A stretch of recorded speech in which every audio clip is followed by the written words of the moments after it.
in that. But unfortunately, he knows me better than that. And are you also not willing to tell us who the colleague was?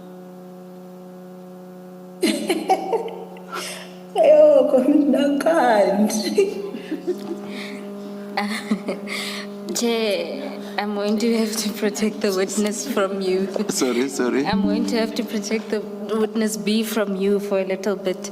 And I think they will touch on the fact that sometimes referring to colleagues compromises them at the stations they work at.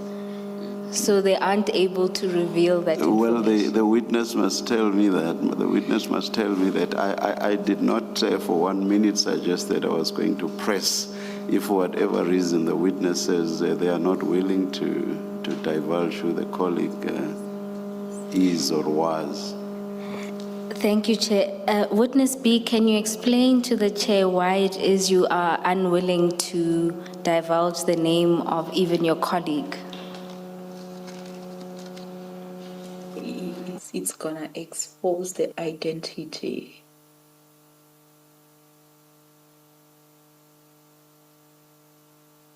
I'll leave it there. Thank you, Chair.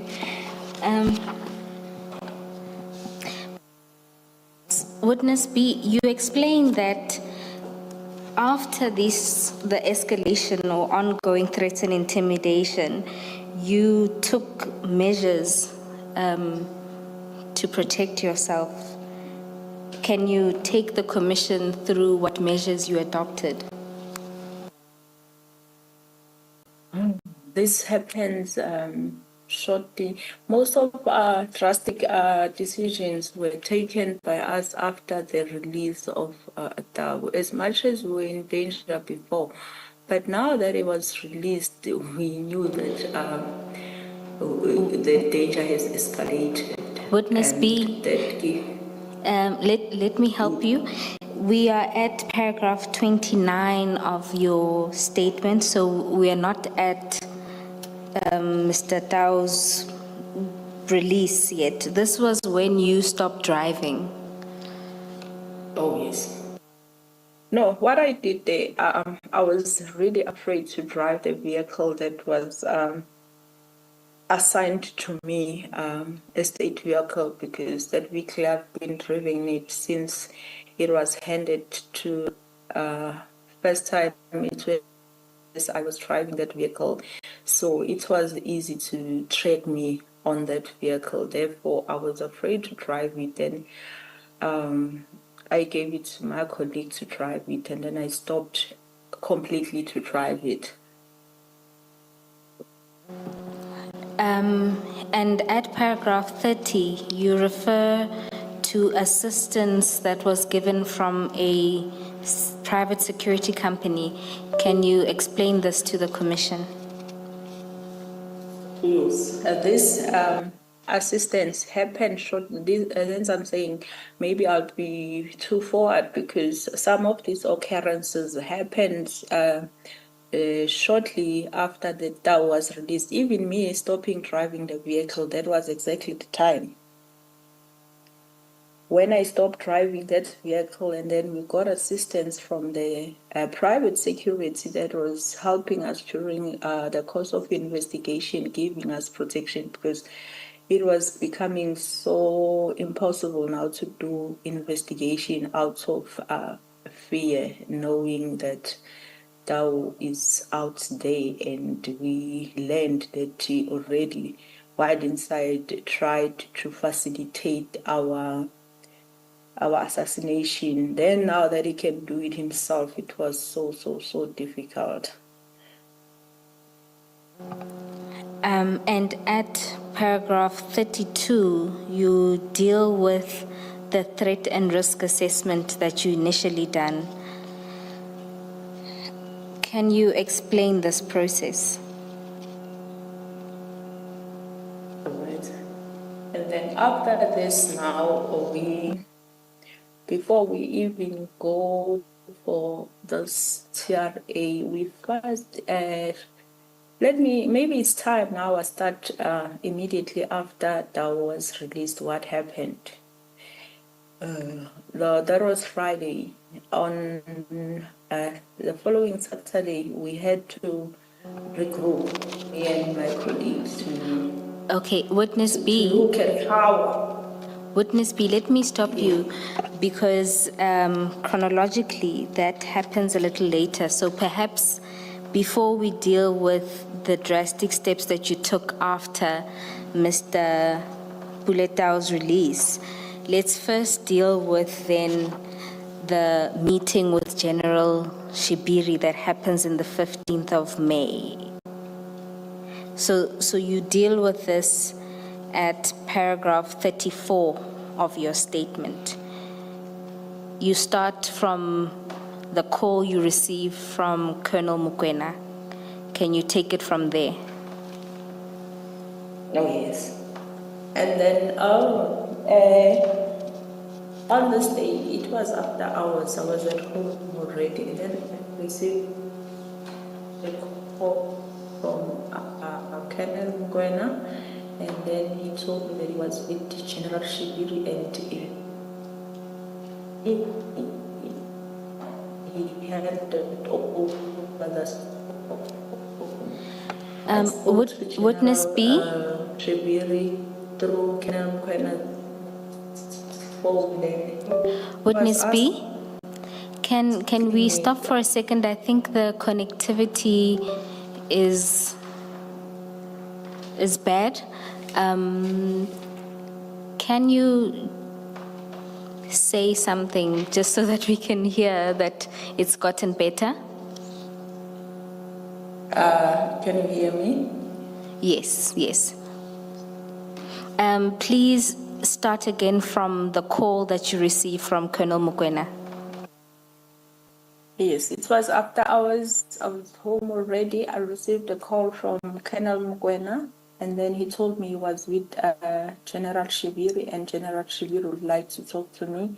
He then handed over the phone, and then I spoke to the general, and the general was basically asking me a question, trying to understand the whole case and the linkages and everything. Therefore, unfortunately, I was not in the liberty to do that. I feel so uncomfortable to do that over the phone because after realizing the people we're dealing with, that they were too sophisticated, so we're not really discussing any of the cases concerns over the phone. Therefore, I explained that to the general to say, I don't mind giving general the brief case, but I can't do it over the phone for this and that reason, of which he understood. He said, okay, cool, and then you can please come to my office so that you can give me this information on this case. That is which it happened. That is the visit to Pretoria that I was referring to earlier. Yes.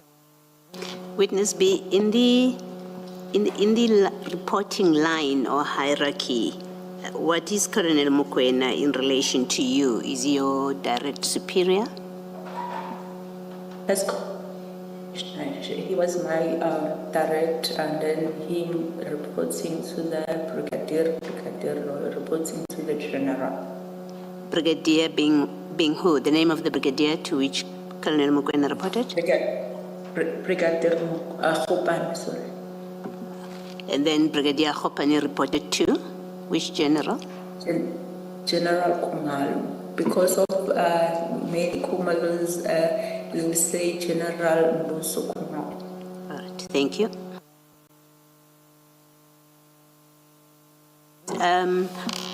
I don't recall whether yesterday we got the name of Colonel Mokoena. His first name?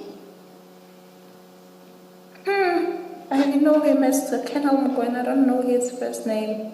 All right, we'll get it. I'm sure Ms. Bowe will help us at some point. Thank you, Witness B. So, Witness B, you are not on first name basis. We can leave it at that for now.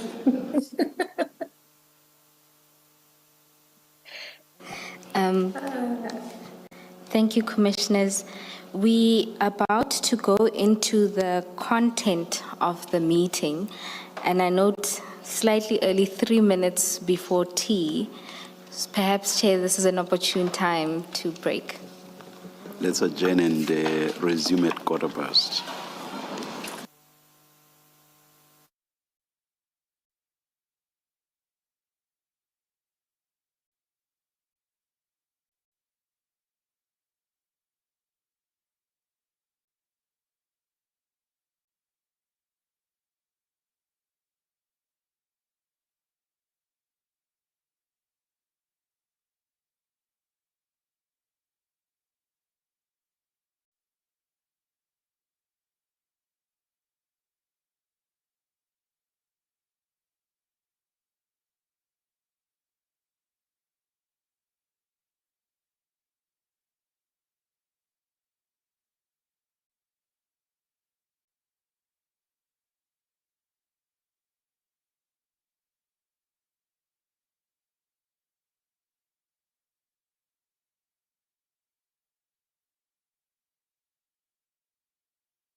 Chair, Commissioners, before the break, the witness was asked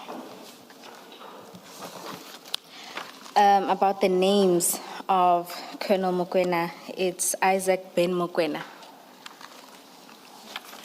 Thank you. And is the connectivity improved? Yes, You hope so. we tested before we left for tea. Witness B, if you can confirm that your connectivity is improved by saying something. I hope you hear me better now. Thank you. Thank you.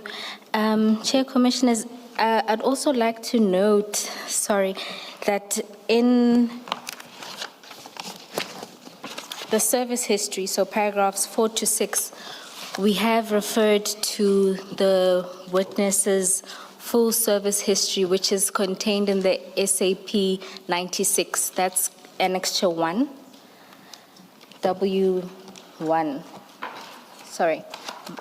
B1 of the annexures. And in another exchange, Chair, Witness B would like to address the short exchange you had with her regarding the colleague. So if we can just revisit that paragraph. Witness B? I'm here. Commissioners, I think I was asked from the information stream where I was referring to in terms of the informations where the bribes and the amounts were concerned. And I believe the commissioner asked specifically as to from which colleague where I got this information from. I would like to say it was from witness A in particular, as much as this information were coming in different streams, but that one in particular, it was from witness A. Thank you, Witness B. Thank you, Commissioners. We were dealing with the meeting that took place on the 16th of May with General Shibiri, that is at paragraph 35 of the witness's statement. Witness B, can you take the Commission through what happened on the 16th of May? On the 16th of May, as per the call the previous night, we proceeded to, maybe I must note that it was at the early stage of this case, it was a hectic one, so we were busy. We only managed to get to Pretoria a little late towards a child time, towards 4. And then we had a brief meeting with the general. It was not really a formal meeting, if I may put it like that. It was more like a briefing that was not formal. In all essence, what I can say, evaluating from what was said in that meeting, mostly General, at first, he was giving us a layout to say he understands that the case that we're investigating is of a serious nature. He even referred to a case that he once investigated himself and his team of a late General Masangani, of which he also highlighted the challenges himself and the team that encountered, the dangers that they encountered. And then he eventually advised us that we need to look at TRA because that will provide a better security given the circumstances.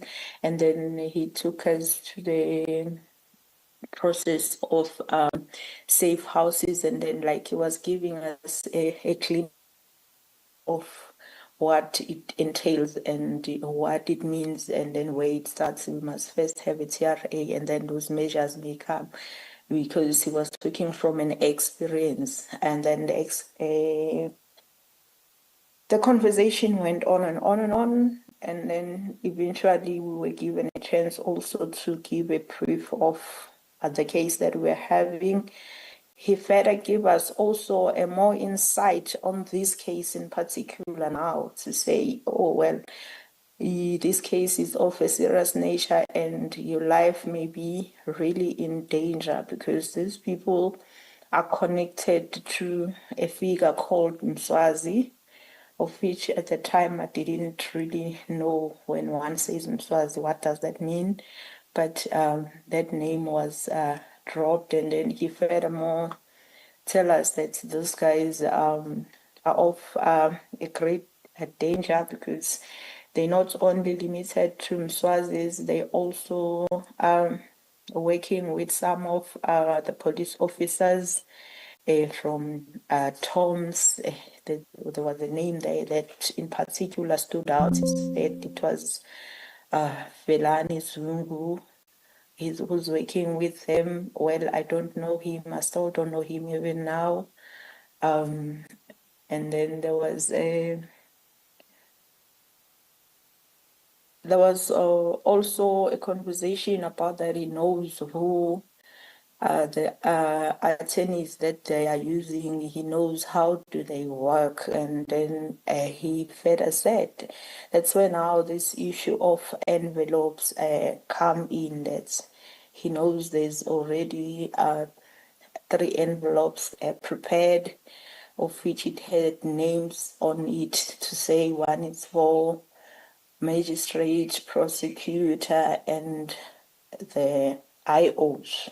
So, well, it started now to me to take a different turn because that's not the conversation I would have with my superiors, especially the one at the general's level, let alone being a general at the national office. It started to feel otherwise for me.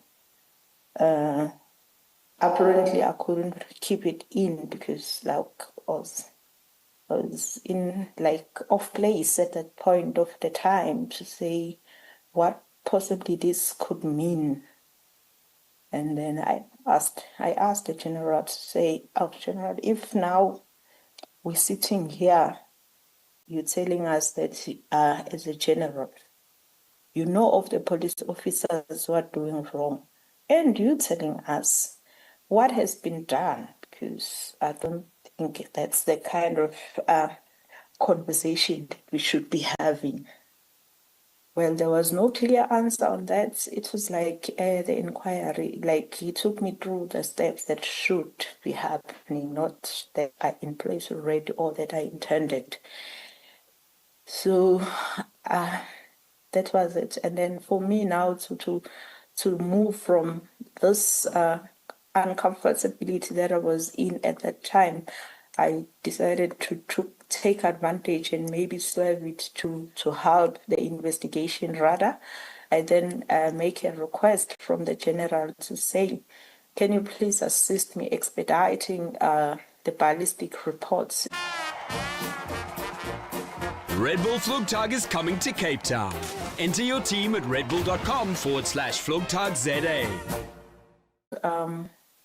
The weapons found in Bramley back to the scene at Vereeniging. So that was a crucial point for us. Therefore, indeed, immediately he started making phone calls in assistance. Witness B, before you move to the issue of ballistics and the assistance, what was your reaction to the talk of the 3 envelopes, and how did that conversation end?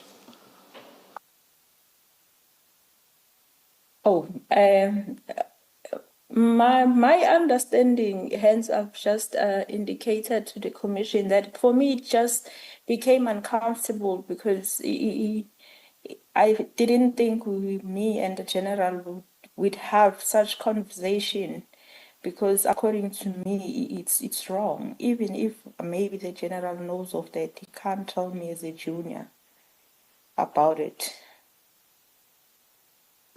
Yes. And reading the room and the whole situation, and with everything that I know now. But at that moment, it was just uncomfortable, and I read it as if this is the kind of enticement. Because if you tell me about the monies that are there in relation to the case that I'm investigating, and amongst the people that are supposed to get the envelope, it's the investigating officers. What are you trying to say? Witness B, the slide that we are looking at says the meeting with General Shibiri was on the 16th of September, and yet your statement says, 16th of May, I beg your pardon, and your statement says the 15th of May. Which is the correct date? Commissioner. The 15th of May, it's when I received the call, your commissioner. The visitation, it was actually on the 16th. All right, my mistake, I beg your pardon. Secondly, the slide speaks of a JMPD officer confirmed to have tested plates for the murder, and sent to KT. What is that all about? It's to summarize, to understand. That information comes from a different information. I think me putting it in my statement in that sentence, it will need to be rectified. He never really spoke about that. It's from a different stream of information, but not General Shibiri. So it is a mistake that it is recorded as if it was a discussion with General Shibiri at that meeting? Yes. All right. That, and also the one for somebody in Johannesburg Central, those, they don't fit in this meeting. All right, thank you.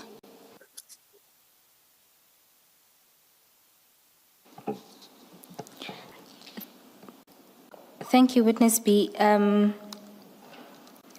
You explained that after the meeting, on reflection, you drew a conclusion about why General Shibiri called you to that meeting. Can you explain to the Commission what that was?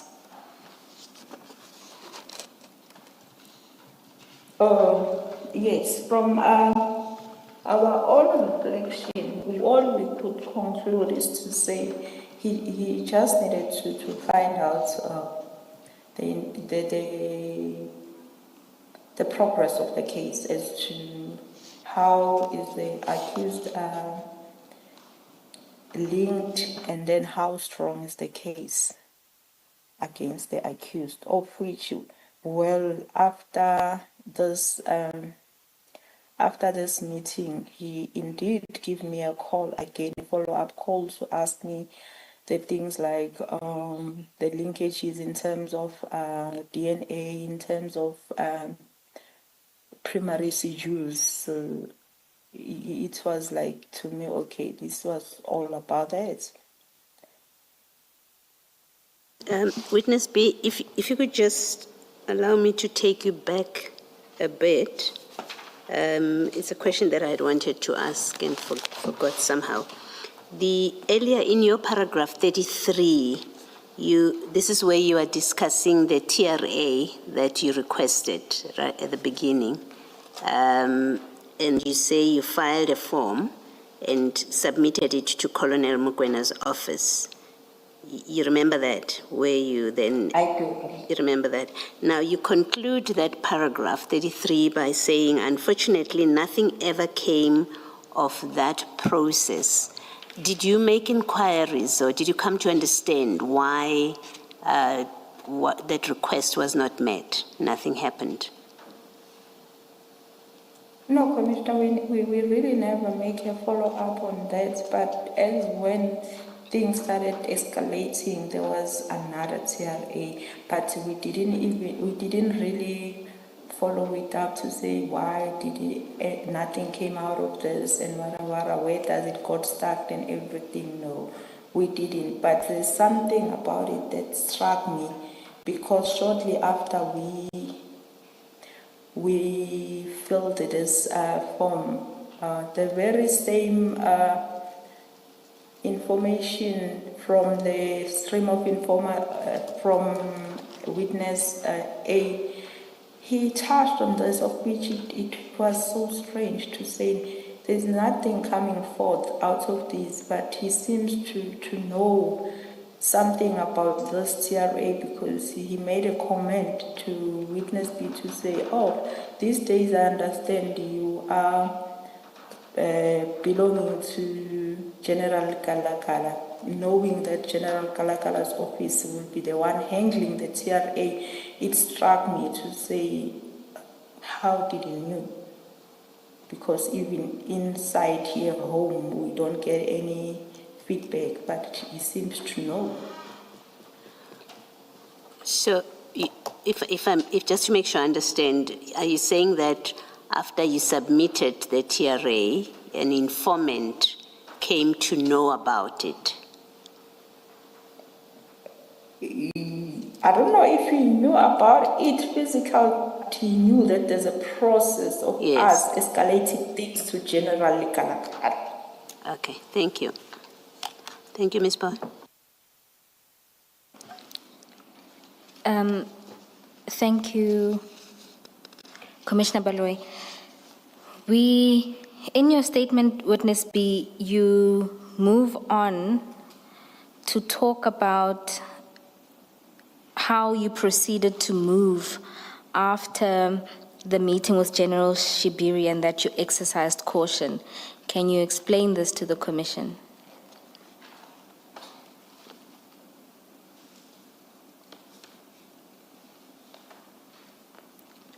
Can you please direct me to the paragraph we need to be on the same page? This is at paragraph 40 of your statement.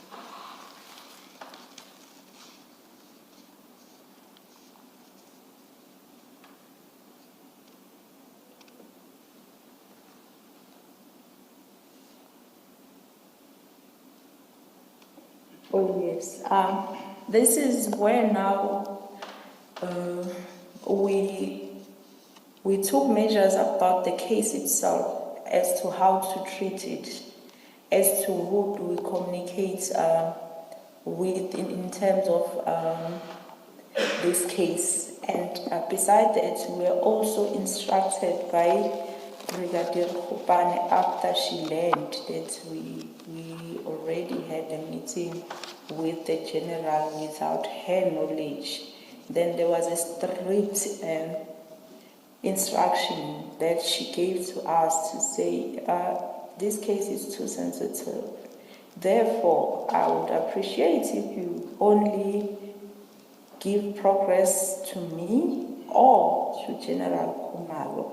Those were the only two people that were supposed to share any information where this case is concerned, because even in the group chat, we never really said anything where this case is concerned. Thank you, Witness B.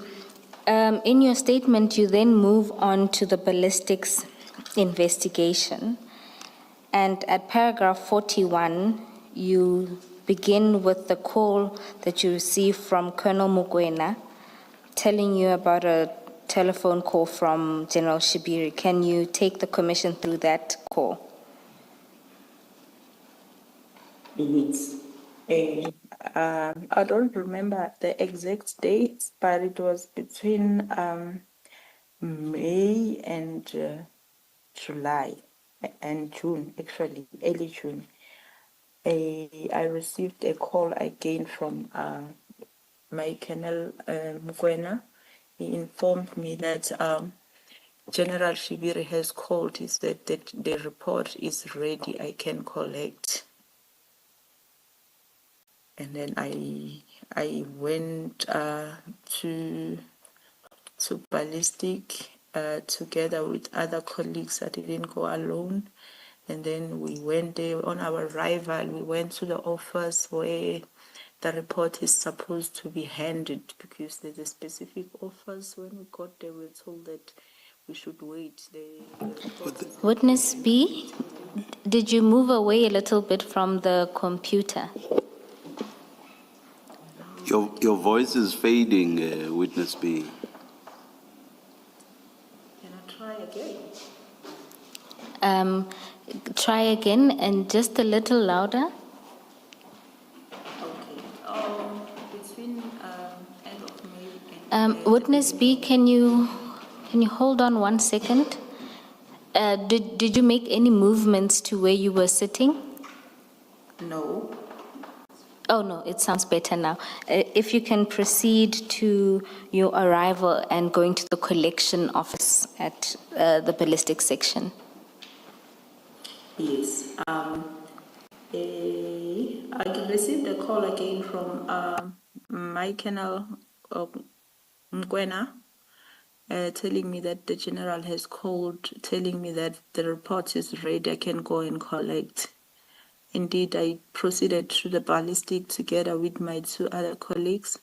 And then on our arrival, we went to the office where they issue the reports, only to find that they said, no, the report is not with them. We must wait for the analyst, of which he came, and then he told us, no, there's a mistake on the report, and then he needs to rectify it. Then he took us to his office. Witness B, Where, before you move on to what happened at his office, do you want to identify the officer you were dealing with? yes, at the time that was Warrant Officer Mahotlo, but currently it's Captain. Thank you. And what happened when he took you to How his do you office? spell that for the transcript? Can you please spell that for the transcript? It's M-A,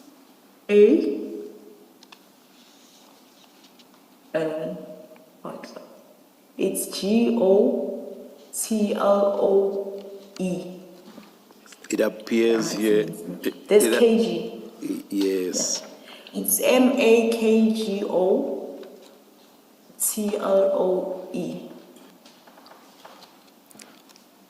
Thank you, Witness B. So you proceeded to his office? Yes, we proceeded to his office where, in his office, he was not alone. He was with another warrant officer. I just can't remember his surname, but as we talked there, I learned that he's the same person that they attended the scene with at Vereeniging. So they started working now on the what was so-called rectification of the reports. Witness B, Of just which to it clarify, the report that he said needed rectification, did he ever tell you what the rectification was that was necessary? No, unfortunately, we were never privy to that information. And what we saw, it looked like the report had to be started all over afresh because of the time that it took to rectify. It took us almost an hour, if not more. Given the fact that they were working on it, both of them. And in your experience, is this normal? No, well, that's first time in everything. In my experience, it was for the first time to have that, because sometimes we'll be the one identifying maybe mistakes and we go back and it's a matter of a minute or 20 minutes, and then they rectify just that and then we good. Or else they might be saying it's fine, we'll rectify, and then you'll get it from the ICDMS. This one, it was for the first time, given the fact that the reason why we visited it because of we were informed of the readiness of the report. And at paragraph 43, you explain that during this process of rectification, Captain Makhotle started to tell you information. Can you take us through that? Yes, we had a very interesting conversation there in terms of why I'm saying it's interesting, because for me as an IO, there's nothing interests me like linking the cases through whatever investigation tool. So one of the things that were said there, they excited us to say, okay, we have more to on maybe, because maybe I should note to the commission that in the investigation we not only rely to those investigation tools like ballistic phones, blah, blah, blah, blah. We also rely on information. It's worth noting that we already had information on certain scenes. As soon as the suspects were arrested, some people, they started giving information to say, look at that in this case, these people were involved there. That's what piqued our interest. And then when we have this conversation, it was like, okay, the informers, they were not lying. There's something here. So we had the conversation where we were warned to say you need to be very careful when you deal with these cases. They are of high profile nature, and it's extremely dangerous to work on because it involves people in high places. Well, at some point, because I always, when I get puzzled, I asked. I did ask. That's how I became to know that they were at the scene, both of them, because I said, you seem to know too much as an analyst. QuickBooks gives me the superpower to automate my invoice.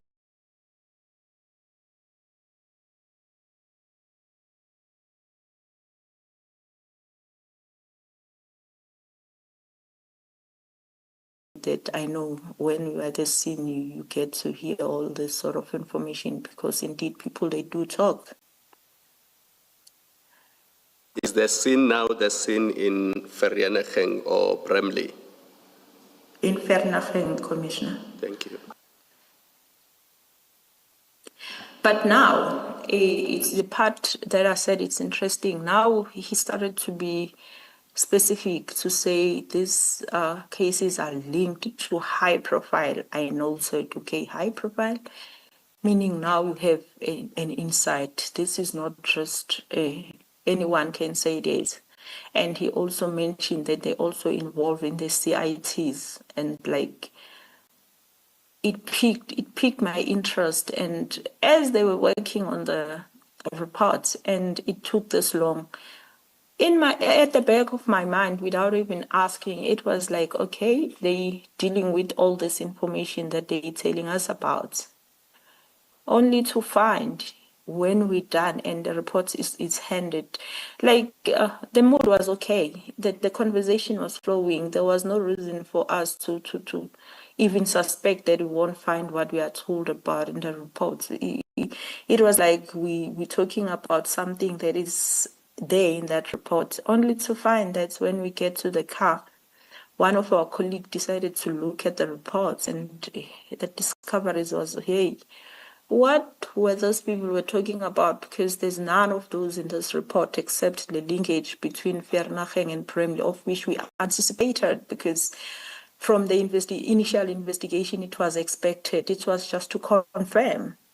There was nothing wow about that. Witness B. I thought maybe he's failing to read. Sorry? Witness B, just before you go past this, you mentioned that they said the weapons were linked to CITs. Can you explain what that is? Oh, that would be cash in transit. Okay, and based on this information of high-profile cases and the likes, what were you expecting to see in the report?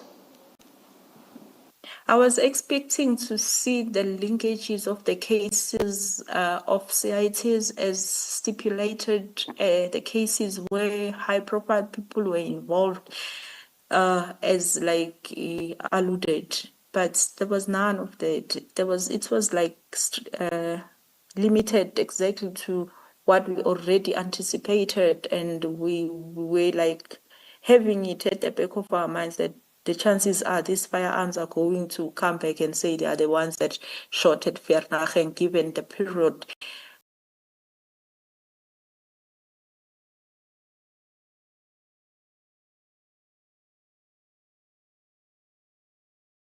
of incident. Where did he see them? Why didn't he provide it to us?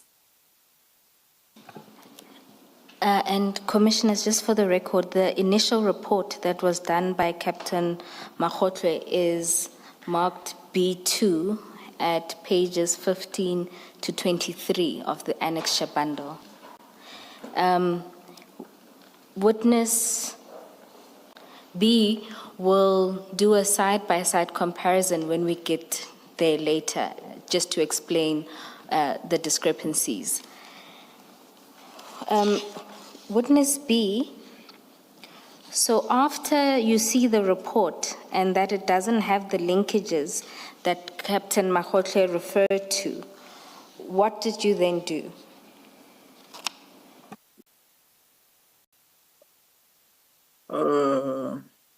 I remember.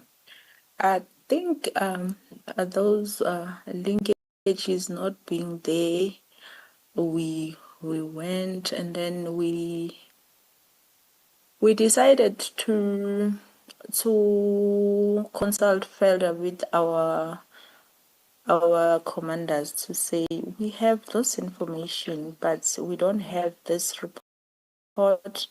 But before we even go there, I went back, because remember now, this is the discovery as we leave there. And then I went back on another day to say, hi, I'm puzzled. You told us about 1, 2, 3, but it's not here in the report.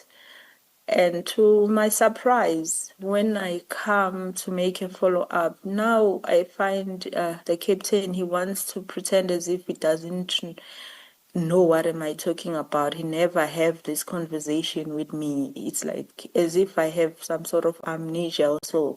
And I was puzzled by that action. And then I went further to say, you can't do that to me, because I was not the only one here.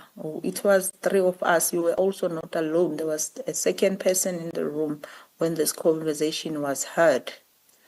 And then he now said, no, I can only remember 1 or 2. But the impression that he gave us, it's more. It's more. From that point, in my mind, I could see 10 plus.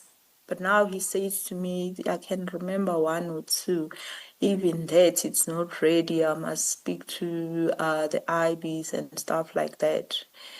And it was like more dismissing than me getting answers. That's what now prompted me to go to my commanders to explain this whole behavior and my frustration out of it.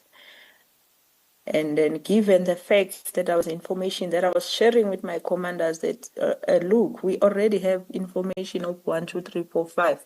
It's crucial for us to get the confirmation from the ballistic of this information.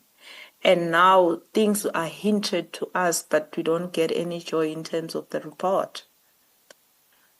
Therefore, the brigadier said we must speak to the General Kumalo. And then General made a decision to say, okay, now that you're saying this, take these firearms to Amanzi Mdodi for second opinion. That's what was it in actual fact, to see if what you were told about, they're going to tell you the same thing there. And just for completeness, Witness B, when you say General Kumalo, who are you speaking about? I'm still speaking about General Kumalo Mbuso. And his position? Let me say he's a provincial commissioner for the detectives. Okay. And so you then had to take the weapons to Amanzi Mdodi for further analysis. So when does this take place? This happens on, it's sometimes in September, trying to look on my paper when exactly the date. Yes, It was on the 12th, on the 12th. yes, and can you take the commission through this? Yes, we went to KZN taking these weapons for the second opinion. And then when we got we already have the report that I'm talking about. It doesn't include those linkages that I'm talking about. Just to show them why, what is the reason, I had to bring that report along. And then I was having an opportunity to speak to an analyst. And the analyst looked at my reports and he just browsed and he just picked up a problem already. He pointed me to say, okay, I hear what you're saying. And he was frankly telling me at the point to say, I understand that you want linkages, but at this stage, given the fact that all the exhibits are in Joburg, the only thing that I can do for you now is to check the mechanism of the firearms only. What you want here, I won't be able until maybe I'm instructed to go and get those exhibits and compare myself. Other than that, I can't give you any linkages except the mechanism. But however, when he looks at the reports, he was able to point out to me to say, but in this report, there's some sort of omission because I see you have, in your exhibit, you have this exhibit in particular that was 15 cartridges, but in your results as to after examination, are they linking or not? It's not accounted anyway. And witness B, what is the implication of this kind of omission? Looking at a case, this is the crucial part of linkage. Given the fact that the scenes were explained by witness A yesterday, and how the arrest happened and how the exhibits were found. These exhibits were actually found like directly in possession of the suspects. So it was very crucial to link them. May I, yes. Witness X, I think what Ms. Poe is asking, or let me say that I am asking, is the failure of warrant officer of the warrant officer at Silverton to include the linkages in the report. What consequence would that have had on the case if that was the report you were using in court? What would it have cost in the case itself? I'm afraid of what I'm about to say now. It might give an idea to the defense because this case is still at court. All right, no, you don't have to answer then. Thank you. Thank you, Commissioner Baloyi. You mentioned that you were talking to a warrant officer. Can you please identify this warrant officer at Amanzimtoti? It's Warrant Officer Kaida. And once he looked at the report, were you then able to leave the firearms that you had for testing? It was a little bit of a struggle, but eventually all the commanders were grouped in, and then there was a point where they agreed that it's fine, we can leave them, and then we left. And just to complete what Warrant Officer Kader did, he provided you a report. You deal with that at para 49. Can you explain what his report found?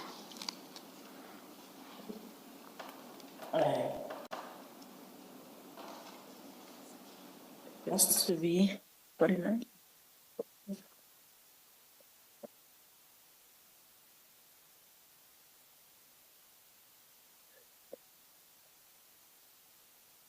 Can I please go through this one a bit just to make sure that we're talking in the same context?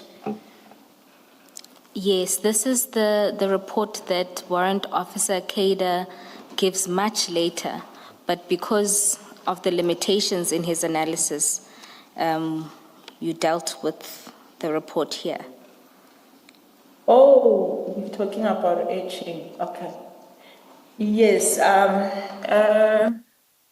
Maybe the phrasing in my statement is not exactly correct, but I'll be able to explain what I meant by saying that. After I got the report from, that is in a later stage, after I got the report from Warrant Officer Kader, what I discovered is that with Warrant Officer Mahoto, he said he did the etching on the firearms, but he did, right?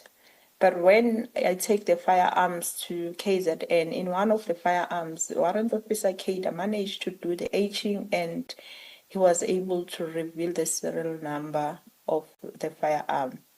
Maybe I should go further to say what is etching, even though I'm not an expert there. What I understand about etching, it's what I don't know what they do to the firearm, but whatever that process they do is to recover the firearm that has been fired off. And then they manage to give us that serial number so that we can do further investigations. Well, I don't know if it's the same process or not, but in one lab, it was impossible to discover the serial number, but on the second lab, they were able to do so. So is your evidence that at Silverton they were not able to recover the serial number, but at Amanzimtoti they were able to do so? Yes, that's my evidence. Is it witness B, is it a case of they were not able to or they did not? There's a difference. No, they were not able to, because when I read the report, it says etching was done, but we couldn't. Thank you. It doesn't say it was not done. Thank you. Commissioners, the report by Warrant Officer Kader, although I heard Ms. Siegels Nube pronounces as Kader, so I'm not sure about the pronunciation, but his report is at B3 at page 24 to 29. Sorry, if I can just clarify something. Witness B, on that, the last question that I asked, whether they were not able to or they just did not do it, in your statement at paragraph 49, you say the initial report did not attend to etching or checking for serial number. And that's where my question came from. If it's a case of it was done and or they were unable to do it, then that statement is not correct. Yes, Commissioner. At the beginning of my opening statement, I said the phrasing in my statement is not right. Okay.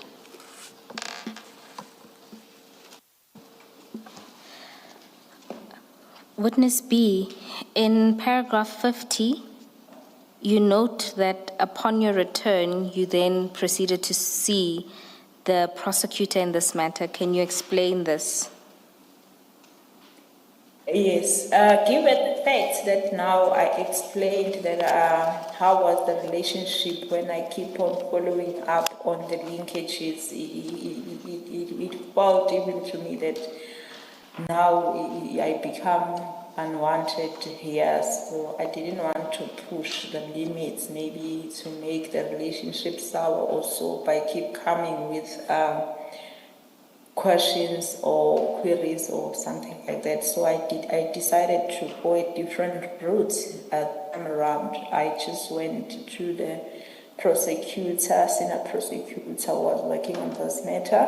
I explained it to her, and then she then wrote to the lab for rectification.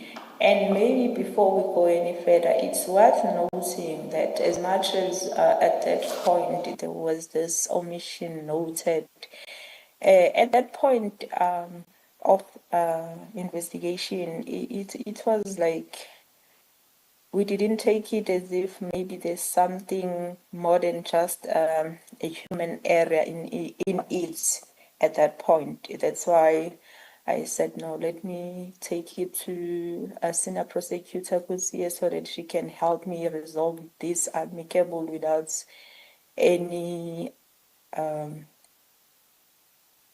can I put it, strained relationship.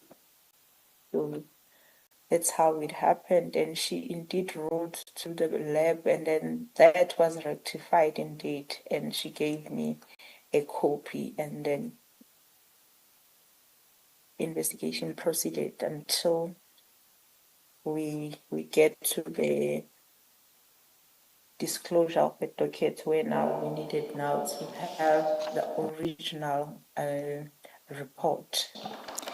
Witness B, before we deal with the events of getting the original for disclosure, just to note for the commissioners that the emails sent by the prosecutor are attached as annexes B4 and B5 at pages 30 to 33 of the annexes bundle. And the amended report is attached at B6 as B6, which is at pages 34 to 41 of the annexes bundle. Commissioners, I propose for the witness to take you through the discrepancy that was found by showing you the two reports alongside each other. So you'll have to look at your screens. Don't know if you can see clearly. Witness B, I'm going to ask that we, do you have the side-by-side comparison of the initial report and the rectified report before you? Yes, I do. Commissioners, just 1 second. I just need to find my own.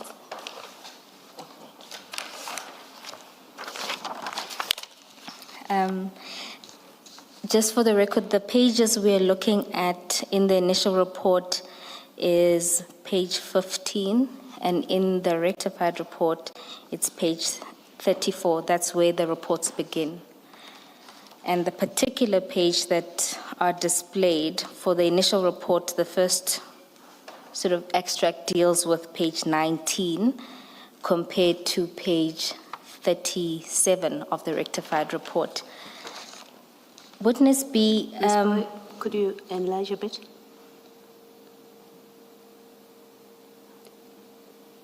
Okay, you happy with that? It doesn't distort your pages. yes, that's fine.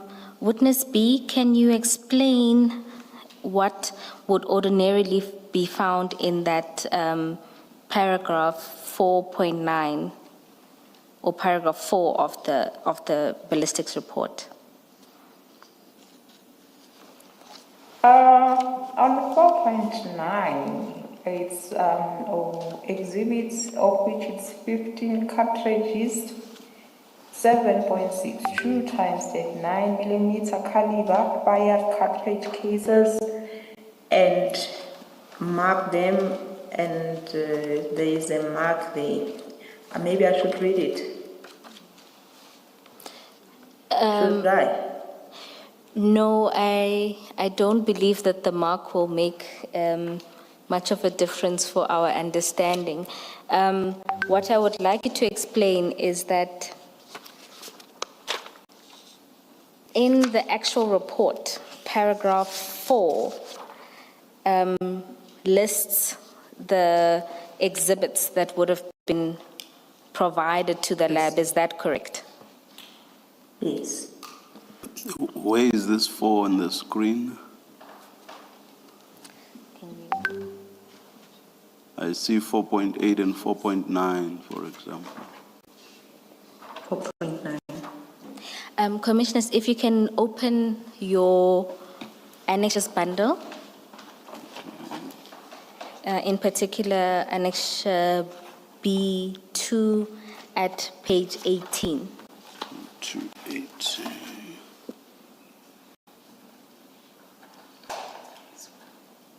It's also on the screen.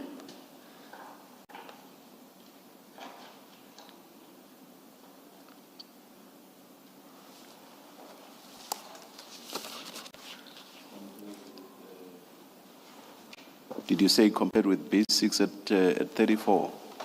At 37. 37, thank you.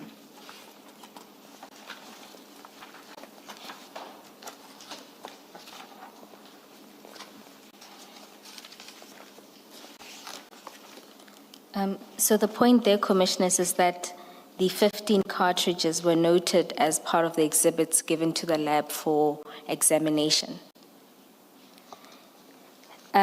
Witness B, can you then explain what the lab does at para 10, which is where it deals with the linking? Okay. At paragraph 10, it's he confirmed that he received those exhibits, and it says, I examined the fired cartridges, cases, bullets mentioned. There's a lot of them, but I wanted us to look at 4.9 amongst those that were examined. And then going further down, from 10.1 to 10.6 is the account of, after comparison, what were the findings thereof. But you will note then on that one that for 4.9 there is nothing said about it. So this would be what you are seeing on the column in the initial report, that 4.9 is highlighted as being examined, but the findings, which are detailed at 10.1 to 10.6, there's no reference to a link to 4.9. That's correct. I'm looking to the faces of the commissioners to see if... See, on the column on the right-hand side, you have a yellow highlight there, 10.2. What's the significance of that highlight? Is that rectified? All right. Commissioners, and then this one is the rectified one now. After this was highlighted by a warrant officer Kada and escalated, and then this is the rectified report now. That still highlights there by 4.3 those 15 cartridges as it was accounted for also from the very onset. But the difference now here is that on 10.2 now, that 4.9, that 4.9 cartridge, 15 cartridges now, the results thereof are there at 10.2. Now it says the cartridge cases, my eyes now. The cartridge cases mentioned in 4.9 were fired in the firearm mentioned in 4.1. That is now the linkage that was not in the initial report. And please speak to the 3.4, which is at 10.2 on the left-hand column.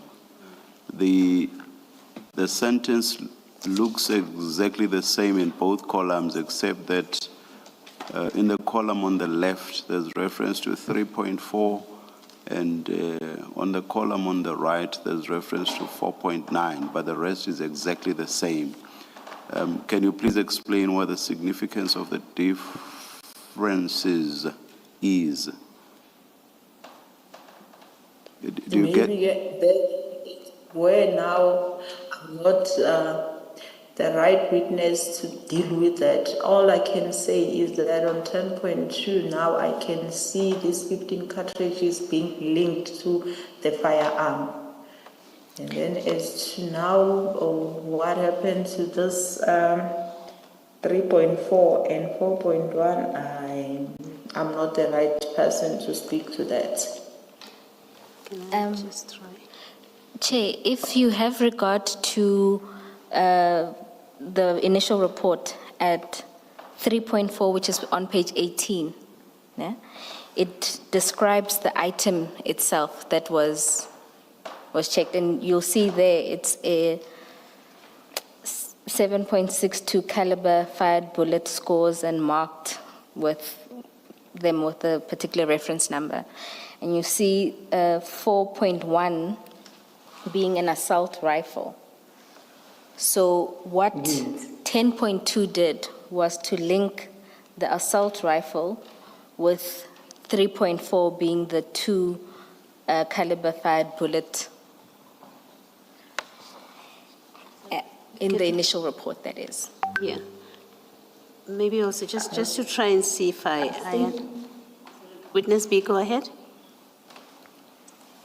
Maybe to get the clarity from the commissioner, if I understand the question well, I think he was, I stand to be corrected, I understood as why do we have on 10.2 now different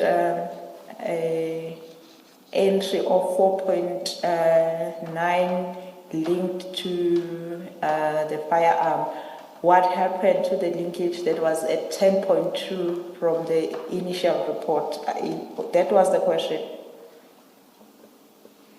10.2 in both columns looks or reads the same, except for the fact that in 10.2 on the left, there's reference to 3.4. And in 10.2 on the right, there's reference to 4.9. I wanted to understand the significance of that difference. Can I, to try and get an answer to this question, Ms. Bowe, is the simple point you're seeking to make that if you look at the report on the left, which you say is the incomplete report, right? In that very first line where it says, I examined the fire cartridge cases and bullets mentioned, and then you have those paragraph numbers. That includes for paragraph 4.9. Yes. The bullets in paragraph 4.9. That's in the incomplete report.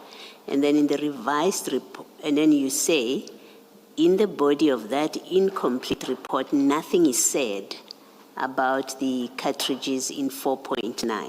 Yes.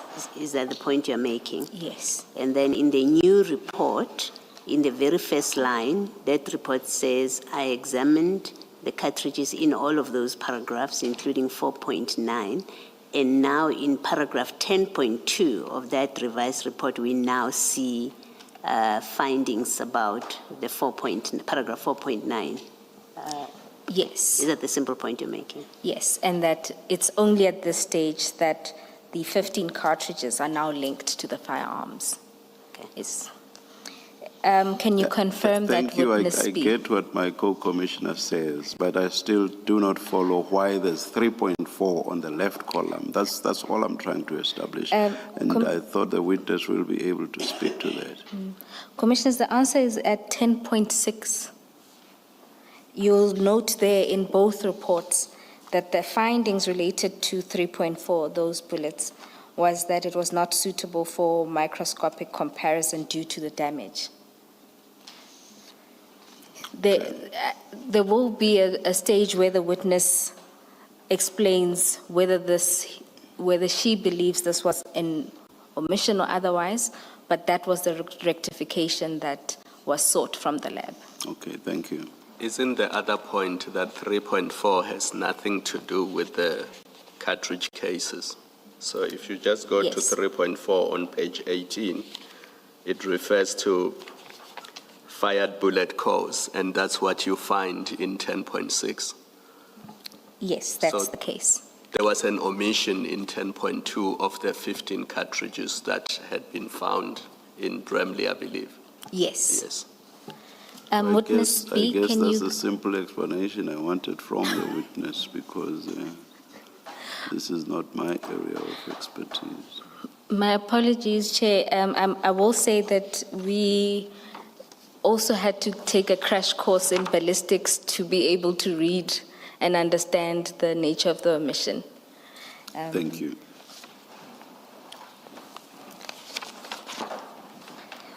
Witness B, then we can return to your statement where you now deal with the fact that after you obtained, well, after the prosecutor obtained the report electronically, she sought the original and it was time for disclosures. Can you take us through that process? Yes, when it was a time of a disclosure, now we were required to have the original report, and we indeed went to a ballistic lab to seek that report, but unfortunately we couldn't find it still at that office where we were supposed to get it.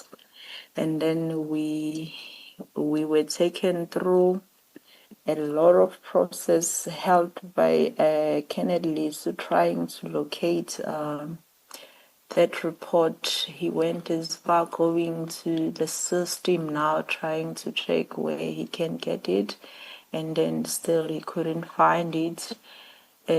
Subsequently, when he was browsing in the system, something of interest he saw there on that report. He said, hey, can't find, now he was mentioning what is on the system, and he said there's IBIS that is there. When he, on a further look, we took interest because now IBIS is the one that was supposed to give us their long-awaited linkages, and then we were like, okay, maybe now we're going to get the answers, only to find that when we asked further on that, he said, no, on the system it shows that it's deleted. And then, wow, we were struck. Why now is it deleted? We tried to get answers at the back of our mind, trying to pursue still the linkages as per conversation. Now, when you say there was ever a report on the system that is deleted, now we wanted to know more as to why it was deleted. Was there any particular reason? We spent a lot of time. Kenneth Lisa said, no, I cannot be able to explain to you where IBIS is concerned. I'll take you to somebody that knows about that field. Indeed, he took us to a certain guy who only was known by the name of Desmond at the time. And then he went through the system. All he could say to us is the same as Kennedy, so that yes, indeed, it was deleted. And then he gave us a date that it was deleted on the 6th of December. That's all he could tell us. He said, I can't tell you any further than that. The list that we were asking is to say who deleted it, at least maybe that person he can have or she can have answers. But seemingly he was not having that information. And then from there we were Witness taken B, to before you move on to who you were taken to next, what is the significance of the 6th of December? Well, in the field of my investigation in this case, on the 6th of December, two things were happening. One, it was an arrest of Mr. Katiso Mlife. Two, on a different team that I was not part of, there was a operation happening at Mr. Matlala's house as well. Thank you. And so having had no answers from Desmond, where next were you taken? We were taken to Captain Dini's office, who actually gave us a crash course as to what happens from when the firearms gets to the lab, what steps. No offense to the captain, all that I can't even remember because I found it irrelevant to the question that we were asking. We didn't get any answers to that. Instead, we spent more time unnecessarily there. And after the crash course with Captain Dini, what then transpired? After it came to light that there's no answers, we find no answers, we went back to Colonel Lisa to say, we're not getting any answers as much as you said you don't have. So we're back to square one. What way, how we get this report, because you also don't have answers as to where's the report. And then he said, you know what, the person who was dealing with this is can I stick to Captain because now I cannot refer to back then now. To Captain, it was Captain Mahotlo, therefore gave us his numbers. He said the person who can assist you further, it's him. And then indeed, shortly we went out of the lab, we contacted him. But unfortunately, I think it was early at that time because the first thing that we did is to go to the lab thinking we're going to collect and proceed with other investigations. So the direction of investigation, it was taking us better than where he said it was. So we agreed that later when we come back, we're going to contact him and then we're going to meet with him. And he suggested that it's not a problem. As long as you come back, tell me where are you, what time, and then you come to the side of Luat, the police station. We can meet at Luat, the police station. Indeed, we proceeded with the day's investigations. And then later, I think it was around 5, we proceeded to Luat, the way we met with Captain Mahotlo. And then we requested the room for us to have a chat with him, explaining our reason for visit and everything. Indeed, they were given a room just not far from the CSC where we had a chat explaining all this process that we had in the lab earlier on, and then why do we urgently need this report, because we were supposed to disclose to the defense, and the original one was of the importance that we get and disclose. And when you explained to Captain Mahotlo the urgency of having to obtain the original, what was his response? Oh, at that time he said, no, I will need to have my file, I'll need to have my workstation so that I can be able to assist you, of which eventually we agreed on us going to his office. But prior to that, there was some arrangements made because it was late by then. Remember, we got to him at around 6. And then we sat there, we chat, and then by the time we start the process of engaging the superiors in order to obtain the permission to go to the lab where he said he can be able to assist us there should we get there. He then himself, using his cell phone, called the Brigadier Mkabela. He first called the very same Kennedy so that we saw that earlier that day, and then they spoke, and he even tell him, because he was on loudspeaker, that yes, we were there in the lab and he couldn't find the reports. And then he told him that he needs his file because he wants to assist us. And then Oh, no. At first, they didn't speak to Colonel Lisu because Colonel Lisu didn't answer. The first conversation was with Brigadier Mkhabela, but the call was made to him, but he was not found. And then he spoke to Brigadier Mkhabela, and then Brigadier Mkhabela sent us back to Colonel Lisu to say he must call Colonel Lisu so that he can make that file available. And then he said, it's okay, you can go to the lab, and he is going to contact the General Mlaudzi. Then that was it. And then he called... No, he didn't call this time. Colonel Lisu is the one who came back, and then they spoke, and then he told him all the things, all the brigadier comment, and what did the brigadier said. And I don't know if I should be saying this now, like what he said, but he said, "Hey, I can't come there. I'm drunk." And then shortly he called again back and he said, no, that file, I remember now, it's not there, it's at KZN. And then Captain Makgotlo said, no, if I can't get hold of the file, I think all my work is on my desktop. I think I'll be able to help you on my desktop. That's when now we moved to the lab. So witness B, it was Captain Makgotlo who suggested that you proceed to the lab.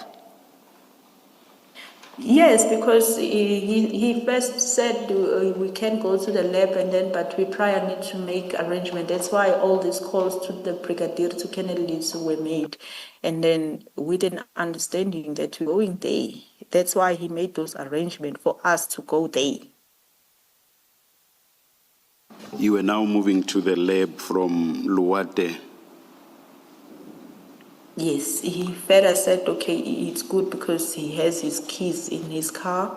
He went to his car, he took the office keys, and then he jumped into the vehicle with us. We all drove to.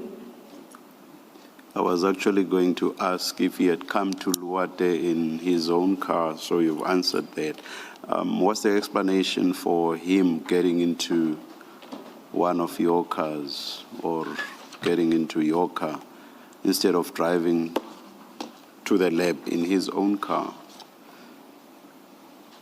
My understanding that it's because he was on leave using his petrol. It was easier to use the state petrol rather than using his own car. Because he was on leave, he was using private car.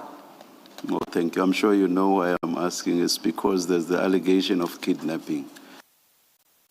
I understand, Commissioner, but it was not anybody forced, and he didn't even suggest to say, okay, let me drive my own car. It was like we never even said jump into. It was a common understanding to say you can't ask somebody to assist you while on leave and expect the person to further use his own petrol. Thank you, Chair. Witness B, then you proceeded to the lab, and this was quite late at night. What transpired at the lab? Okay, firstly, when we get to the gates, none of us alighted from the vehicle. He's the one who alighted, spoke to the security, telling them that all is well, it's just him, we just need to assess certain things in the office, and then they opened the gates, we all went in. Witness B, so it was Captain Makgotlo who gets out of the car and confirms that it was fine for all of you to go in? Yes. I don't know what was the conversation there, but I guess he was explaining that we got a permission from the superiors and stuff like that, because obviously they will want to understand why are we coming there. Are they maybe superiors? No, that is an assumption. I don't know what it was the conversation all about there outside. But you were then allowed to enter the lab? Yes. And once inside, can you explain what then happened? And when we were inside, then he went into his workstation, started working on his laptop, trying to retrieve these reports that we needed. I must say I'm not that good with an IT, and then some of our colleagues, they are very good at that.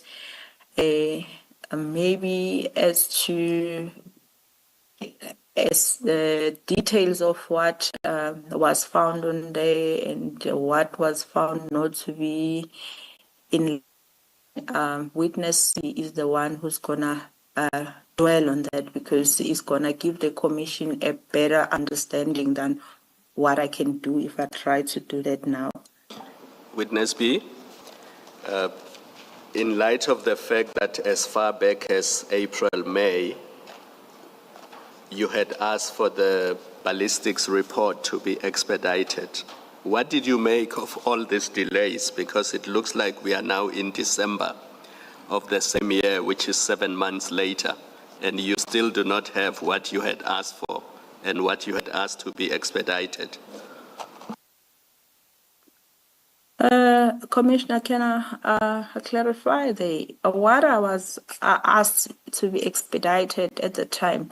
It was the initial report, of which I would say it was indeed, because at the beginning of, at the end of May and June, I was told that I can go and collect, even though that came with its own challenges, but it was expedited because I got it then.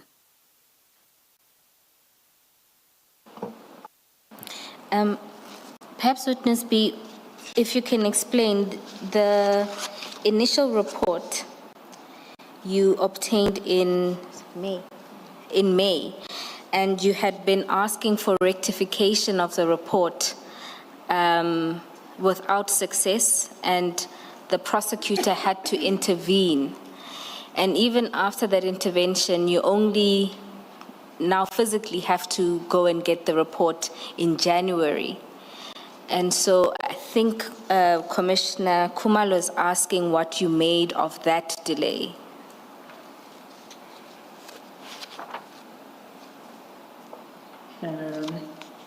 Maybe now, in totality of what investigation or information that I have gathered all along, it starts to make me feel as if some of the things were deliberate to delay the investigation, if I may put it like that. Maybe I want to go a little bit further where the linkages are concerned, because maybe I should mention that around December, eventually we had to ask certain cases to be compared manually, and eventually we got certain linkages that I believe it's amongst the ones that were alluded then, of which at the latest, much later stage, I think this year, 5 August, it's only when now the very same Captain Makgotle gave us a link, what is this, a report that is having most of what he alluded then. So somehow, when I look at it, I feel like there is deliberate delays intended in the investigation.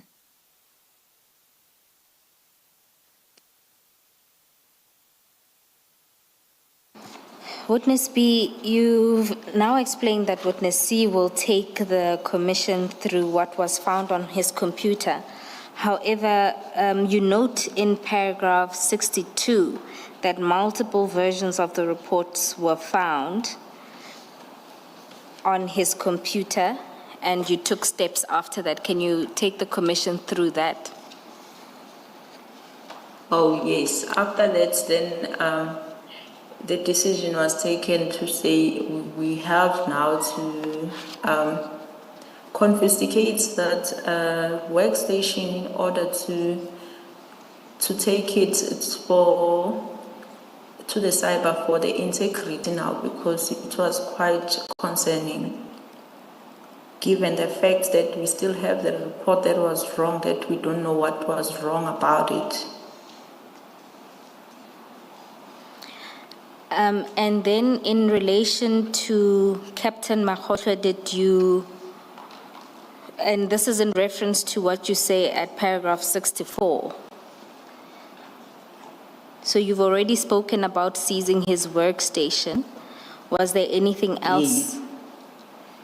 No, and then at that point, my colleague needed to take a statement now in respect of what now is discovered, the different reports, what was going on. At least he must give the account and explain what was happening there. And then while he was obtaining that statement, to our surprise now,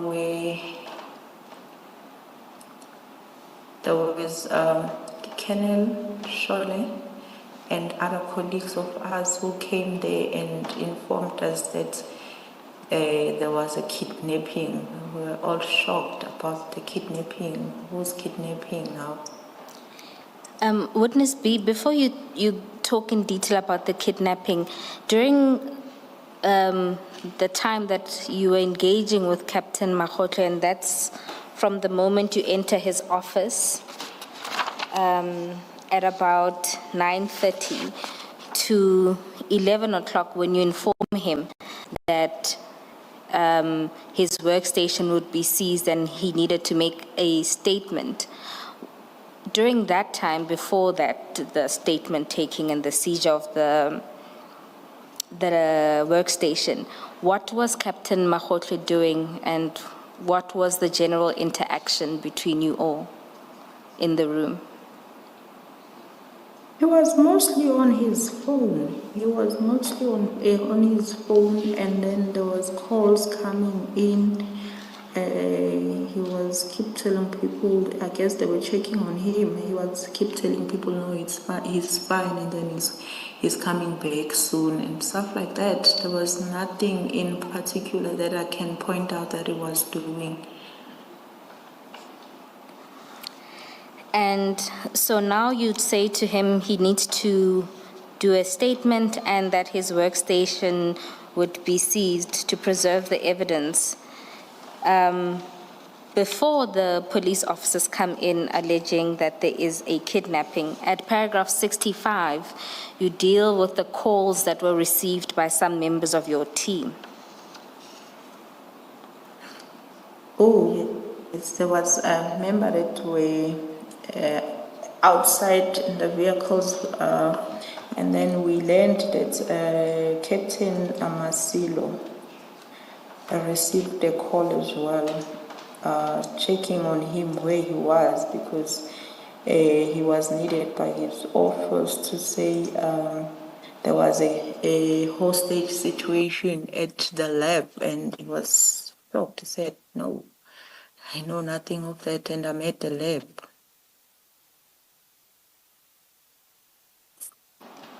And we were informed by him that also the negotiator was also called him asking if he knows anything about this kidnapping, and then he explained, and then they said, oh, it was a false alarm. Okay. And after these calls, you then explain that a group of officers came in, and that's at paragraph 67. Can you take us through what happened then? Yes, they came now telling us that there was they've been sent because they were informed that there was a kidnapping situation in the lab and stuff like that. So we're all shocked now. We explained exactly what happened, and that we know nothing about the kidnapping and everything. And also Colonel Captain Mahotlo was also there. I never heard him say, hey, I am the one who's been kidnapped or something like that. We were like all shocked at that point. And then there was a phone call that the Colonel Shole, who was leading those colleagues of ours there, he made a call to the general to explain now the situation he found rather than what he was sent as kidnapping. He was explaining now the situation as to what is actually happening, and then we were given the phone on the loudspeaker. Not all of us were listening, but the actual person who spoke to the general, it was the other colleague of ours. I don't know if I should be mentioning his name. No, that's fine. Oh, please don't mention his name. Yes, and then that thing, he spoke to the general, and the general understood, and general said, because now there's a whole lot of this thing, he's requesting us just to leave everything that we're doing and come back in the morning, including leaving that workstation. Or maybe I omitted to say the workstation was already sold in the sold bag. It was already packaged. Witness B. So there is all this activity, all because you wanted a rectified ballistics report. That's right, Commissioner. And you have all these police officers coming to the forensic science laboratory to now deal with an alleged kidnapping instead of attending to the preparation of a forensics report, ballistics report rather. That's correct, Commissioner.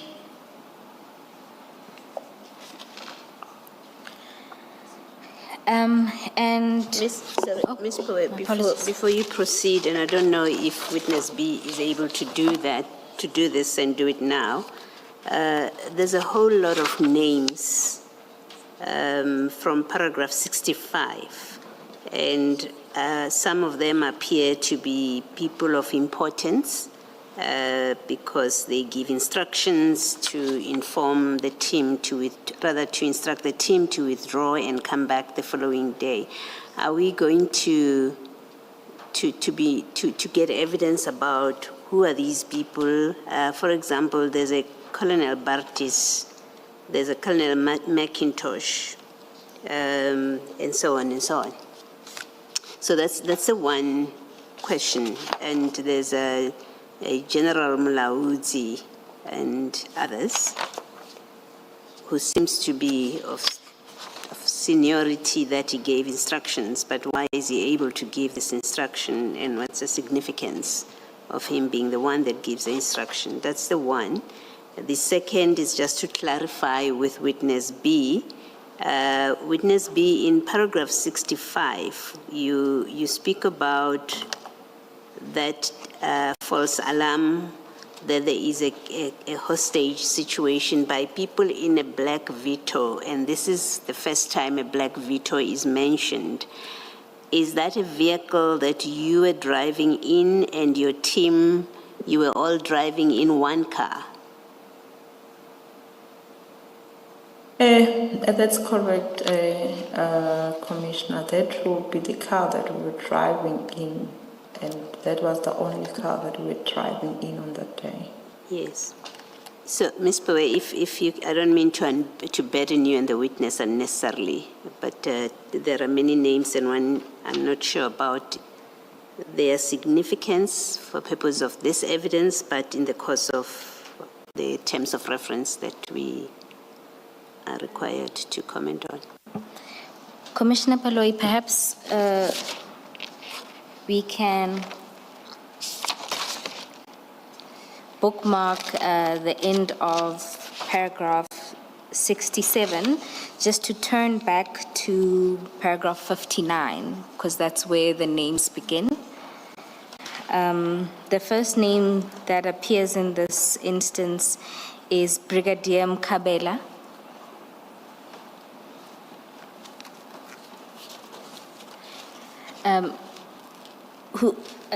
Witness B, do you know who Brigadier Mkabela is? Is the commander at the lab, that's all I can say. Yeah, it's one of the senior officials at the lab. And then there's General Mulawudzi. Do you know who he is? He's the overall commander of the lab as a whole. He's there? Overall commander of the lab as a whole. And just to note that some of these individuals will be called to the commission to provide the ballistics evidence. And then there is Colonel Lesu. Do you know who he is? Yes, I know. He's also one of the officers at the lab. He has helped me in more than once at the lab. Is he an analyst at the lab? No, he's also a commander. The commanders are in different levels. He's also a commander. But now, me not being the personnel at the lab, I won't be able to be specific as to what exactly. Okay, and then there's Captain Masilo. Do you know who he is? He's a special task force commander. My apologies, Commissioners, we are now at paragraph 65. The next person is Sorry, Colonel. can you repeat that for Captain Masilo? Special task force commander. And then there's Colonel Barchis. Same units, also is the commander. And then there's Colonel McIntosh. I don't know. He's noted in the statement as a hostage negotiator.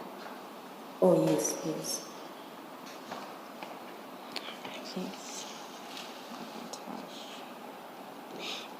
The next is at paragraph 67, that's Colonel Shole. Colonel Shole, I think is from the Highway Patrol. I don't remember from which unit, but it's the person that was dispatched to attend to the complaint.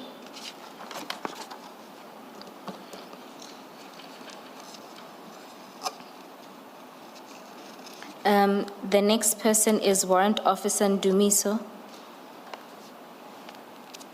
He's a member from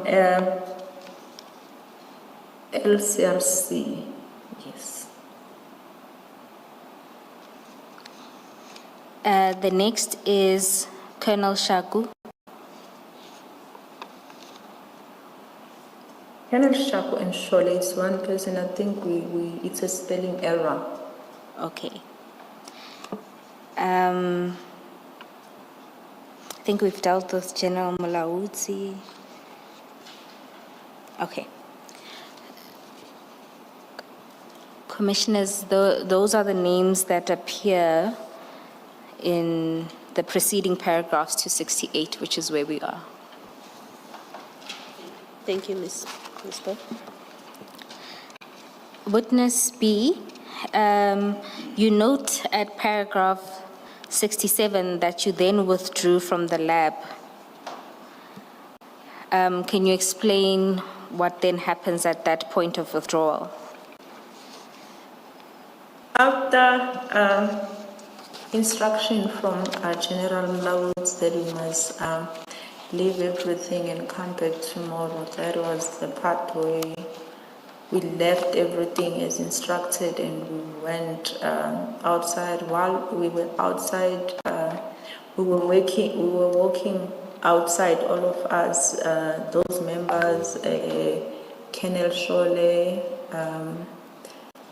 Captain Makgotlo, and we were all laughing as to, it's like we didn't know who created this situation, all of us at the time, because we were all laughing about it as to say who created the situation, who said there was a hostage in the first place here, who said there was a kidnapping here.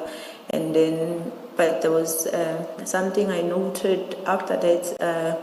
Captain Makgotlo said, "No, guys, I'm not driving with you going back. I'll go with Colonel Shole because he stays nearby from where I'm staying, so there won't be any need for you to drive me back there." And then that's what it's, then we all go to our different directions. Sorry, is that spelling error then Shole, not Shaku?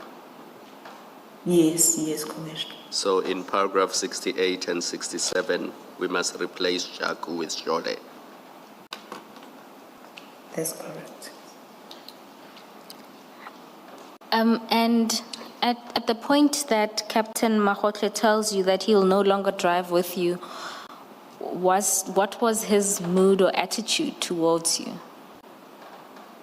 Or Hence, the I'm team? saying we were there in the front door of the lab, and hence I'm saying we were all laughing. It appears as if all of us were puzzled as to who created this situation in the first place. It was a laughable matter at that point. And when you say you were all laughing, just for completeness, this includes Colonel Makgotlo, Captain Makgotlo. All of us. Thank you. And then at... Did I my mishear apologies. you, Witness B? I thought earlier on you testified that when some of them were now there, Captain Makgotlo said that he was kidnapped. Did I misunderstand you or mishear you? I said he did not. Thank you. Just to clarify that, Witness B, you're saying when Captain Shole and Colonel Shole entered with his people, Captain Makgotlo did not say that he was the victim or the complainant in this kidnapping situation? No. Did he express anything at that point? No. In actual fact, Colonel Shole spoke to us rather than Captain Makgotlo. That's when he was asking questions.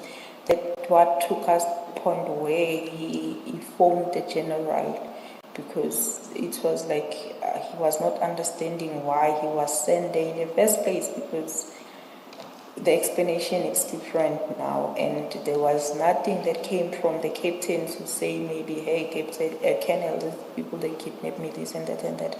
I never had any of such. Thank you, Witness B. Have you had sight of the contents of the kidnapping docket CAS 118/01/2025?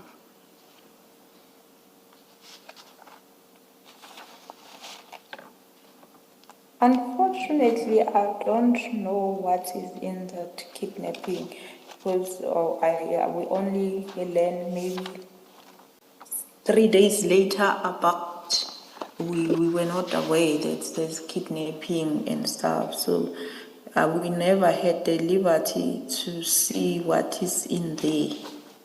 All right. You may take the witness back to where she was, Ms. Powe. Thank you, Chair.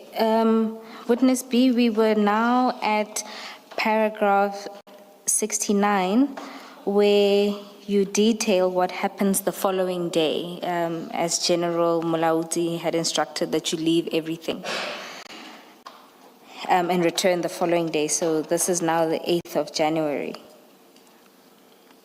Can you take us through? The following day, we went back, and we were taken to Brigadier Mkhabela's office, and then he said we must explain what happened last night. We took him through, everything that happened, and then we explained why did we needed to have that report that urgently in the first place. We showed him the reports that we were having and the reports that we were requiring. And then after the explanation and showing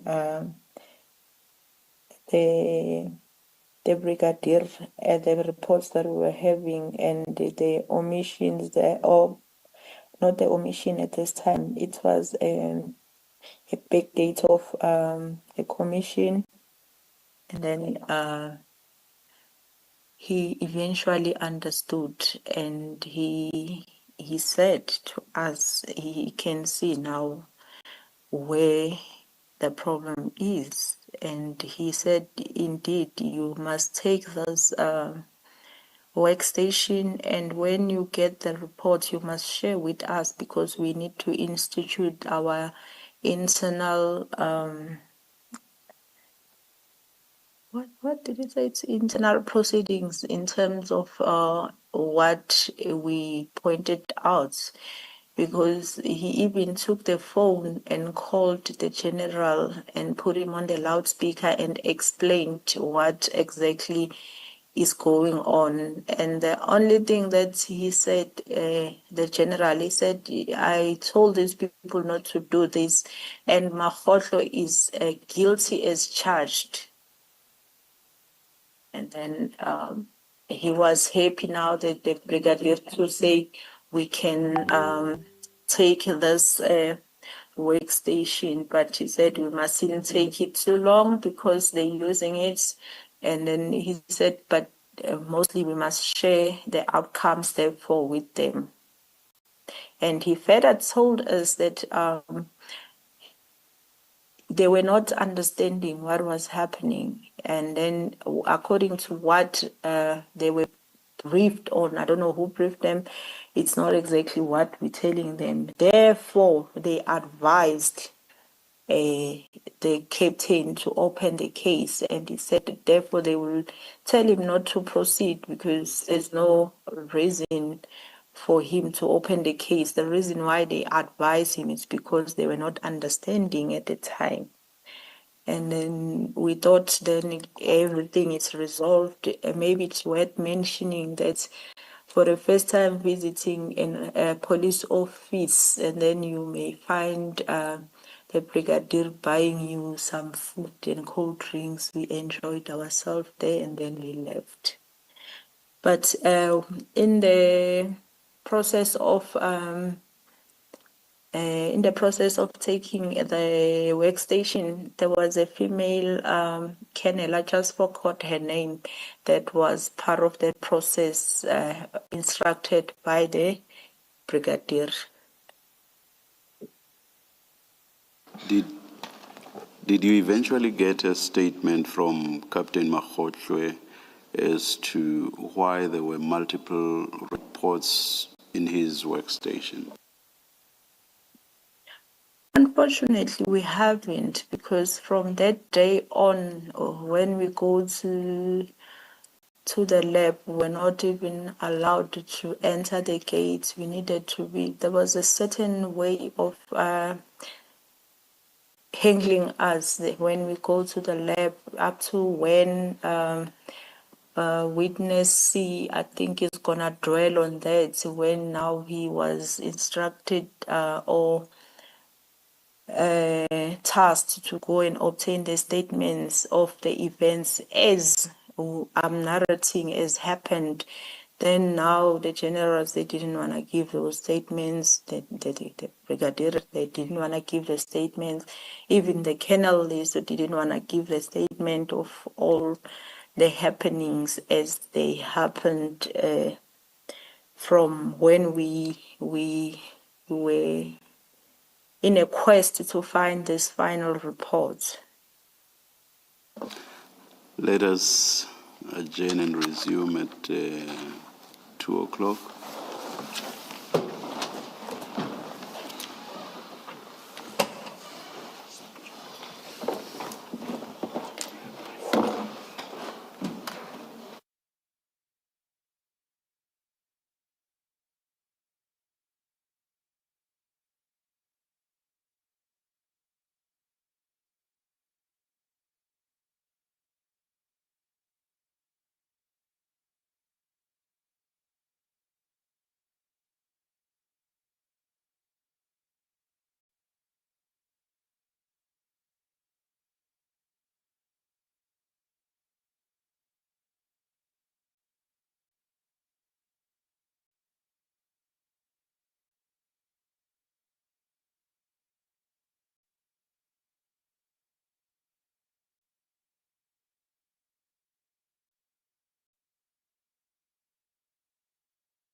Ms. Bowe.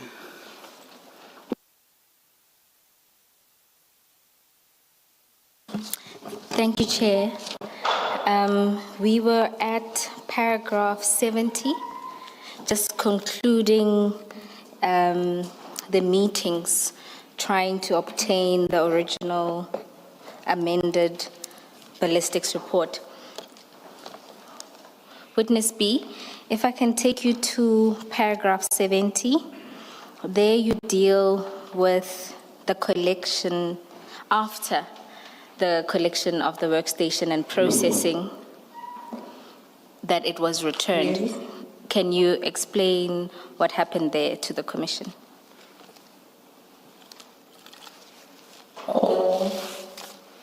When it was part of the team that was returning it, but it was returned on the 16th of January, just before the captain would go back to work.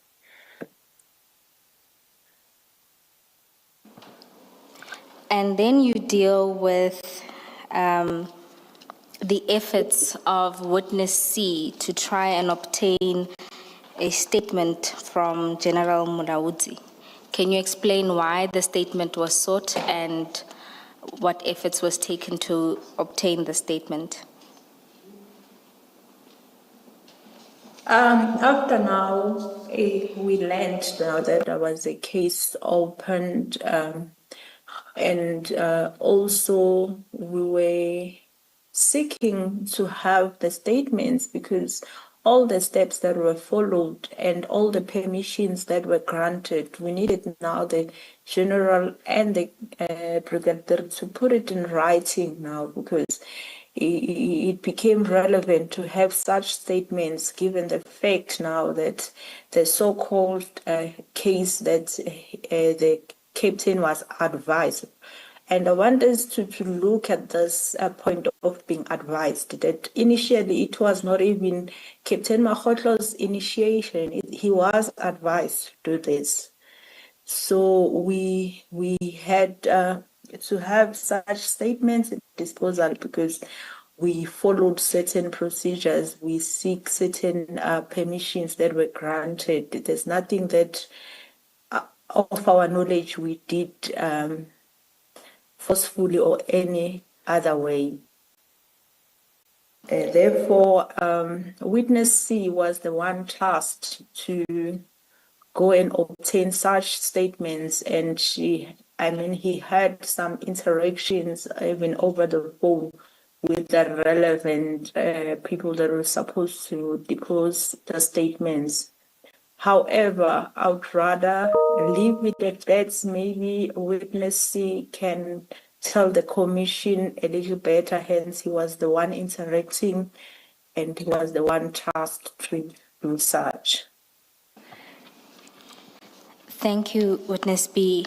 At paragraph 72, you comment on the kidnapping case that Captain Makgotlo opened against you and your team members. Can you tell us your thoughts about this? Yes, as I've already indicated, that to me it was so strange to say there was a kidnapping. First of all, the said kidnapping, it should be the crime scene, it should be a police station. It's bizarre. How can you kidnap somebody from police station where all the help is there to prevent crime? Further than that, we were going to the office, not our office. We can't be the one directing how we get there, how we gain entrance there, how we access the office. Obviously, the person who's leading us is the person who's working in the office. Thirdly, there's security at the gate. You can't just access the ballistic without going through the security. All that, he's the one who was talking to the securities to assure them that there's nothing wrong that is happening. It's him. He's with us and we've got permissions and all that. So I really, even after when now everybody was called out, God knows who called people that supposedly attended that kidnapping. But when they get the final explanation, otherwise, the way the people were supposed to open that kidnapping, that's how crime works. And we were not supposed to be let go if now we committed crime. That's why when you find the suspect and on the act, that's where now you arrest. You don't tell the suspect that, go, you come back some other time, I'll arrest you some other time. And given the fact that kidnapping it's taken as a serious crime, it was supposed to be open there and there because the police were there to attend to it. However, all that didn't happen. And the fact that we were told that he was advised and he would be unadvised. So all that didn't happen. It makes you wonder, why was it opened in the first place? What is the reason? Because there must be a reason. And knowing what you know now, have you established a reason?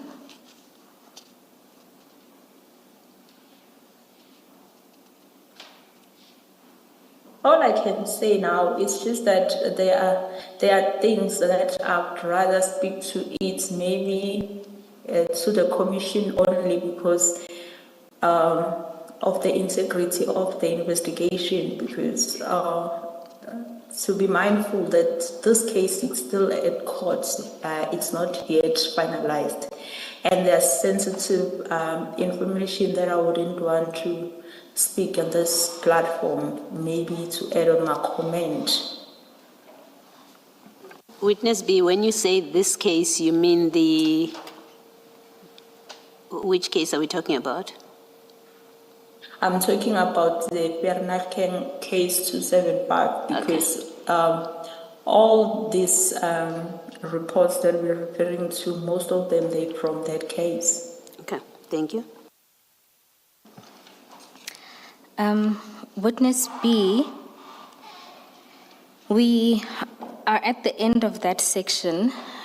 Commissioners, Witness B wants to go back to the section where we were dealing with the General Shibiri meeting. Before you do that, then maybe let me ask questions on this last part.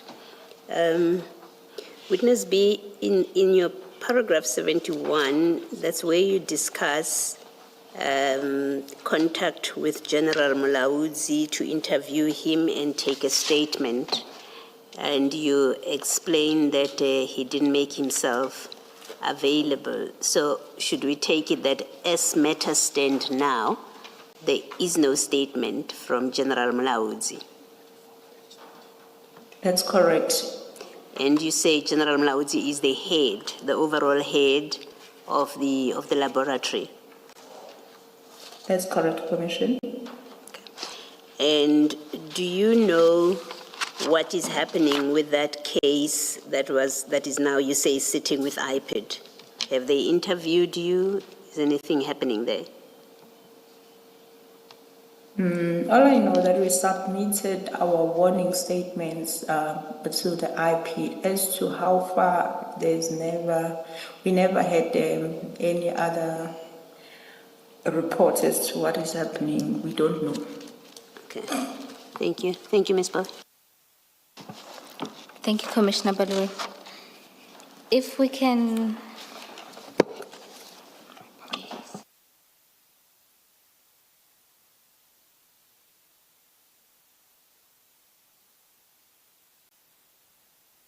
While Ms. Bawe is still trying to find her place, let me ask a further question about the General Mulaudzi's failure to provide a statement. Has anyone of your team, or you specifically, reported this to your superiors? This problem of getting an interview and statement with General Mulaudzi? Yes, we did. And who in particular have you reported it to?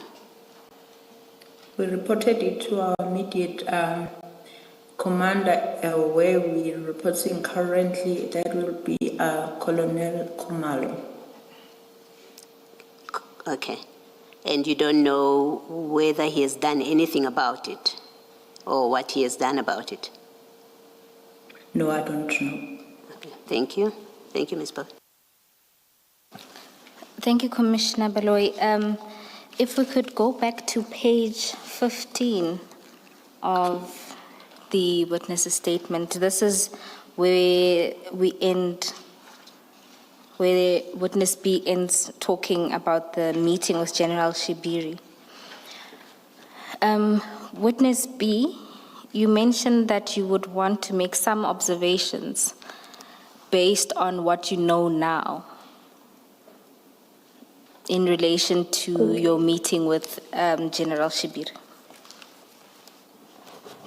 It's just one aspect there. Now, holistically looking at this whole thing that we're facing here, I was so shocked later on after the arrest of Kets Madlanga. When we look at his cell phone analysis, and then to find that the general has the relationship, or if it's not a relationship, the talking relationship with this Vusi Matlala. And I would also note that this phone that we have of Vusi Matlala, it was only in use from December. And indeed, what I can say in my comment on this is to say, I noticed that the very same general was in communication with Vusi Matlala using a WhatsApp, voice calls from the period of that December up until May. However, I noted that in April they never spoke, but consecutively from December up until May.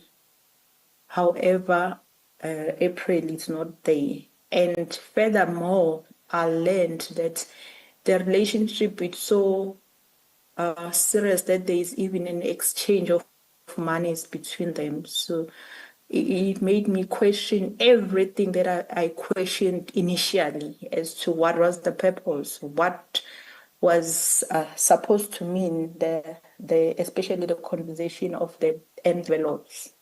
What was its intention? Maybe I'll deal with why this is so strange, and it makes me feel otherwise when I discover this at a later stage when we're dealing with the syndicates now. Maybe that's where I'll deal with this part to say why was it so questionable to me.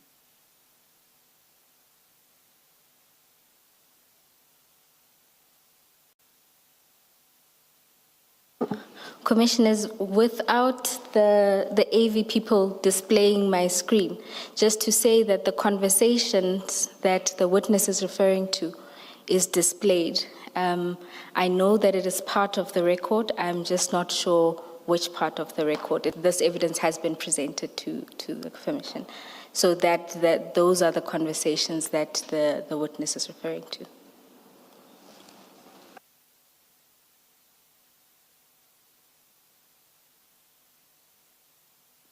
And on top of that, may I speak? Yes, you can. Yeah, on top of that, hence we've said now, since we've started with this investigation, we're getting a lot of streams of information. We were like shocked to learn from one of the streams of information that the same general was also giving information as to how to counter the investigation, including the very same Vusi Matlala. So that made me question everything and question myself if where will I be safe, maybe to discuss certain investigations, if maybe now we'll have such information about they're supposed to be our heroes because they are our leaders. They're supposed to guide us. And when you get such information, you, because when we were called in that meeting, to be honest with the commission, I was so proud to say we're doing something that is noticeable by the national office, not even knowing that it's not even the purpose. Ms. Bowe, speaking amongst the three of us, our recollection is that perhaps these were touched on during the testimony of witness X. We may be wrong, but whatever the position, you may perhaps just prepare a schedule. You don't need to go through it with this witness, in which you indicate where what is with regard to what this witness has said. Is that fine? We will do so.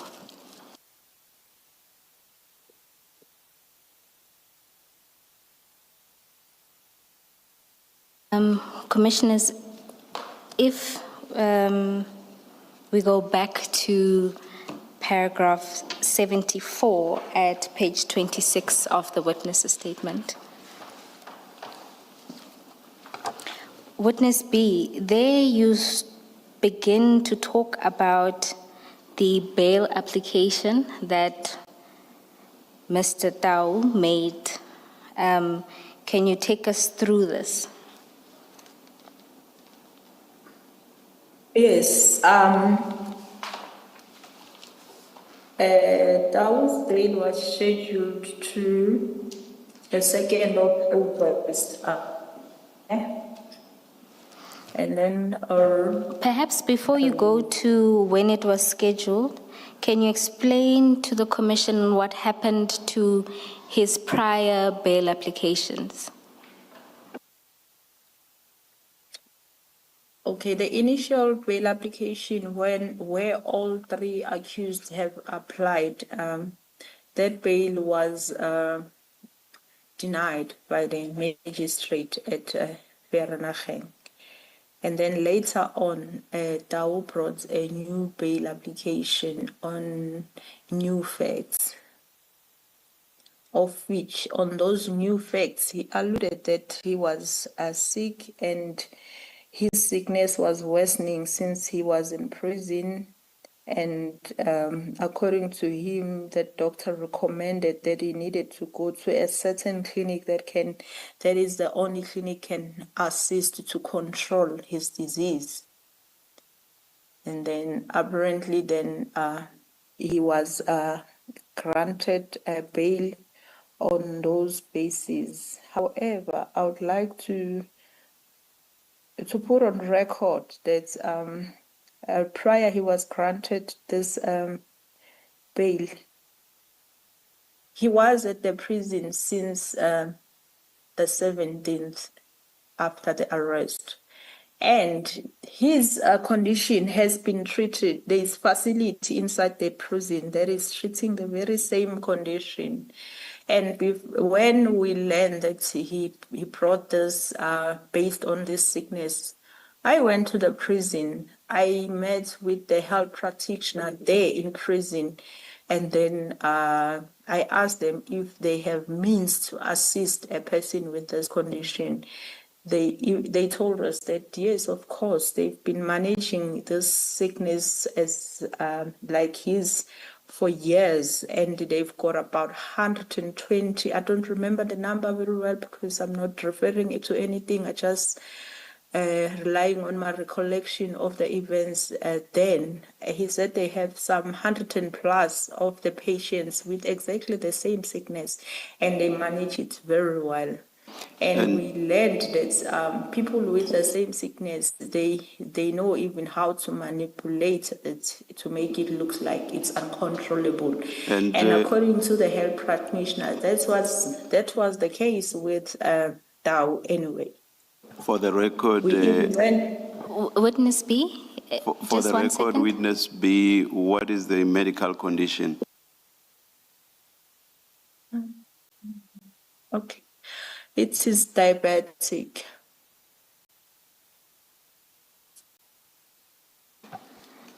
Yes, Witness B, you can continue.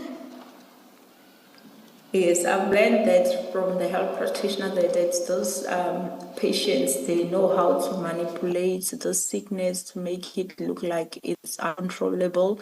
They know what to do to trigger certain sickness to make it look like it's uncontrollable. So they've said even in prison, there's a lot of prisoners that have went that route, especially when they want to use those grounds as the grounds for bail. Well, we even obtained the affidavits from the health practitioner at the prison to say we are able to control this, but if the accused doesn't want, he wants to go out from the prison to be treated, even that they can assist, they can take him wherever that he needs to go. But however, he was granted bail based on those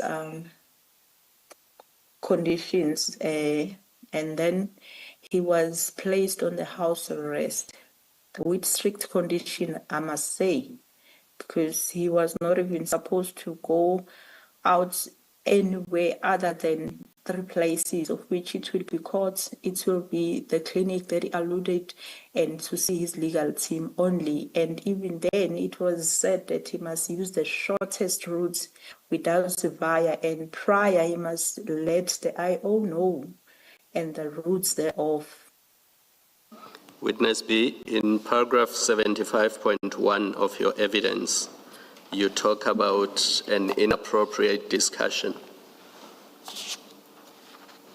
preceding the bail, the granting of bail.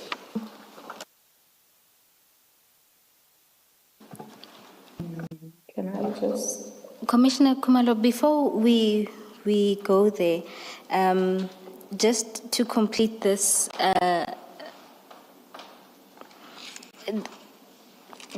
Witness B, this evidence was placed before the magistrate, the evidence related to the health practitioners.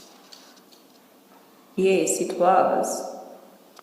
And after he was out on bail and he violated his bail condition, I went to the clinic that he alluded that is the only clinic that can help him to control his sickness. To my surprise, the doctor never saw him since 2021, if I'm not mistaken. He never treated him for this sickness as he alluded, and the doctor even deposited the statement to say he doesn't even need to see him. He can treat this via emails. He can consult via emails. So he basically lied to court. Thank you, Witness B. Commissioner Kumalo was taking you to paragraph 75, where you deal with the alarming circumstances or concerning events around the bail application itself. So if we can go there, and then you can start with the first event. As we're preparing for a bail on new facts, it was on the second, I think, between the last, I don't remember the dates, but towards the second, let me put it like that, July towards the 2nd. On Tuesdays at our office, we always have a meeting where we discuss crime, we discuss everything that concerns investigations and everything there. So it was one of these meetings when I was approached by my colleague, Sergeant Chukudu, and he told me that he was sent to me by Brigadier Nkwashu to plead with me not to oppose the bail for Tau. And then that was so strange because this bail, it was not even an initial bail, it was bail on new facts. My stance was already known because I already opposed that bail successfully. So there was nothing that was going to change with this one. because whatever facts that were there then, they were still there even now, except that now he alluded at court that now his sickness is worsening because he's in prison, he might die. Then the magistrate, he said, no, you can't die on my account. And then this request was unusual because in the case where we have murder suspect, or let me say serious crime suspects, all the commanders will tell you to go and oppose bail. This was so strange to say you shouldn't be opposing bail. Witness B. Are you still on 75.1? Yes. Witness B, can you explain to the Commission who Sergeant Mchunu is and who Brigadier Nkwashu is? Okay, Sergeant Mchunu is my colleague, same office. And then Brigadier Nkwashu, well, I learned that he's a district commissioner at Sidibeng, but I don't know him even today, but I got messages only from him, according to my colleague. Did Witness B, did Sergeant Mchunu tell you why Brigadier Nkwashu, or Brigadier Nkwashu's reasons why you should not oppose bail? Did he say, how did he explain it? Commissioners, I didn't even entertain. I just told him that there's no way that I won't be opposing this bail. Stance is already out there. You know that I am opposing this bail. I even went as far to say, because I thought it was for a good cause, that meeting, to say this document, it's been watched by the generals at the national office, thinking it was for that purpose.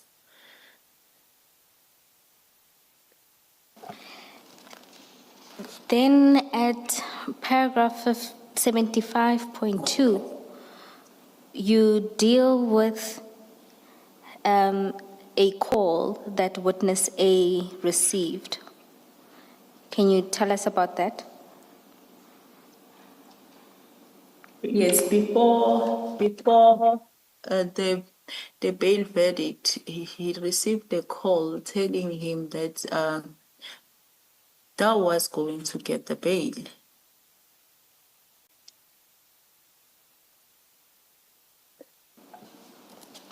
That was a call to witness A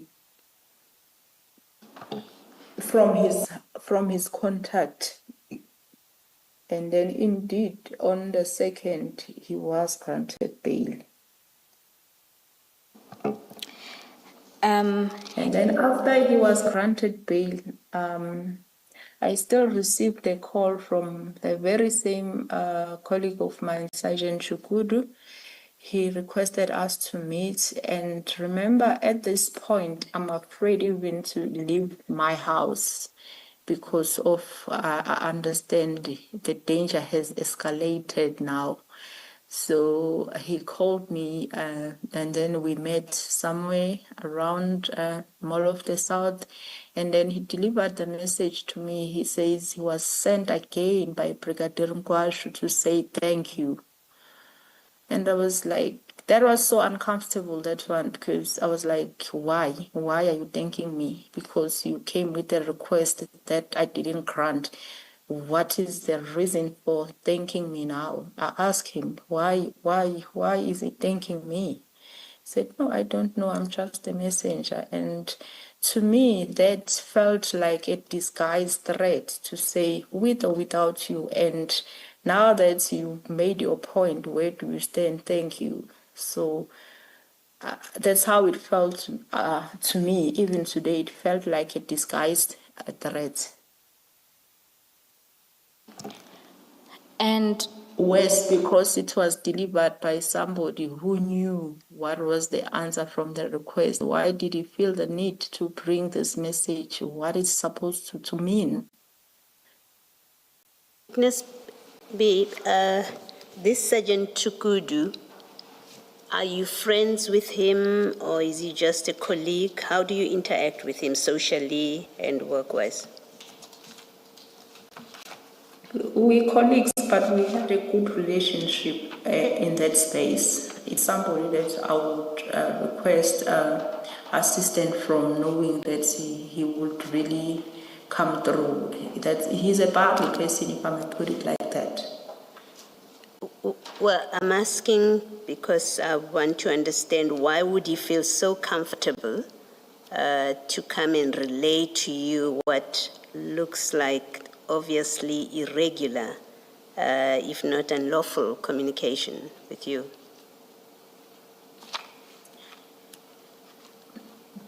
That part, that's why I said it was an uncomfortable one, because hence I'm saying the guy is a very bubbly person. He's a to-go person sometimes when you get stuck, because you know he's open, but we never had such conversation in the past.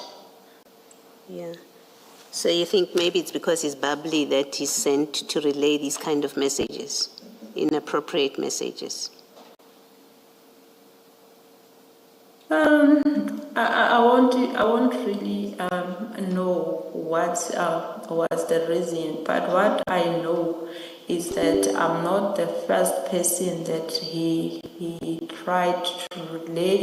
I don't know. I know that my colleague witness B was on leave when these things are happening. He informed me he also got a call from the very same colleague, and then he told him that he's on leave, and basically the person to talk to, it's me. I guess he really needed to deliver this message. He found himself had to. I don't know. I won't know what is the reason behind it. Okay, thank you. Thank you, Witness B. And then after that, after me now feeling so threatened in that manner, I reported this matter to Brigadier Hopane. Do you know if Brigadier Khopane has done anything about it? Yes, I do. After Tao was rearrested now, after he failed to stick to his bail conditions, during the arrest, as I was keep reporting things to the brigadier, she phoned me and told me that I did call Chukut and reprimanded him to stop conveying the messages. I told him that his person is arrested and he must stop conveying such messages to you, and he apologized. Thank you, Witness B. Commissioners, a statement from Brigadier Khopane is attached as B7, where she gives this exact account.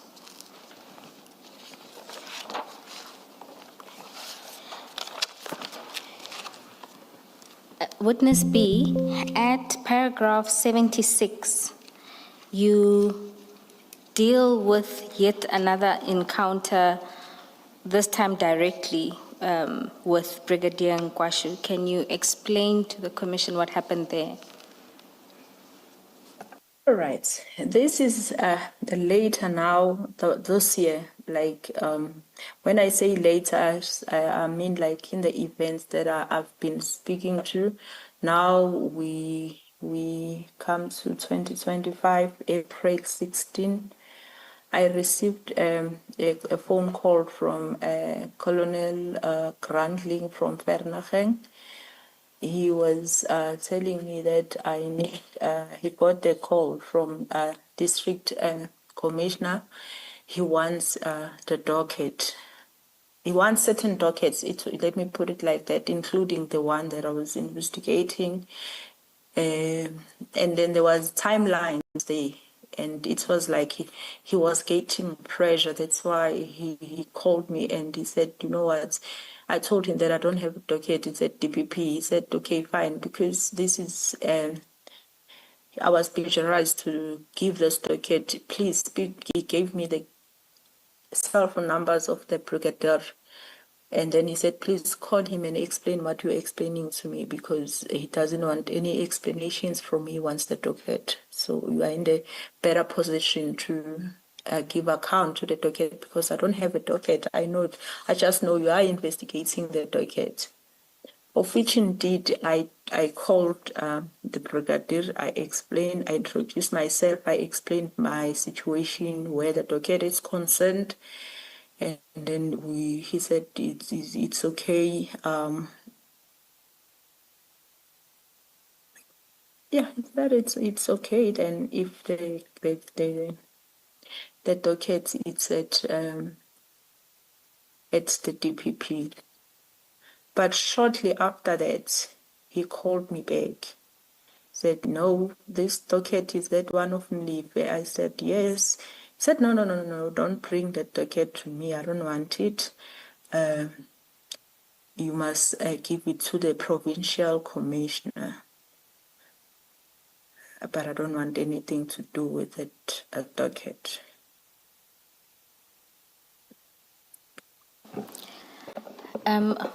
Witness B. Oh, he better said, oh, there's something that he said. He said he is a suspect on that docket. And I was like shocked, and I asked, are you a suspect? And then our conversation ended there. Thank you, Witness B. Commissioners, Witness B has provided us with the recordings of these calls. And so we would like to play these two recordings. The call that Witness B makes to, my apologies, just 1 second. I'd like to confer with my colleague.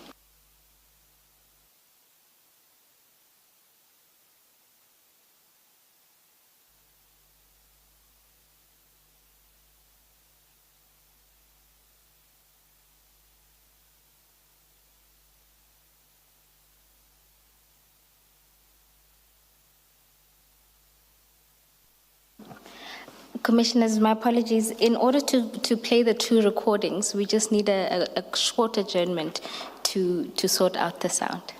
Let us adjourn, you'll let us know.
Thank you, Commissioners.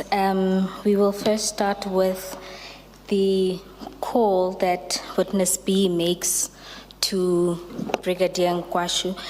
Just to note that we will be playing the call from 20 seconds in because she starts by introducing herself. But we will provide the full clip to the Commissioners.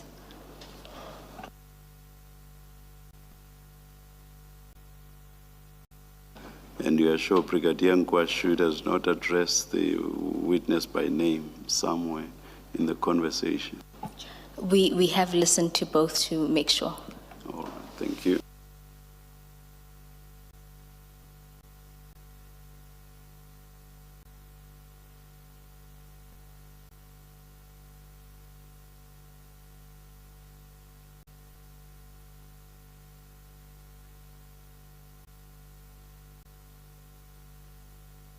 We got an instruction from the PC, and to collect all those dockets, including that docket of yours, and go give it to him.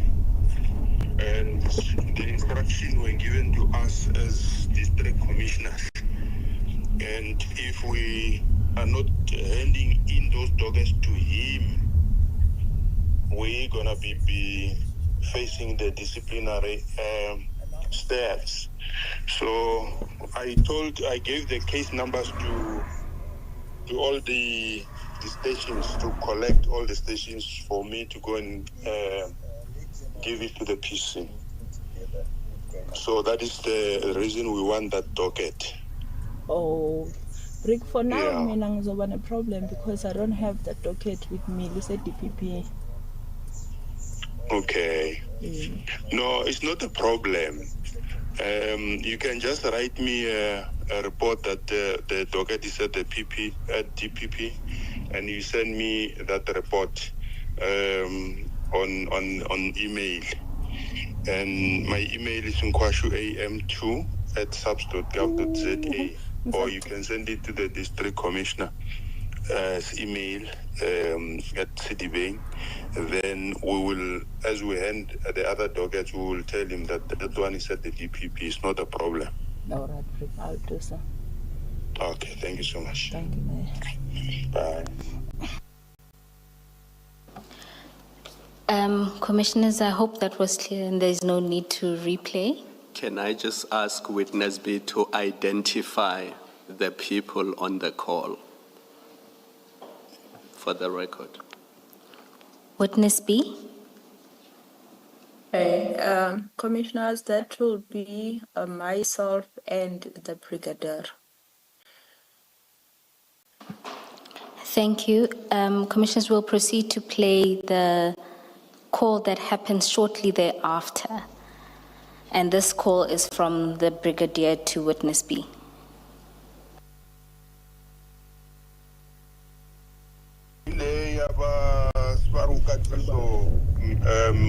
That's correct. Suspect kuleyo case mos. We suspect. Yeah, so I won't let it mean, na no mu itholile yise direct ku PC, ne? All right. No my ibuya ku DPP ungayilethi kimi angifuni. Okay. Ungayinika direct to PC. All right. Ngiyezwa, brigadier. All right, such thanks, ne? Bye. Bye.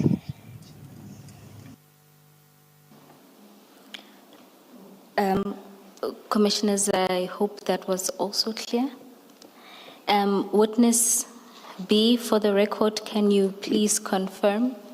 I think just one it second. was clear, but I think I'm a bit lost.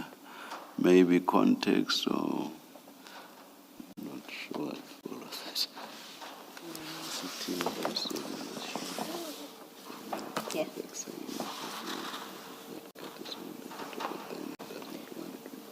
Perhaps in the Oh no, I get it.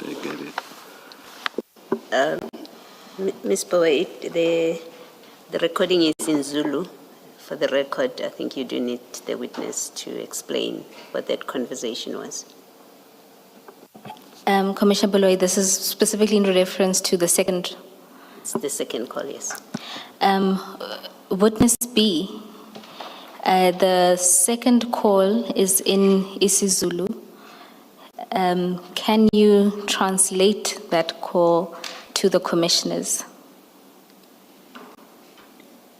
I'll try. Basically, the brigadier called me back to ask me in particular if that case was for Katiso Mlipe, and I said yes, and he said no. On that case, he is the suspect, therefore I shouldn't bring the docket to him. I must take it straight to the provincial commissioner. He doesn't want it. And for the record, who was the provincial commissioner at that time? It's General Msombe. Thank you. Witness B, did General Mtombeni's office or even the Sidibeng District Commissioner's office ever communicate this request formally to you or your commanders? No. That was the last time we had such conversation about the docket. Witness B, you say in your statement that as investigating, he is a suspect. Do you now know, as you testify, whether he is a suspect? Up to today, I'm not so sure what the brigadier was talking about, because as far as I understand in this docket, the suspects are arrested. There's only one outstanding with the J50, so I have no idea. And at any point before this the two telephone conversations, had General Nkwashu been involved at all to do with your docket, the Vereeniging docket? No, except when he was making requests through my colleague. That's the only thing I had to know this name from, but other than that, no. Thank you. Could he possibly have been a reference to Mr. Katiso Mlipe? Oh, beg your pardon, Commissioner, didn't get it. I'm saying, could the he is a suspect, could that possibly have been a reference to Mr. Katiso Mlipe? I actually not so certain, but there's one thing that I can note while we're there. Maybe it might bring a picture to the commissioners. On the 9th, shortly after Mlipe appeared at court, I learned from the prison head that there was a request from Brigadier Nkwashu to go to prison to see Katiso after hours. And the reason why he wanted to go there, according to the reasons given to the prison head, is that he was apprehended that morning at airport, so he needed to bring him some clothing and some food, and it was quite after hours for visitation at the prison. And indeed, according to the prison head, he went there, but they also noted certain things that they made mention to me to say he came driving in the BMW without registrations. Witness B. Of which it was. Witness B, just 1 second. Yes, the ambiguity with regard to the pronoun does not arise if we listen to isiZulu. My co-commissioner says the brigadier said ngi. Ngi suspect. So the Ngi refers to the brigadier himself. It only arises when we read it in English. So you can't be sure whether the he refers to the brigadier or refers to Katiso Molefe. So my co-commissioner says, he said Ngi, which would mean that it's the brigadier who is the suspect. Yes, Chair. That's correct. And we will be providing objective transcripts of that recording. Thank you. My apologies, Witness B, you were also providing that confirmation? Yes, he indeed said Ngi, he suspect, meaning he was referring to himself to say, I am the suspect. Witness B, you were explaining, and I think some of it got lost, or at least I lost it along the way. It was in response to my question whether General Nkwashu has had any involvement with this case, and I think you were starting to explain, you had started to explain that on the morning or after Mr. Tawu was arrested at the airport. Can you just repeat that? What happened? And how, and I think you were speaking to the involvement of Brigadier Nkwashu with that. I'm saying all I know where Katiso is concerned, all I know is that I got a call from the prison head informing me that they had a request from Brigadier Nkwashu, whom he said Katiso was been arrested on that morning at airport. Then he was requesting to be granted permission to see Katiso after hours on the 9th, and then he indeed went to prison driving in a vehicle without registration numbers, of which the prison head noted and said, we find strange why would the brigadier now drive in a vehicle without registrations. However, they told me that they couldn't allow him to see Katiso, but they took the clothing from him and they refused to take food because their policies doesn't allow so. And yeah, that was it about that day. And then furthermore, he told them that he was related to him in a way, but when they make their own inquiries, Katiso denied being related to him, so they felt like there was something wrong happening. That's why they reported that incident to me. I don't know how prisons work, but is an incident such as this recorded in the prison's record where a visitor is asked to come in to see a person? Would there be a record in your experience of this? Yes, there is also some reports that the prison had made and also deposited the affidavits in that respect. Thank you. Even the video footage, I saw the video footage where they were showing me the person that they say it was the brigadier entering there. Yes.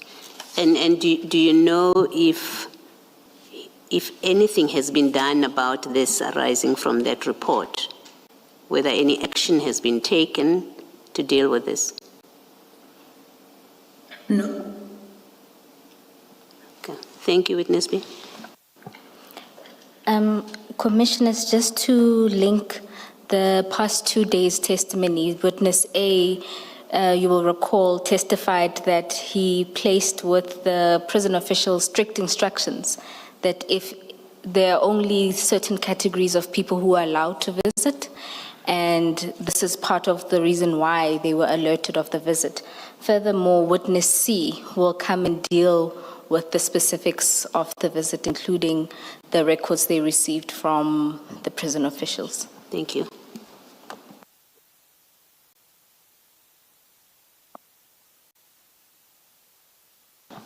Witness B, we can then look at paragraph 77, and this is where you discuss your meeting with witness A to discuss all of the concerns that you now had, especially given Mr. Dao's release. Can you talk to the Commission about this? Yes. On the 3rd, we couldn't even sleep. We met, we reflected on everything that has happened, and we also reflected at the danger that was facing us now that Dao was granted bail. On our first attempt, we tried to get hold of Brigadier, trying to explain to her how do we feel now, what is at stake right now. And then we couldn't find the Brigadier. She was not in the province. She was having something out of the province, and then failing to get hold of her, we then tried now to think, what else can we do? Given the fact that already we had an instruction to say, you speak to me or the general, now we try to think, how can we reach the general? At that point, we didn't have a direct line with the general. So we engaged one of our colleagues that we have worked with in the past. The one who's not even in our office, and then that will be Sergeant Matendra, who was, we knew that she's got an easy access to the general. Therefore, we drove to him, and then we deliberate there. And one of the reasons why we opted to go to Sergeant Matendra, I guess witness A has touched on this, because we have a history of working together in the serious cases. We once worked on several cases. Therefore, there was one member that we used to work with, of which a witness B mentioned that passed away. Maybe it's not the right word to say passed away, because he didn't pass, actually he was killed. And then with the situations that he would communicate with us to say, hey, there's a problem here and there, and then I might be killed. And we find ourselves in the very same situation. Witness B? And the person who would best Witness B? understand it was Matendra, because he knew what Ndlovu faced and subsequently what happened to him. So Witness we B? knew that he would understand our Witness situation. B? But the main point, it was for him to connect us with the general, Witness, of which he subsequently did. Witness B, please hold your thoughts. Don't forget where you were. Ms. Poe, did you not introduce this discussion by making reference to paragraph 77? Chair, I was waiting for a pause to pull the witness back to the sub-contents. Why I'm asking that is because you said the witness's eyesight is not that good, and that she would not be able to read. I just have the feeling that 77, inclusive of 77.1, up to 77.7 should be read into the record, and perhaps you should do that and just get the witness to confirm. I would like for that to go into the record.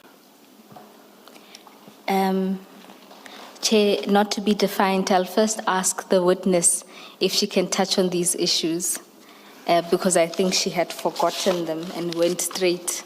But I will do so. I'll read to the record. And are you hoping that she's going to go 7.1 up to 7.7 point by point? You see, that's my concern. My concern is that it's probably going to be a generalized narrative, whereas she says the two of us had reflections, and these are our reflections, 77.1 all the way to 77.2, unless you think the witness is going to be able to do that. Chair, lest I be disappointed or misleading the Commission, I will read the paragraphs into the record. Thank you. Starting at paragraph 77, after the granting of the bail and into the early hours of 3 August 2025, witness A and I met to discuss the case. We were extremely concerned about Mr. Dau's release and the danger that this would pose for us. We also reflected on the worrisome things that had already taken place during the course of the investigations. In particular, we recalled threats and intimidation whenever we attended bail application, including the cars that followed us and attempted to drive us off the road after the accused person's first appearance. Threats and warnings from senior SAPS officials expressing both that brown envelopes had been prepared and that if these were not taken, our lives would be in danger. Interference from SAPS members, including from Brigadier Nkwashu through Sergeant Sukudu, the omission of linkages in the ballistics report, and general unresponsiveness from Captain Makgotle.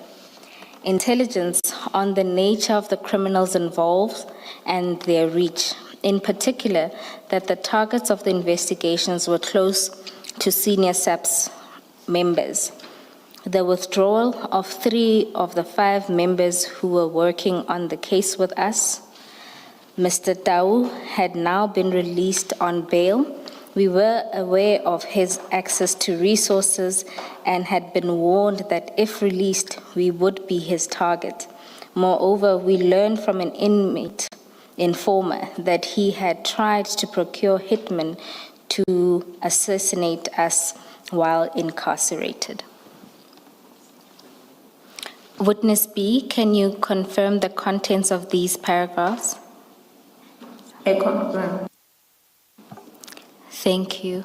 Before you move on, witness B, in that paragraph 77.4, where you speak about the unresponsiveness from Captain Makgotle, from what you have described regarding General Mulaudzi, would it be wrong to include him, or is there a reason that you don't include him in that complaint about unresponsiveness?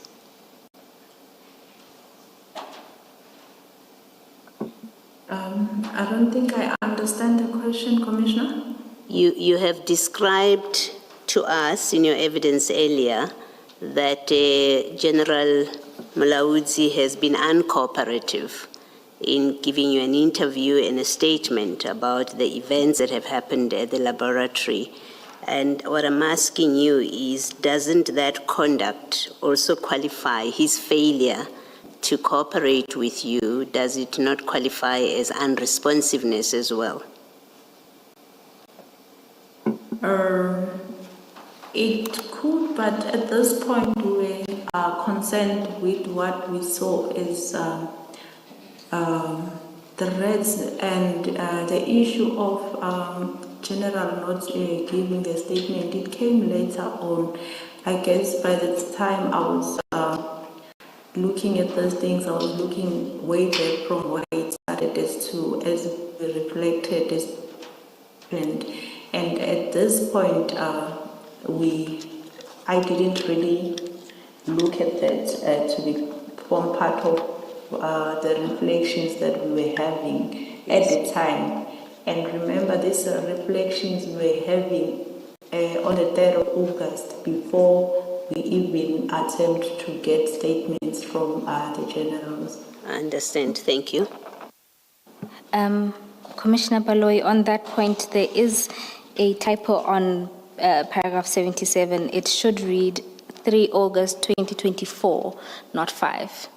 So the incident with General Mulawuzi happens in January of this year. I saw from B7 that Mr. Tau was rearrested in September. Yes, shortly after his bail release. Witness B, can you speak to Mr. Tau's rearrest after his bail release?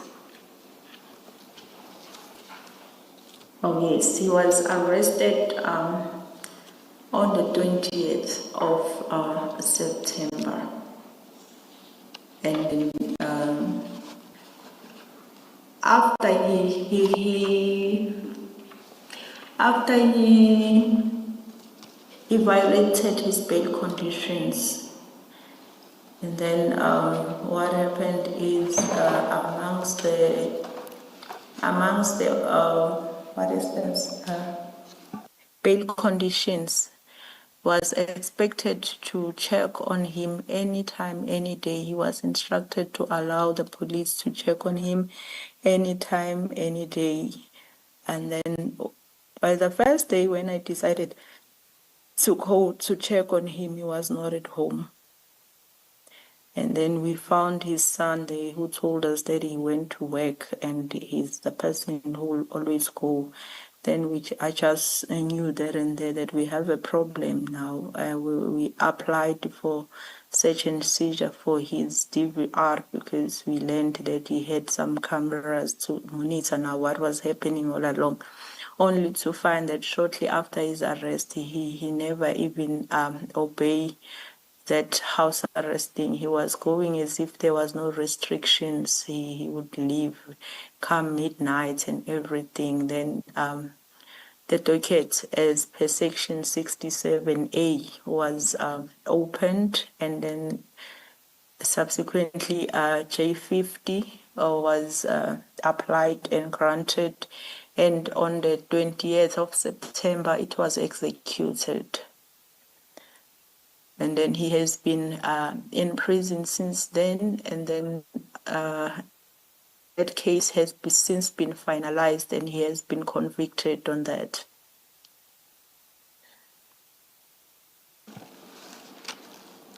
Thank you, Witness B. You were at paragraph 78 and just explained your approach to Sergeant Matendra.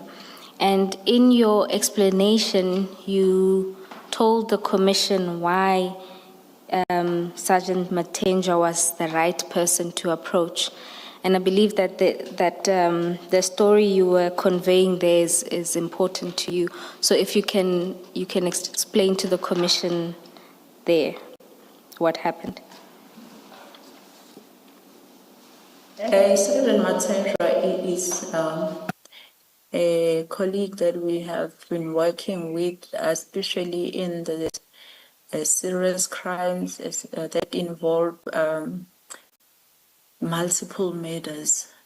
And then we had another member that we used to work with, that would be Sergeant Lovu, whom I said was then killed in line of his duty. And then knowing that Matendra and myself and Witness A and Sergeant Lobu would work together on certain cases, we knew that he was the person that will understand our situation at the time, why we desperately needed to speak to the general about our situation, because we knew now that our situation, like our story, it was just a same script, different characters. We were going to the roots where this other sergeant find himself in, because he would say that, hey, what I'm going through here, I might be killed. So he died knowingly so that he might be killed, as much as we already knew by that time that we are at the verge of being killed ourselves. So the best person who would understand our story, who understand it back to Sergeant Lobu, it was Sergeant Matendra. And then we explained to him, and he subsequently indeed saw the gravity of our story, and he made sure that he connects us with the general, of which we couldn't get hold of him that time, but I believe that the sergeant briefed the general, and subsequently, I think on the 5th, the general called me and I got a chance to explain what was happening. And Witness B. Yes. Before you deal with your conversations with the general, maybe to step back and deal with paragraph 79, where you talk about the dangers and your continued reliance on the private security company because the sub-TRA processes hadn't produced any results. Can you tell the Commission about that? Yes, we were like from the second, we were relying on this private security or company to assist us in order for us to be able to do our investigations. And then the TRA also was done on us. Witness B, can you just remind us, when did you first request a TRA? It was shortly after the first appearance. I'm not so certain any longer because I don't have the copy of it, but I believe it was sometime in May. And as at August, you hadn't received it?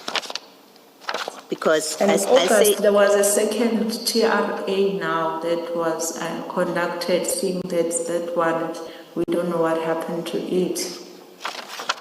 so between May, when you asked, and the beginning of August, nothing had been done on your first request? No, Commissioner. Do you know ordinarily how long or what is the response time when there's been a request for a TRA? Ordinarily, what would be the response time? It was the first time myself dealing with that. I don't know, but what I see on the second TRA, we spoke with the general, I think on the 5th, and then it's either on the 7th or on the 8th already we got response because the officers from the office conducting the TRA, they came to our office. I had an interview with them. So it was that quick on the second one. The second one, just to confirm, the second one was after you had now involved General Mbuso Khumalo for assistance. That's right. Thank you.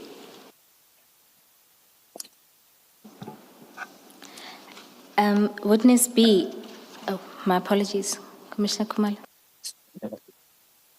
Yes, Witness B, you have mentioned earlier, but you repeat it in this paragraph 79, that you had to use a private security. How did you get this private security? Is that your private arrangement? Was it an SAPS arranged protection? No, it wasn't SAPS arranged. I would say it was private, given the fact of the relationship that I had with them since 2020. I first met them 2020 dealing with another case of murder somewhere else. All right. Thank you, Witness B. Witness B, at paragraph 80, you refer to talking to the prosecutor after Dow's release, and that she also took some steps of her own accord. Can you tell the Commission about this? Yes, this prosecutor has been the person that we've been working closely to on this matter since day one. Therefore, we needed even not to explain anything to her. She understood everything and the dangers surrounding this investigation. So she was very, very concerned. So she wrote to our office, like I think she copied more than one office with her concerns where our safety is concerned.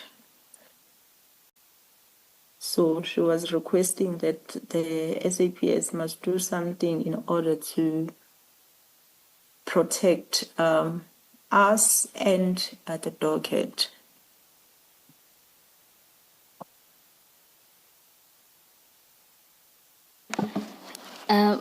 Commissioners, the letter from the prosecutor is attached to General Khumalo's statement, and I think also General Masamula's statement. I'll provide specific references in the morning.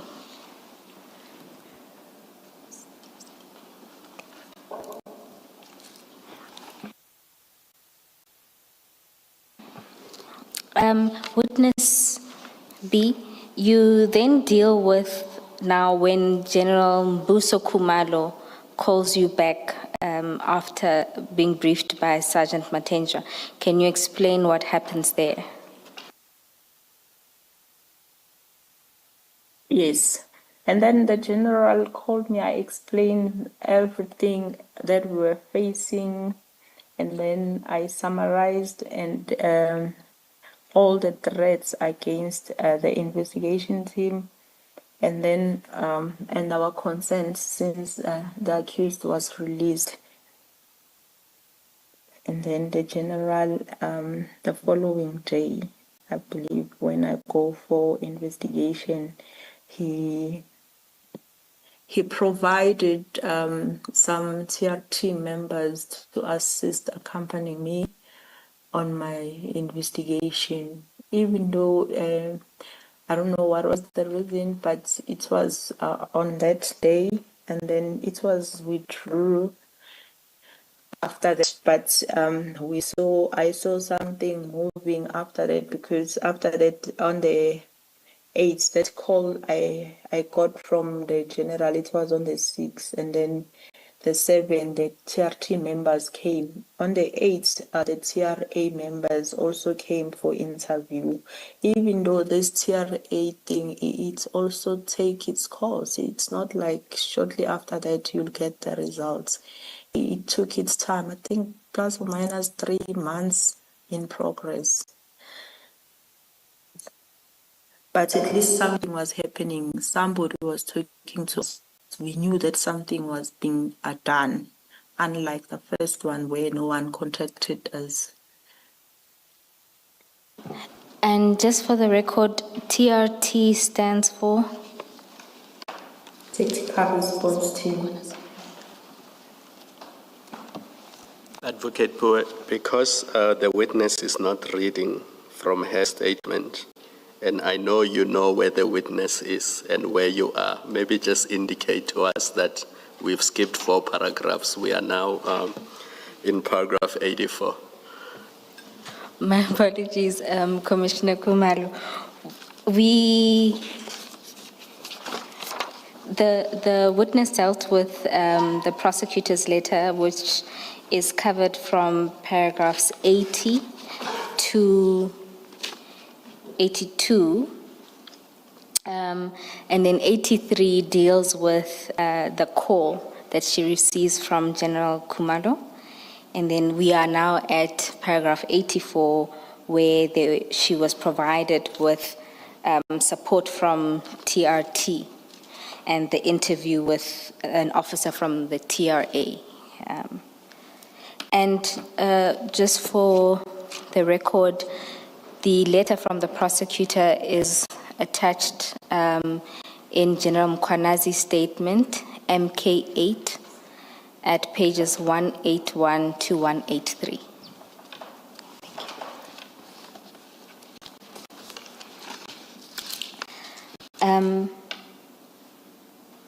Witness B, At paragraph 84, you deal with the interview with the TRA officer.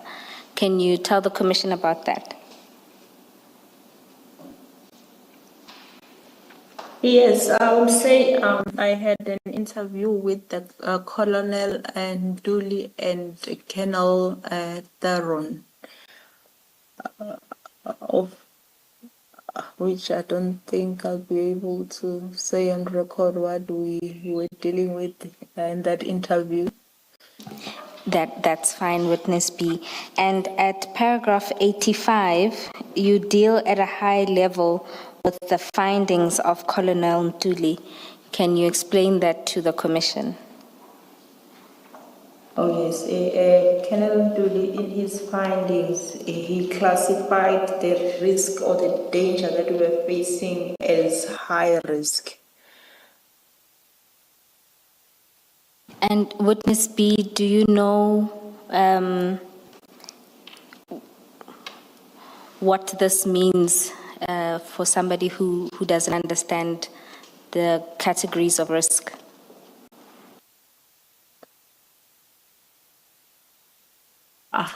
In the lack of better words to describe, I would say it meant now we're at grave risk. And at the end of the paragraph, you deal with then what is recommended for persons classified as high risk. Do you want to tell the Commission about that? Yes, in his recommendation, he recommended a 24-hour security where we concerned. So, meaning now that was a start of us losing our lives. More like going to prison. Thank you, witness B. At paragraph 86, you talk about an event that happens during the week of the 12th of August with members of the cold case unit. Can you tell the Commission about that? Oh yes, on the 12th of August, we, for some reason, I believe we were at the office for something, and then two gentlemen came in, and then they said they were from cold case, of which one introduced himself as Dion Mlaudzi. They were sent from their office to request the Vernagen case with all sub dockets that it goes with. And then, fortunately enough, that we were in the office, I was able to jump in to say, no, those dockets are at DPP. In actual fact, they were not even at DPP because we were shocked in a manner. Why? The first thing that came to our mind, why cold case is interested in this case, that it's so hot. And then we further explained that in case they need the dockets, they need to communicate through our commander, that would be Brigadier Khopane. Yes. Okay, Witness. That was it. Then they left. But shortly after they left, I also got another Witness call. B? Now Witness B, before you deal with the call that you get, Commissioner Baloyi has a question. Yes. Witness B, it's about the Sergeant Mlaudzi and the person he was with. Did they explain to you why they are collecting this docket, the main docket and its sub dockets from you? Why it should go to cold case? Sorry, no, Commissioner, they didn't explain. And you didn't ask? I did not ask. Okay, thank you. Thank you, Ms. Thank you, Commissioner Baloyi. Witness B, in paragraph 87, you talk about the cases traditionally dealt with under the cold case unit. Can you explain this to the Commission? Normally, the case that will be referred to as cold case, it's where all investigation has been exhausted and nothing come forth. So, meaning no breakthrough on that case, then it will be referred to as a cold case. Doesn't mean now we stop investigating, but not actively as before. Then a cold case will be dealing with such. And for completeness, did Verenigen and its sub-dockets fall within this category? No, that's why I used the word that was so hot, because number one, it was fairly not that old. It was a docket that was just opened April. This incident happens in August. Nevertheless, that what is the period? The fact is people were arrested. It's a court-going case. It can never be classified as cold. And at paragraph 88, you then deal with a meeting that you had with Major General Khumalo. Can you tell the Commission about this meeting?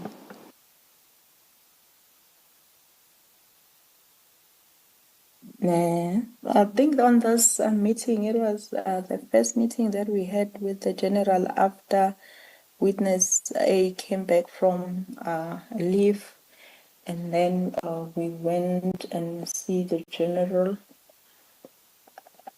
And then we spoke about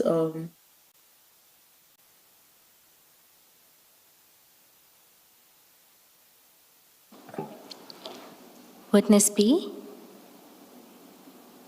yes. Oh, you can still hear us. Okay. Yes, we spoke about the progress of the investigation from then on. Then we were directed that from then on we'll be reporting to him for the guidance on the docket and the responsibility for our safety, and the docket were formally transferred to General Likalakala, who was going to take us through from then on. And do you know what position General Lekalakala holds?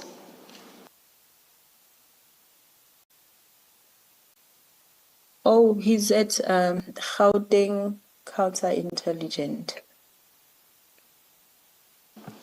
Thank you. Witness B, in paragraph 89, you then say that on the same day as the meeting, you then receive a call related again to the cold case unit. Can you tell the Commission about this call? Yes, this time around I received the call from Colonel Rod, who was also requesting the very same dockets that two gentlemen came to collect previously, and I directed her to Brigadier Hopand to be the person that she refers the request to. And why did you? The Brigadier also told me so, to say anyone who wants the docket, I must just redirect that person to her. And I shared her numbers also to Colonel Rod to speak to the Brigadier. Again, you describe this interaction as unusual in paragraph 89. Can you explain why? For the very same reason because now already the two gentlemen came to the office. I explained that the brigadier needs to be contacted. Instead of contacting brigadier, I still get the same call from the same office to say I must give the stockades, and I still gave Brigadier Khopane's numbers still, but I also went back to the brigadier to alert her to say I got this call again. However, I gave the numbers. Most probably they will contact you, of which it was strange because when I get the briefing from the brigadier, nobody ever called her. And that message from Colonel Root asking for the brigadier's number, you deal with that at paragraph 90. Yes. Yes. Witness B, in that paragraph, you explain that you later approached Colonel Root for a statement. Can you explain to the Commission why you approached her for a statement and what the outcome of that was?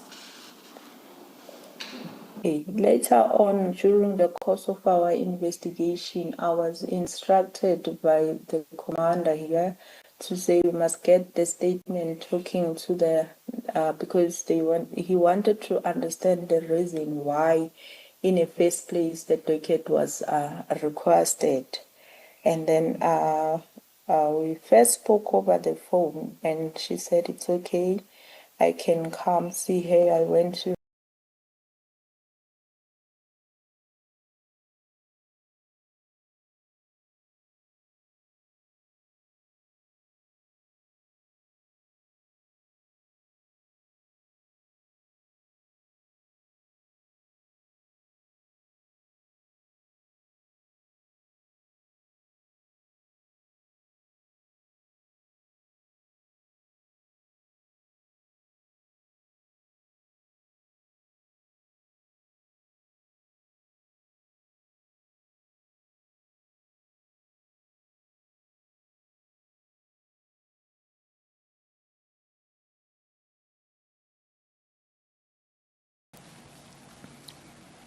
Now, my question is,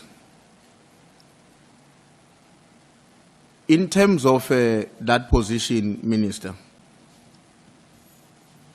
do you have any evidence which confirms that indeed there was no consultation?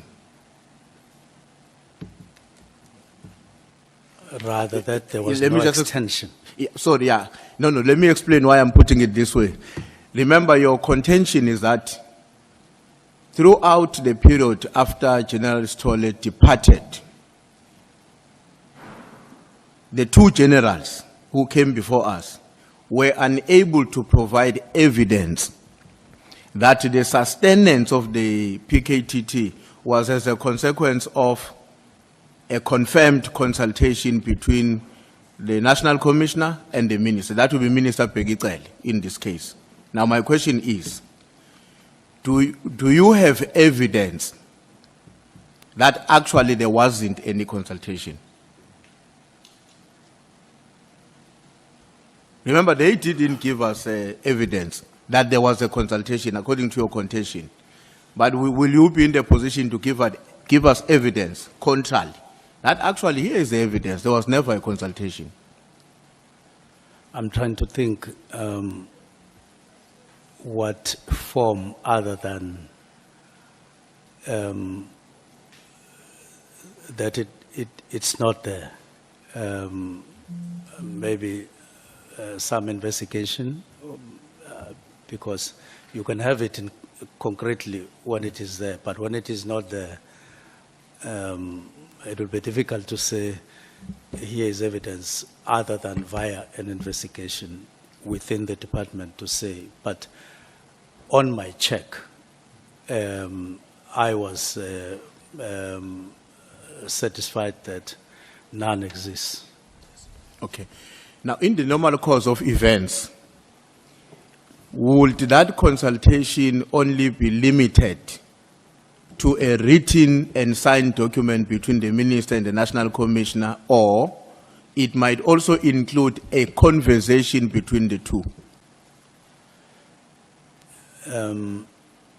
I would basically argue that it would have been written based on information that I got, that it was written, but I can't deny that it may have taken whatever other form, if it did. Okay. But in this instance, Yeah. yeah, No, it was no. based on written. Okay. No, thanks, Minister. I was asking that question because I thought, because even when General Stolle left and General Masemula took over, I suppose that's how they followed each other, or whatever the sequence might have been. But even as he has departed, the evidence exists that beyond his tenure, meetings of the IMC did take place and reports were taken to Cabinet, Yeah. which may therefore justify a conclusion that in whatever form it may have taken, a green light was given by both the then Minister Cele and the National Commissioner for the PKTT to be extended. So that is the point that I wanted to make. You may want to comment on it. Yes, it's not just the reason why I was doubting verbal, it was because it has to be in the form of an assessment written down, as opposed to a request for money. There's a distinction. That's why the CFO in 2024 March talks about the need for a work study if the National Political Killings Task Team is to be drafted into the organogram. It suggests that there would have been a work study. It can't be verbal. And that, such a work study signed and would then extend the term, and then it would release money, as opposed to the process going the other way around. So I doubt that you could do it verbally, both the assessment and signing for the extension. So in that context, Minister, shouldn't we then come to the conclusion that if there was an expectation that a meaningful consultation will occur between the Minister and the National Commissioner to extend, that therefore a meaningful consultation would also be rationally expected between the Minister and the National Commissioner to discontinue? It would be expected. It would be expected. I think so, if I hear you well. Okay. But in this case, we can conclude that because if the way in which you would expect it would be in a written form, in some form of an assessment, remember, between the big chiefs, the Minister and the National Commission. Yes. Would I be wrong then to conclude that that did not meaningfully happen between the Minister Mchunu and General Masemula in the case of a discontinuity? That there was no extension. Meaningful consultation between the two chiefs that, okay, were discontinuing. No, I have explained that I didn't consult per se on face-to-face or in writing, but there were meetings on factors. I singled out one factor that I had a problem with. It is the category of people who came to report certain things, certain practices. And I felt that because of this factor, I wouldn't be able to, I would be able to rely on it to effect the directive. And then we will have discussions later, but I took that as risky and serious, and that I wouldn't be able to go to anyone and talk to them on this particular matter. Okay. But Now- others, I would want to you to underline that there have been processes, there have been everything, but not on the actual directive to disestablish. Now, in your response to a question from I think from the senior counsel, including from some of my colleagues, Minister, you made references to the fact that you had directed the Chief of Staff to send the letter to the acting commissioner and the national commissioner. Yes. And then he decided, without your direction, to send it to the PAs of other generals. And I want to say, would the PAs of other generals include the PA of General SB? I can't recall specifically, but I do recall him indicating that he sent to some PAs. I can't recall whether he did it to all deputy national commissioners. Okay. I'm asking this question, and I really would not hold you accountable for that, because that was a person acting outside your instruction. But I'm asking this question because a particular web has been created of Mohoti, Matlala, Sbia, and I will explain later on why that web becomes a matter of concern to us, and his conduct to decide that beyond what the minister has asked me to do, I'm also sending to all others. Because when you read that web, it becomes, it's very difficult to believe that he would have excluded the PA of General SB. Yes. And it's very easy to conclude that the inclusion of General SB as PA may very well be informed by the fact that Red Bull Vlugtag is coming to Cape Town. Enter your team at redbull.com/vlugtagza. it's a question we will pose to him, given the deductions that we can make when we look at the sequence of events after that. But I'm not posing it to you. And then when you were responding to Honorable Malema on the Mohoti question,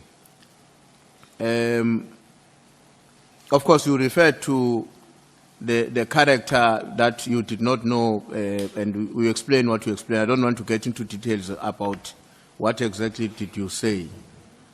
Now, he appears to be very central to the crisis we're handling, Mohoti, in one way or the other.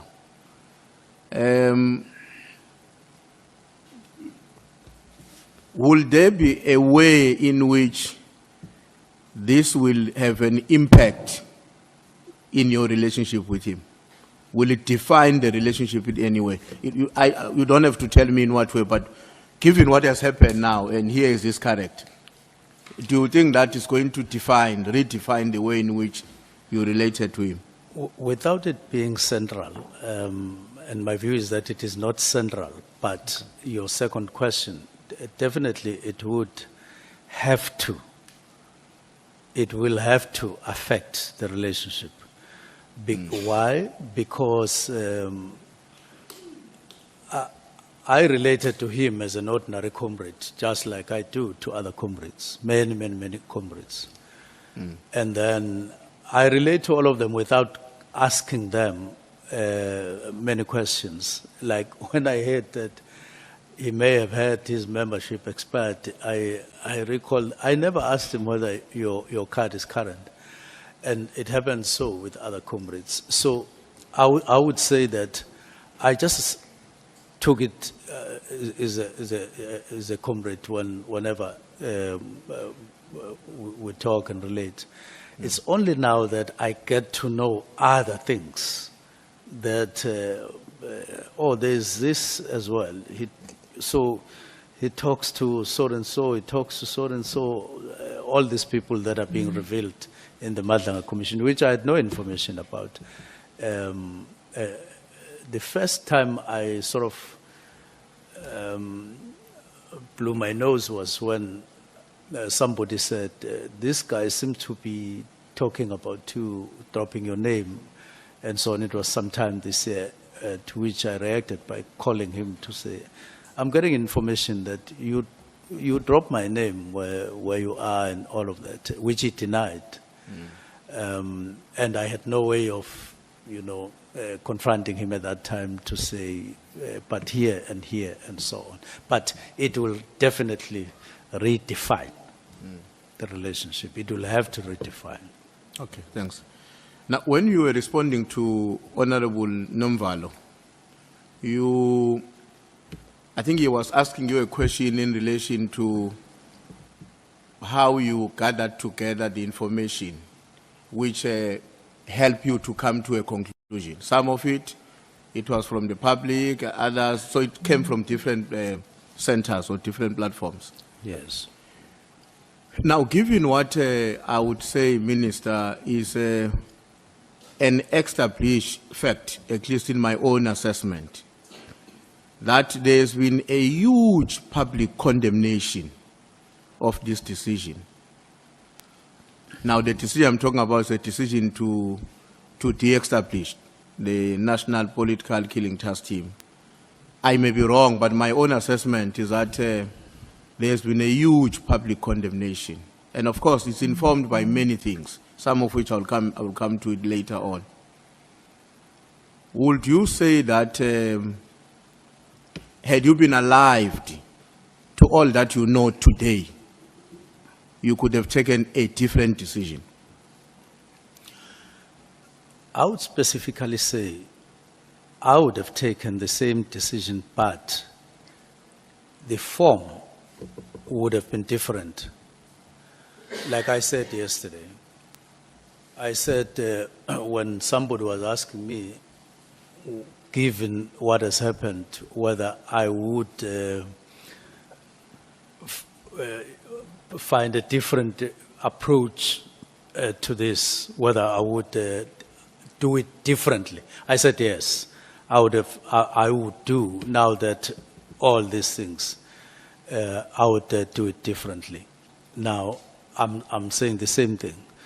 The decision would have needed to be taken, Honorable Mpemba, based on, it's even if you try to duck it, you try to avoid it, you would have needed to take a decision of this nature at some point, purely based on how you use money that is available, and ask yourself whether the way we are using money currently in subs is optimal, is in line with the wish to protect everybody, not only in KZN but in the country.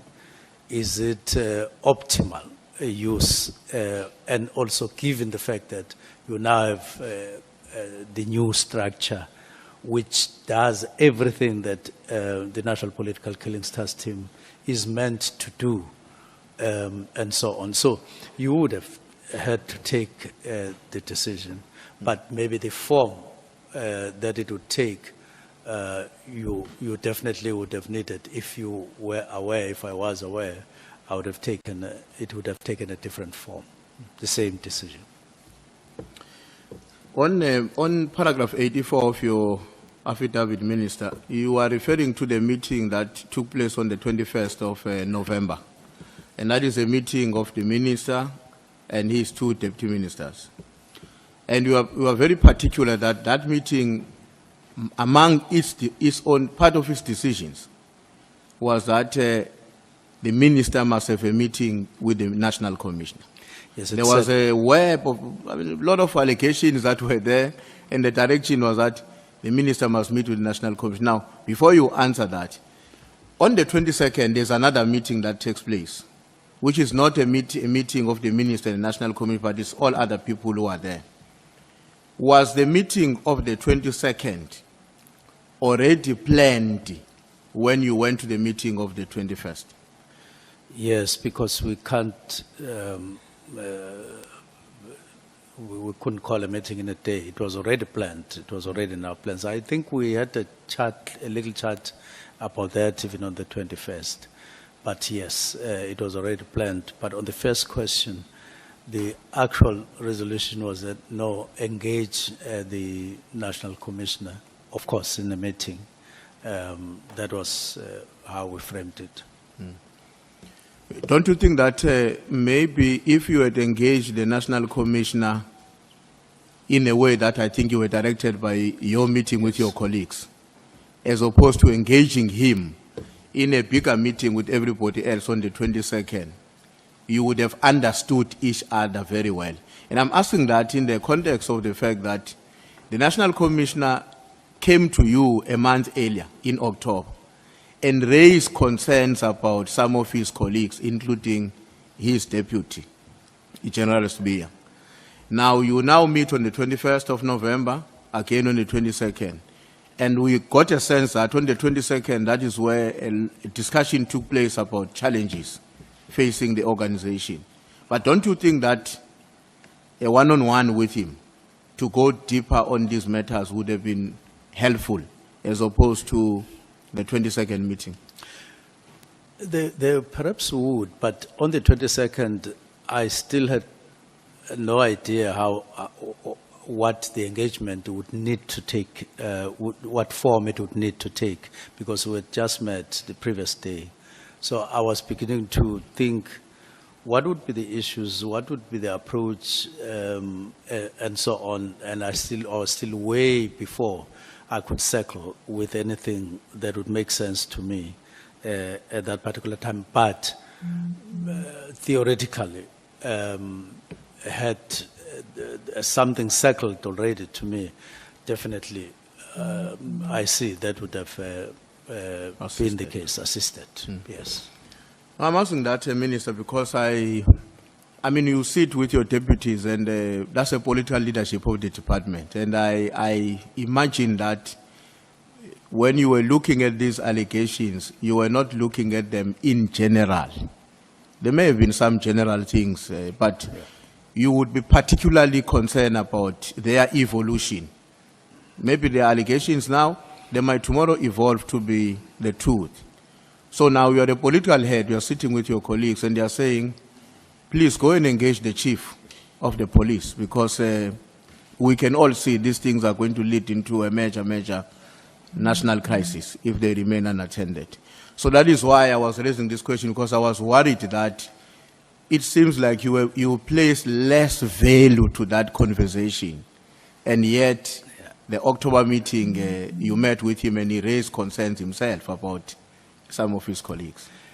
Yeah, the meeting of the 22nd, our minds were made up for raising other issues which were different from this one, and they were specific. I was going to raise as I did, the murder rate, the drugs and firearms, and then GBVNF. So we're like made up for that, even on the agenda and every other thing. But had it not been maybe for that, I continue to agree with you that you would have taken a step maybe much earlier. It would have helped, but it wasn't to be one, because I had not made up my mind, not because I put less value, not at all. I allowed it to sink, to occupy my mind going forward, and it did for some time though, because I was saying, if I were to engage, what form, what issues? And there were already issues on the basket. We were going for the workshop, 3-day workshop, and that included equity matters between different units and better conditions. So that was already occupying our mind at the summit later. But I had this thing that there are serious matters that we have to discuss, and I wanted to tackle those at the beginning of the year. No, thanks, Minister. In paragraph 140 of your statement, paragraph 140, you make reference to the role of crime intelligence and the killing of Mr. Makaka. What is the issue there? Would you like to share that with us, or it's a matter that... Well, it's basically something that some of the people that I say contacted me wanted to talk about. Yes, maybe I could put it at that, which I then said, I would want these people or that person to come in person wherever, which I had no idea at that time what form it would take. That's why at the beginning of the year, should it be a ministerial inquiry? I had that. That's why I even had a discussion with Pikoli and so on. But we had not settled, we didn't settle on that idea, but there was an idea that there should be a platform of sorts for such people and allegations of that nature. Okay. In your affidavit, paragraph 158, you refer to a recruitment of intelligence to strengthen a certain paramilitary structure in KZN. What is that? Well, it's in the context of the need which was expressed via the directive which I was meant to sit with the National Commissioner on. And it's one of the issues that I intended originally to have a discussion on with the National Commissioner, among others, as we sit and discuss what recruitment, what form it should take, what are the other things that we should bear in mind. I had picked up information that there were such intentions in KZN. I wouldn't be able to talk in details, but somehow these would also rely on some of our structures as those get built. In other words, they would exploit any weakness and take any possibility as those paramilitary structures get established on the site. Well, are you comfortable to share more on that? Because I'm asking because what you are saying in your affidavit is that this paramilitary structure, which was being organized or being set up in KZN, had its own ambition. Now, I don't know whether the ambition are of the structure or the creator, and whether the structure is in existence already, or you were picking up information that it was about to be.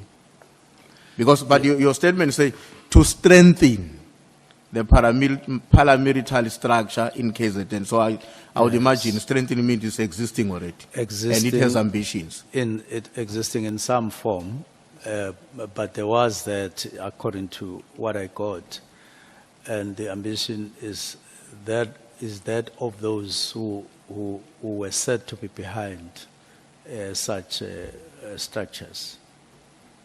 But would this not be the PKTT? Well, PKTT is a political party. No, I'm saying when you talk about this structure, you are not referring to the National Political Killing Task Team. Oh, I thought my mind is on something else. Not necessarily. Not necessarily, but it might.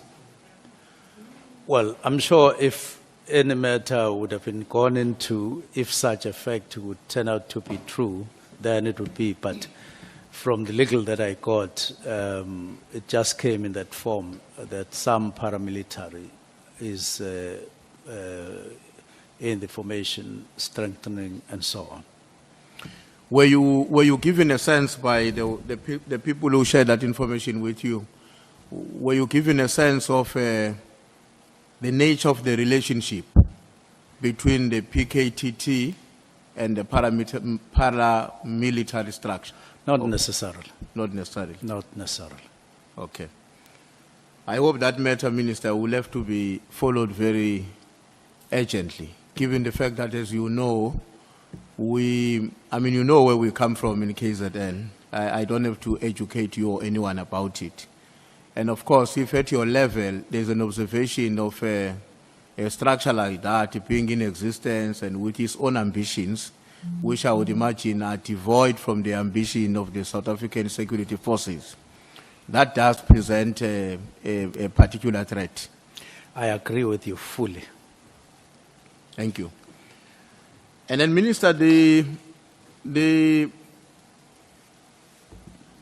meeting that was, I think you've dealt with this question at a different level, about the meeting that was requested by General Mchunu, in which he wanted to attend with all these other people, including Mr. Brown Mohotsi, who is not a part of the organization.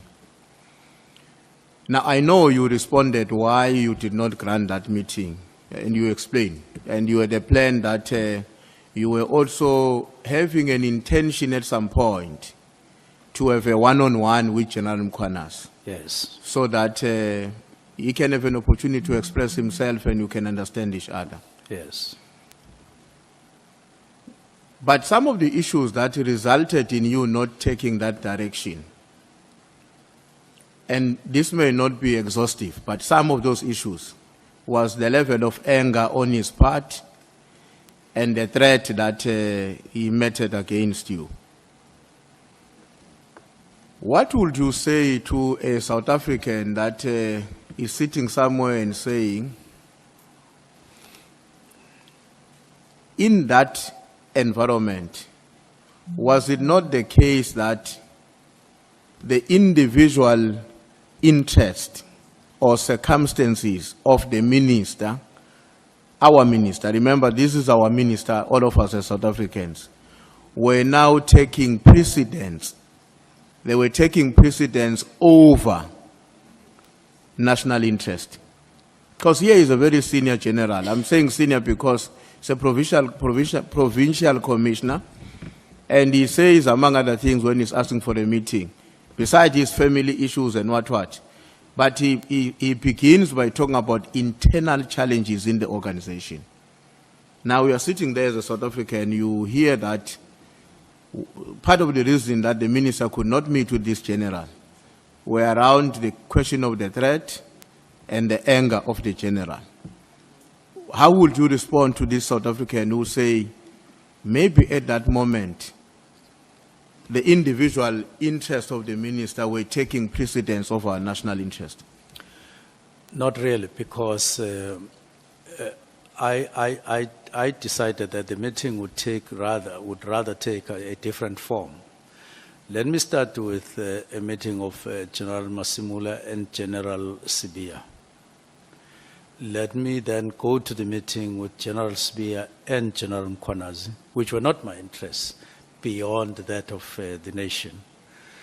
So I decided a different angle, or to start the meeting in a different way. These other ones, his posture after, as a reaction to my directives, was not uppermost at that time, but they were in the environment, as I said before. But the main thing was, so General Mchunu is talking about internal issues. He's mentioning these people. Perhaps I should start with the two whose matters are kind of buzzing in subs at head office from where I sat, so that we move and so on, intensify these interactions. If there are problems, let's resolve. At some point I said to National Commissioner, could he give me an opportunity to resolve or to approach General Sibia on his own matters as alleged and so on. So I was very keen to actually not leave anything but in the context of that request, but also in my own right, because I was sensing that there is a certain level of turmoil. So never did that happen or nearly happen that I had personal interests on the matter. I was just putting it aside, looking at it, how it would develop, that kind of reaction. And we're going on to work with my side on that, on the side. Now, the Minister, would you agree with me when I say the confidence of the population on the work of the South African Police Service should also manifest itself in one way or the other, to the extent to which they also express the confidence in the leadership of that South African Police Service? It's basically one basket, because they are meant. They expect that the minister would make efforts to raise the bar or raise confidence of South Africans to law enforcement in one way or the other, where it is to a higher level and so on. So it's somehow tied. It's a chain in a way. Okay. Now, how do you think South Africans have interpreted your intervention when you said here in this ad hoc committee, for a certain matter, you are pursuing a private investigation as a Minister of Police? What message do you think that is likely to communicate to the Republic? Well, it's the nature of what I'm doing, and I take it that there would be understanding. I can't go to a police station and say I'm opening a case against so and so, because that is not what I have. I don't have a case against the individual that I can open a case against. But it does need to be followed up in a particular way. So I wouldn't expect any confusion on that. There are matters for which you can't go to a police station, but matters though that you have can't go to a police station because there's no case to register at that point. In other words, there's no obvious wrongdoing, but you are gathering information and so on. So I take it that there would be clear understanding of that.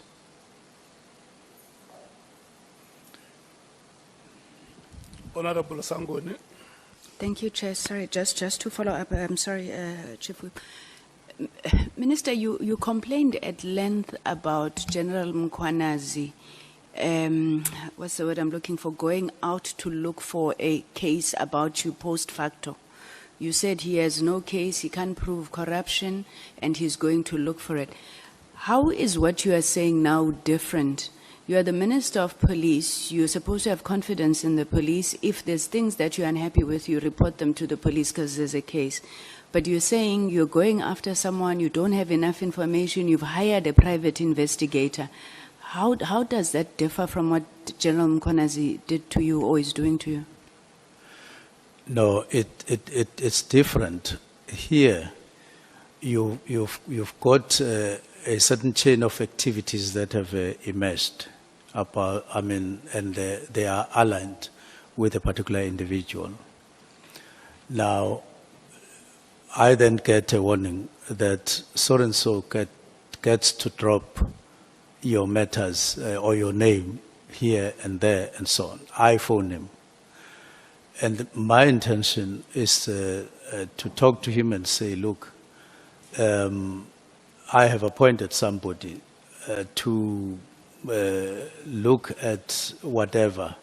I'm not opening a case. I'm just following on that allegation that I picked up, that I was warned about, to say he drops my name, which he denied. Now, when I look at the SMSs that are being spoken about, and if they are true, it does mean that there would be this and that, that it does dropping my name even on those. So it's something that is open that I need to find and so on. Thank you.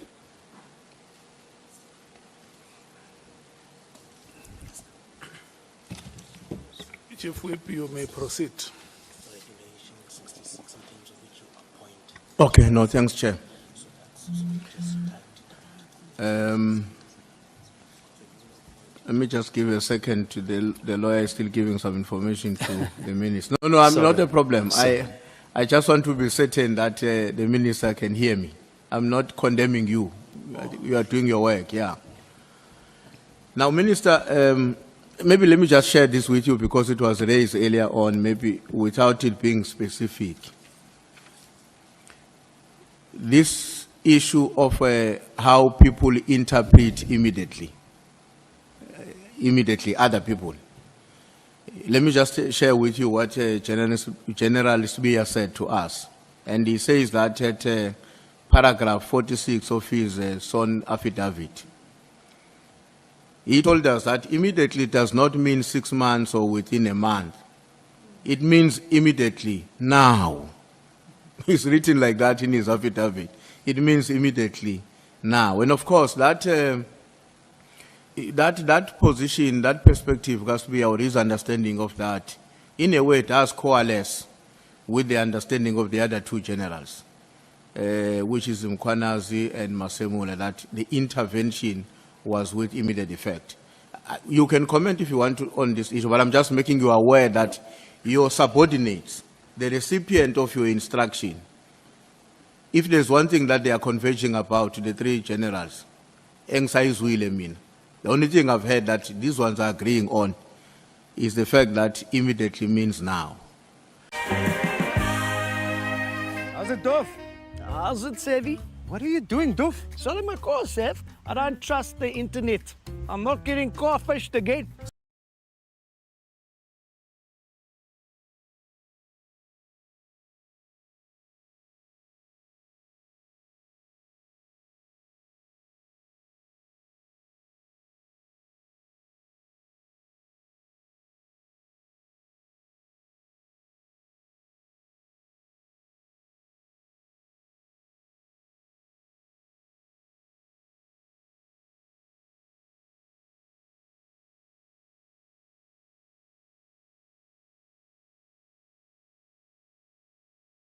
Of peace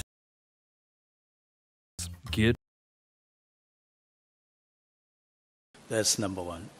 Number two, I wouldn't know what was Sbiya's thinking, because this thing is on two fronts.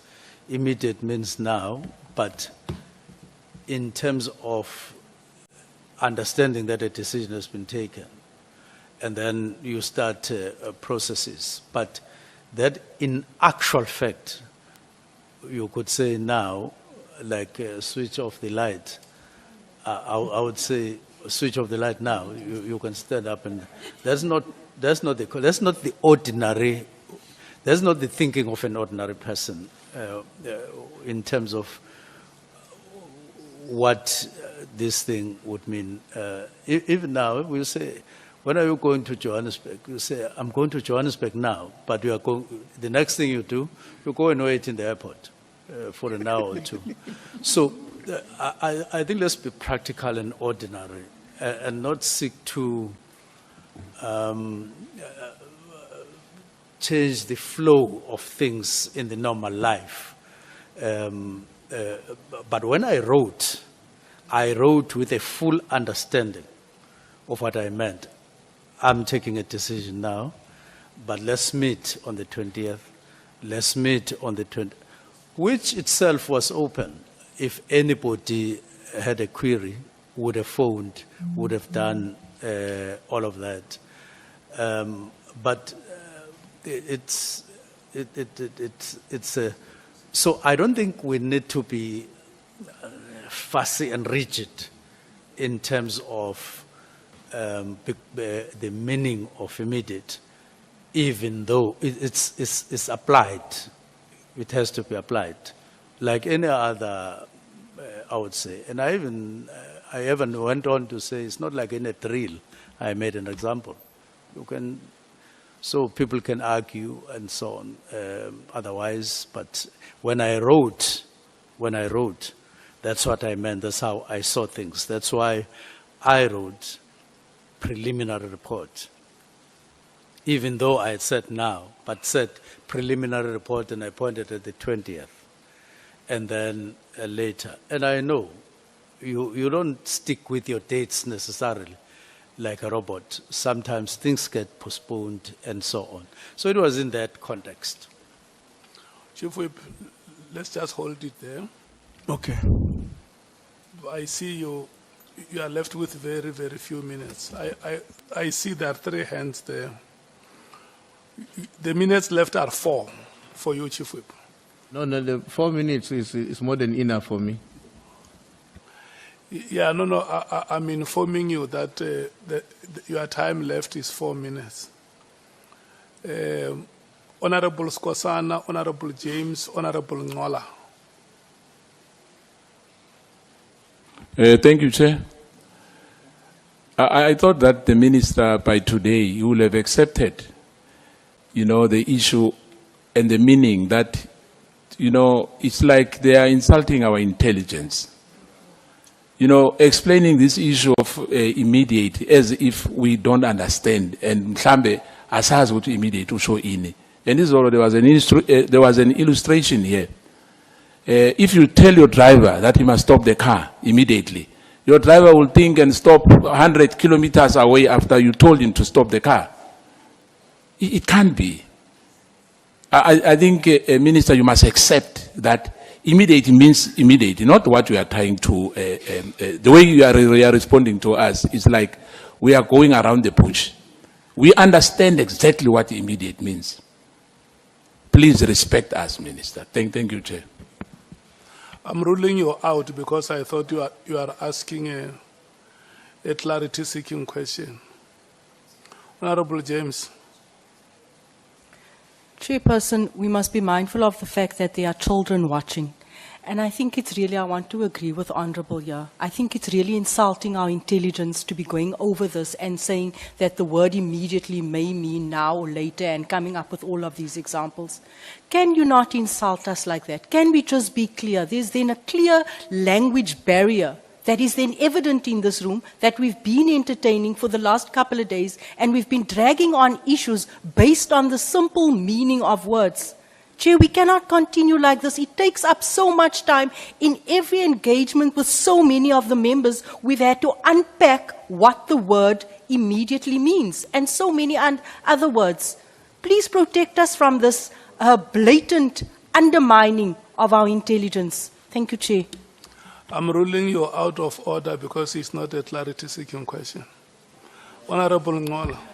Thank you very much, Chair. Chair, the Minister in his response to the Chief Whip, he makes mention of the fact that anyone who would have had a problem with the immediate provision in his directive would have extended even a call to him to get some clarity if a need arises. Now, I'm taken aback, Chair, because if that would be a proper or adequate modus operandi, would we be here if the Minister had extended a call to General Mkhwanazi when it was reported by his Chief of Staff that General Mkhwanazi is angry and making threats? The same way he did when he heard that Brown Mohotsi is name-dropping him, he extended a call. Would we actually be here had that particular modus operandi operated way before this thing bested in the manner in which it has bested now. Thank you. Okay. Let's do like this, honorable members. Minister, Honorable Minister, you have given many examples trying to explain the word immediately. And the last examples are the ones that you have just given now. Yes, no, I will come to you. About switching off the lights.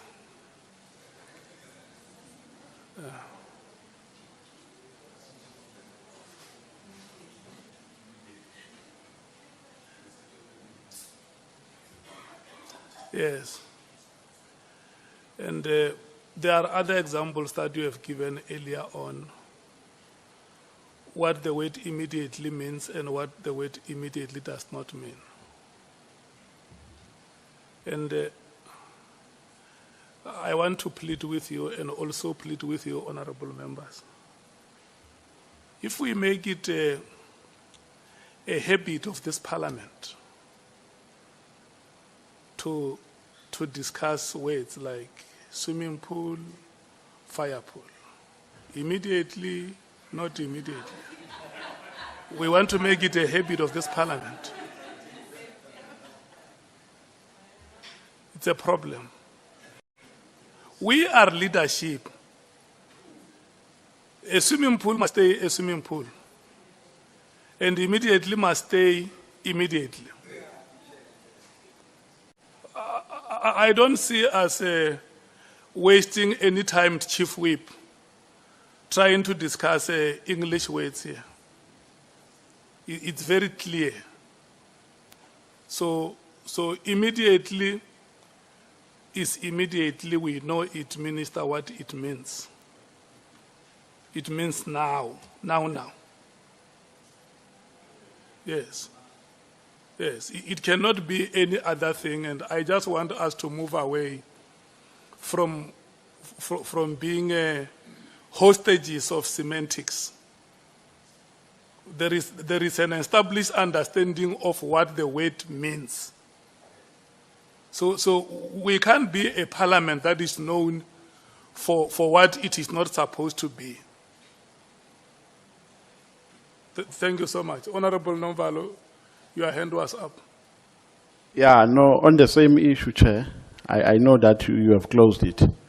But maybe you were hard on the minister. Maybe he has a source that he uses which describes the word differently. Because dictionaries are used here in South Africa to get a meaning of the word. Dictionaries are used, and the name immediately has been used even by the office of the president to say this decision is effective with immediate effect. Maybe the minister can point us to a source that he is using with a different direction, because I even went to the Oxford Dictionary, I went to Cambridge. The word means now. It doesn't mean anything else.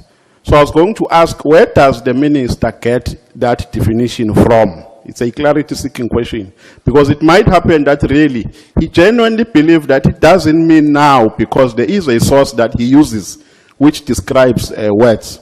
So which source is the minister using to get that definition? Thank you. Do you agree with my summary, honorable member? I agree, Chair, but... Yeah, no, we will pass the question, don't worry. Okay. Honorable Malem. No, Chair, I want your summary to also apply to the minister. Because we, this side, seem to be understanding immediately to mean now. He's the only one who doesn't understand that. He gives it context of lights and all of that. He keeps on saying other things. So you are ruling, you must be able to communicate even to him or minister. Immediately means now, according to this meeting of ours, as a chair of this meeting. No, I agree with you. Yes, it must not only apply to us, and he must shift from wanting to, because it's not semantics. He keeps on speaking about context. When used in a particular context, it will mean something else. But the reality is, it means now, and we are not accepting his explanation and his redefinition of immediately. we are accepting what you are saying, and he needs to live with that. He needs to accept that.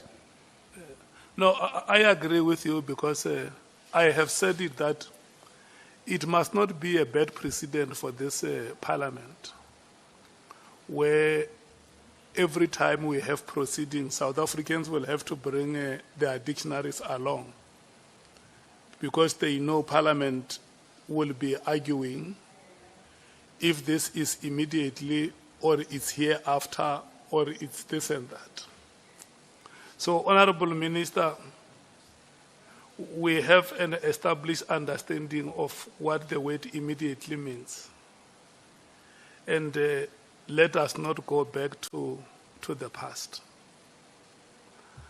Let's go ahead with that. Let's proceed with that understanding. That immediately means now. Honorable Nomvalo, Honorable Nomvalo has asked you a question which says maybe you might have consulted another source, and he is interested to know what is the source that would have given you a different understanding of the word.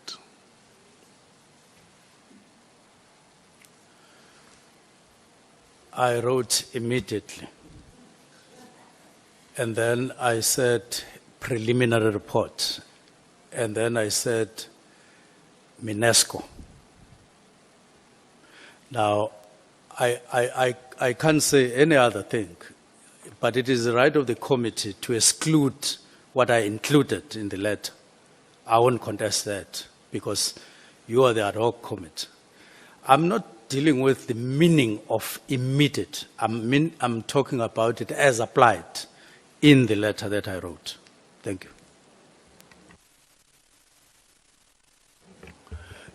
No, honorable members, let's proceed. Chair. Hello, Honorable Malim. Minister, are you accepting the ruling of the chairperson? Honorable Minister, are you able to respond to the question? The chair is chairing the meeting. And yes. Are you accepting? We said we accept. He even asked us, do you accept my ruling? He asked Honorable Nomvalo if he accepts his ruling. So I'm asking you through the chair, do you accept his ruling? I feel there is a prejudice I will suffer if I accept it as it is, the ruling. But, and I'm saying I have no problem with the committee deciding. But I feel that we can't exclude these other two words that I included. Okay, I see Honorable Breitenbach and Honorable Ngola's hands are up. Thank you, Chair. This point is dead. It has been flogged to death. I kind of wish it was me that had been flogged to death, but it has been flogged to death. We cannot, and neither can you, with the greatest of respect, tell the minister what to say. His evidence is his evidence. His answers are his answers. If you don't like them, you can cross-examine him on them. And if you still don't like that, you can argue it at the end, but we, and neither can you, put words in his mouth. That is just patently wrong and unfair, and I don't know any process that allows it. Honorable Ngola. Chair, you unfairly clubbed my question with people who were talking about immediately, and my question was differently packaged on the issue of the modus operandi the minister was suggesting people should have done. But it's fine, maybe the minister can make sentiments on it. But I want to check, Chair, now that this matter is coming to a close, that the minister says there is a context, and the context is that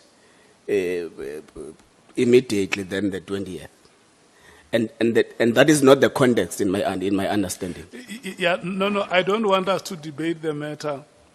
I want the minister to respond to that question that you have asked, and we move ahead. You had earlier asked a question. So if we were going to keep on debating immediately on Medelec, I don't think that it's going to help us. Do you allow me to give the minister a chance to respond to the question that you asked? It's fine, Chair. You can restate the question so that he remembers what you... I got it, Chair. You got it? Yes. Okay, thank you so much. Now, I was at that time merely indicating what Here it comes, get set, are you ready now?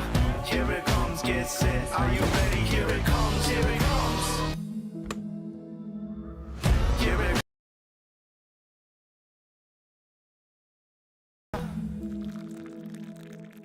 Here it comes, get set, are you ready? Here it comes, here it comes. A pause can change the way you see things. Take a moment with the strong revitalizing taste of Joko. Now available in 100% pure rooibos. you are angry, but I didn't choose to do so. I chose to be quiet and silent on the matter and observe what's happening. Thank you. Yeah, Chief Whip, may you use your last 4 minutes. You remember my 4 minutes? Yeah. Okay. No, thanks, Chair. No, I would stick to that 4 minutes. By the way, the reason I was raising this point, Minister, I know that my colleagues have taken it to a different direction. The reason I was raising it was because I wanted to bring to your attention, to draw your attention to the fact that the subsequent actions in the department following your directive were done on the basis of a particular understanding of what the directive meant. That's all I wanted to say. And I'm not contesting your argument about the context and all that we're saying. I wanted just to draw your attention to the fact that the way in which processes evolved in the department were driven by a particular understanding of the directive. Now, I want to conclude by, I'm just going to read a few things here and then ask the last question, Minister. You don't have to write them, or you can write them, but it's things that, it's just to connect the many dots up to date. The first one is that you wrote a letter on the 31st of December. The second one is that Mr. Nkabinde, without your instruction, shares the letter with all the PAs, which I want to contend it would not have excluded General Sbiya until I'm proven otherwise. The third point is that Mokgotsi talks about Matlala, talks to Matlala immediately following the directive being out. In terms of the evidence that has been shown in the papers presented before us, there's an indication that they, soon after your directive, started to converse over WhatsApp. The fourth point is that Mokgotsi and Sbiya often find time to either talk to each other or even to meet. Sometimes they even meet where they were not expecting each other, but Mokgotsi would come across to greet. Number 5 is that Sbiya, after your directive, he immediately directed that Tama dockets must be brought back to the head office. Number 6 is that no work was done on any of those dockets when they were taken back to the head office for that 4 months. And when they were brought back, I think in less than a month after they were brought back, some arrests were have taken place. Number 6 or number 7 is that when Mr. Matlala had a problem with his tender, he decided to go to the sub's headquarters or wherever, but to meet General Sbiya when Sbiya was the acting National Commissioner. Number 7 is that in July, you issued a statement distancing yourself from Matlala And then you directed your lawyers, as was, I think, engaged on the input made by Honorable Malema, which resulted in an affidavit or whatever that has happened. Now, here is my question then, Minister. With all these coincidences, that in and of itself present a serious conundrum on the state of the security in our country. These coincidences, all of them. Because from where you are sitting, these things are not coordinated to happen the way they happen, but this is how they happen in terms of the evidence before the people of South Africa. Now, my question is, and this is my last question, obviously. Now, as a cadre of our movement, and I'm using that deliberately, because as you know, I'm the chief whip of the ANC. As a cadre of our movement, how do you intend to restore the public confidence and the trust to the Ministry of Police, to the nation, and lastly, to our movement, given these allegations? Because the web that I've drawn for you, it would be difficult for anyone to disagree that read together, it constitutes a particular and a very serious threat to the legitimacy, not just of the work of the police, the nation, but equally the movement that you come from. Thanks, Chair.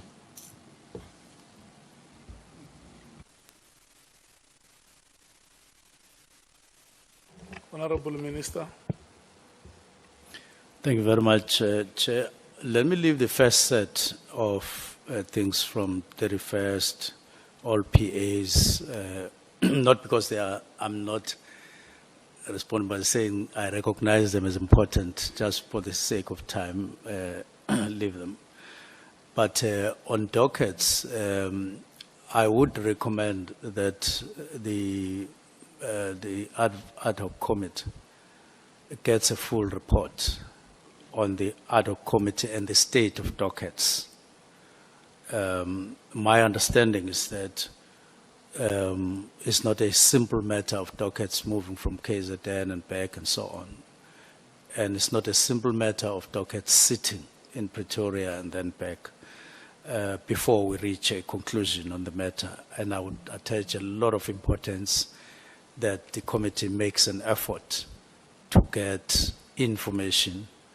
And I did at some point recommend that one of the people who can be an authority in terms of information on this, who handled, as far as I'm concerned, is General Motsipe.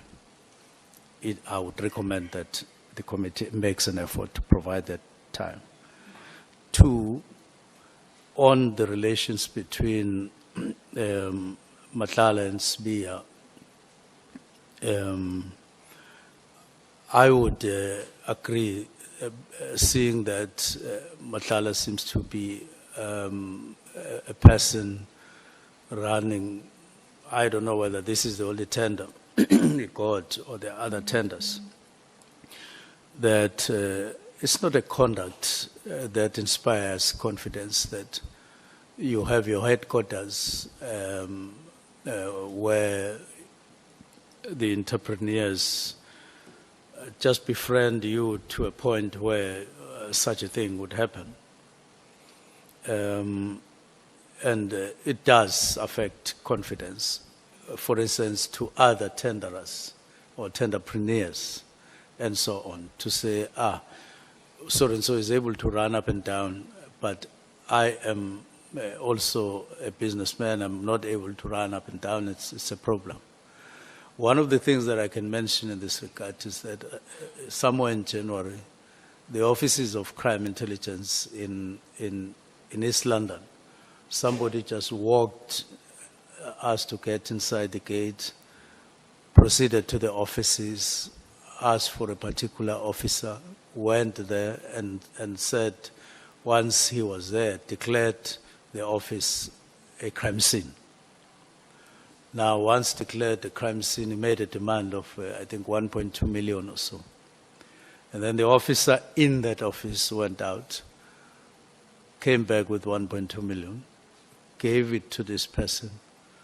Person climbed down, walked out of the building, out of the gate, just walked, no car, no, and then walked and disappeared, although subsequently arrested by DPCI. But I'm saying those things, they contributed in one of the directives to say, what kind of people do we have in crime intelligence? And in Randbeck as well, there was also a report that 600,000 disappeared from the hands of officers who were there, distributed it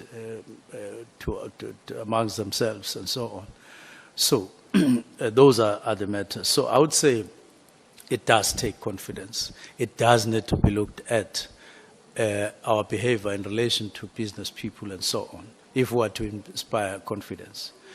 Leave that, go to, I do want to just pass the affidavit. We had a discussion with Honorable Malema on this, in this committee, and I said I share his views in terms of the affidavit, but sharing the views as I do, that is the very thing that is being used to keep on poking at me to say, there's a person I relate with when I say, I don't relate to Matlala, I've never spoken, but there's still things that are running. Now, when the lawyers get an affidavit, I don't think I deserve to be, well, criticism is always, but I don't deserve to be, well, I would say we need to equally recognize that that is the very same person that is being used to say this one relates to the other. So when the affidavit says something and people tend to disregard that, I have a feeling that says that we are choosing, we choose sides and so on. Let me pass that. So go to the fundamental question that what needs to be done when there is a situation like that and people in South Africa feel the way. I would have said openly to this ad hoc committee that down the line you would have needed some measures, maybe not wholesale overhaul, but you would have needed measures to overhaul certain aspects of South African police service if you are to gain confidence. One of those is to say, what is the standard? What are the norms and standards for a police station? And I've put it to management that let's do the norms and standards for a police station. Because police and policing is not just head office. Police and policing is what people see on a daily basis and what they hear on a daily basis. Now, what is the system that station commanders use to police their area and so on? What informs them? And then overhaul the system of vehicles in police stations. This practice of a car breaks down somewhere Kukumbu in the Eastern Cape. Then an email has to go to the district office, then to the provincial office, then to head office. And then the person who fixes cars says, I want to wait until there are 15 breakdowns before I go down. It just is taking us nowhere. It doesn't build confidence and so on. make the system work in favor of those who are on the ground, who are chasing criminals on a daily basis. You need an overhaul there. We spoke about that, but I don't think that as of now we are talking. In other words, build confidence from the floor and upwards, and do tangible things. If you have a police station which you promised some 5, 10 years ago and you haven't done so, and there's crime, people will say it's because that police station has not been delivered. And therefore juggle the way you build infrastructure, your model of building infrastructure, police. And so there are quite a number of things. I call them enablers. We identified them and we spoke about them. Build down, and let's not talk too much. Let's talk less and do the job on the ground, and then deal with deal with matters. As long as we have this rate of matters, the drugs and firearms, which affects people on a daily basis, where they are losing their relatives and so on, people killed innocent. And for that you need resources. Let's be realistic. You need resources. And you're not going to get those from Treasury. You are going to have to deal with the matters on the ground. I would say it's a long process which needs drastic steps, of course with caution because you are dealing with people, to take. But if you draw back, if you sit back and you think that there's going to be confidence suddenly, I don't think that is realistic. It's not. Unfortunately, Mpemba, as I end, there are risks in doing these things, these reforms and so on. There is. It's not going to be like sleeping on a bed. There is. It's going to cause some gravel in terms of feelings and so on. But you need these changes. You need these changes on the ground so that you bring confidence to the people. And it needs that kind of resolve internally. Thank you. Thank you so much, Chief Whip. Thank you so much, Honorable Minister. We have come to the end of this session.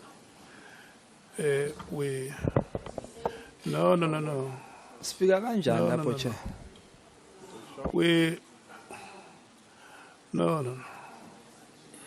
I'm saying we have come to the end of the session, not of the proceedings.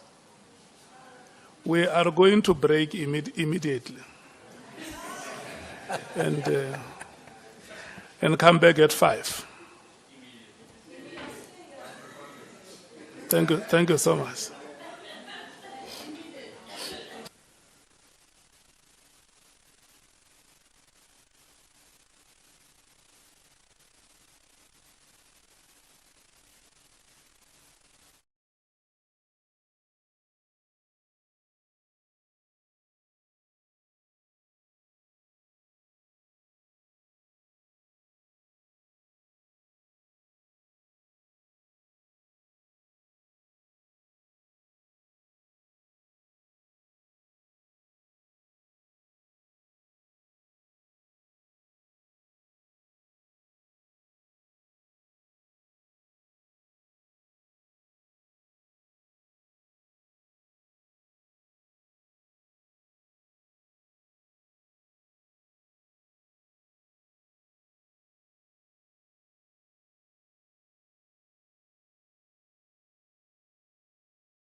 asemachunwini if uyakhumbula.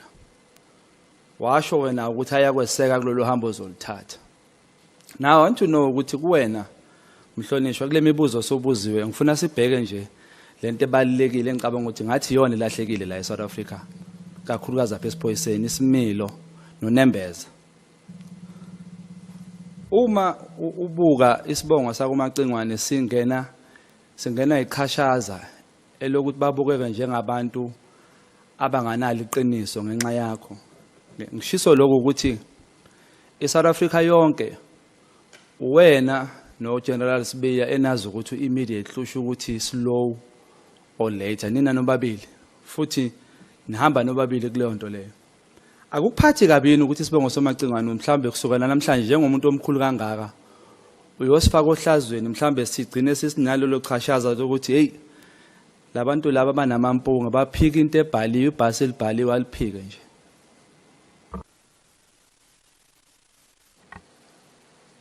Ngicabanga ukuthi kulolo daba selixoxiwe lwafinyelela ekugcineni.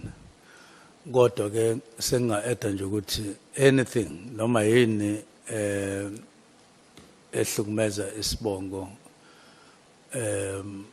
sasemachunwini noma ngabe yini iqhama ngayiphi indlela njengoba noma yini ehlukumeza abantu besinye isibongo ingabaphatha kabi. So noma yini eqhamukayo engaphatha kabi isibongo sasemachunwini ingiphatha kabi or ingangiphatha kabi noma ngabe yini. So ngaloko ke mphathi wami ucabanga ukuthi mhlawumbe ungalithatha lethuba ulisebenzisa ukuthi usho ukuthi cha lokuthi ngiqinisa ikhanda ngithi immediate uminisha lokho engaminishi lokho for the sake of isibongo sabantu bakithi angihloniphise ngijike leyo mpendulo. Ucabanga mhlawumbe lokho? Cha, angikucabanga. Hayi ngikunikele lelo thuba mphathi wami. How confident are you kuma skills and competency wakababa uGeneral uSibiya? Ngikubuza lokho ngoba in his competency report, specifically page 8 and 9, it says he failed. In his words, it was not positive.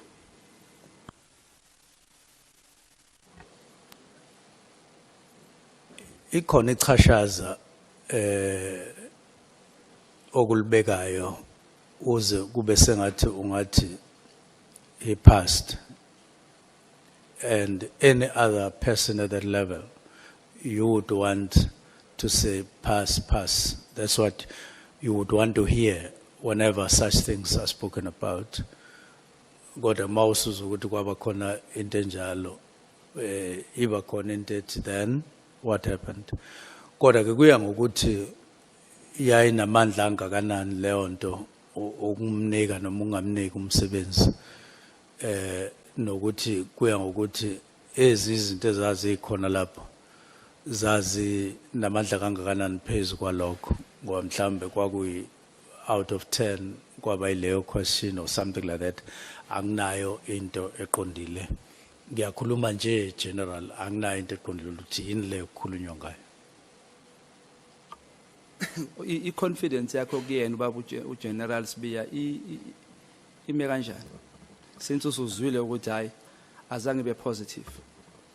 Umuntu ongaphendula ngqo kanjalo supervisor wakhe uGeneral Masimula. Mina ngakhuluma ngeka General Masimula, umuntu engisebenza naye eduze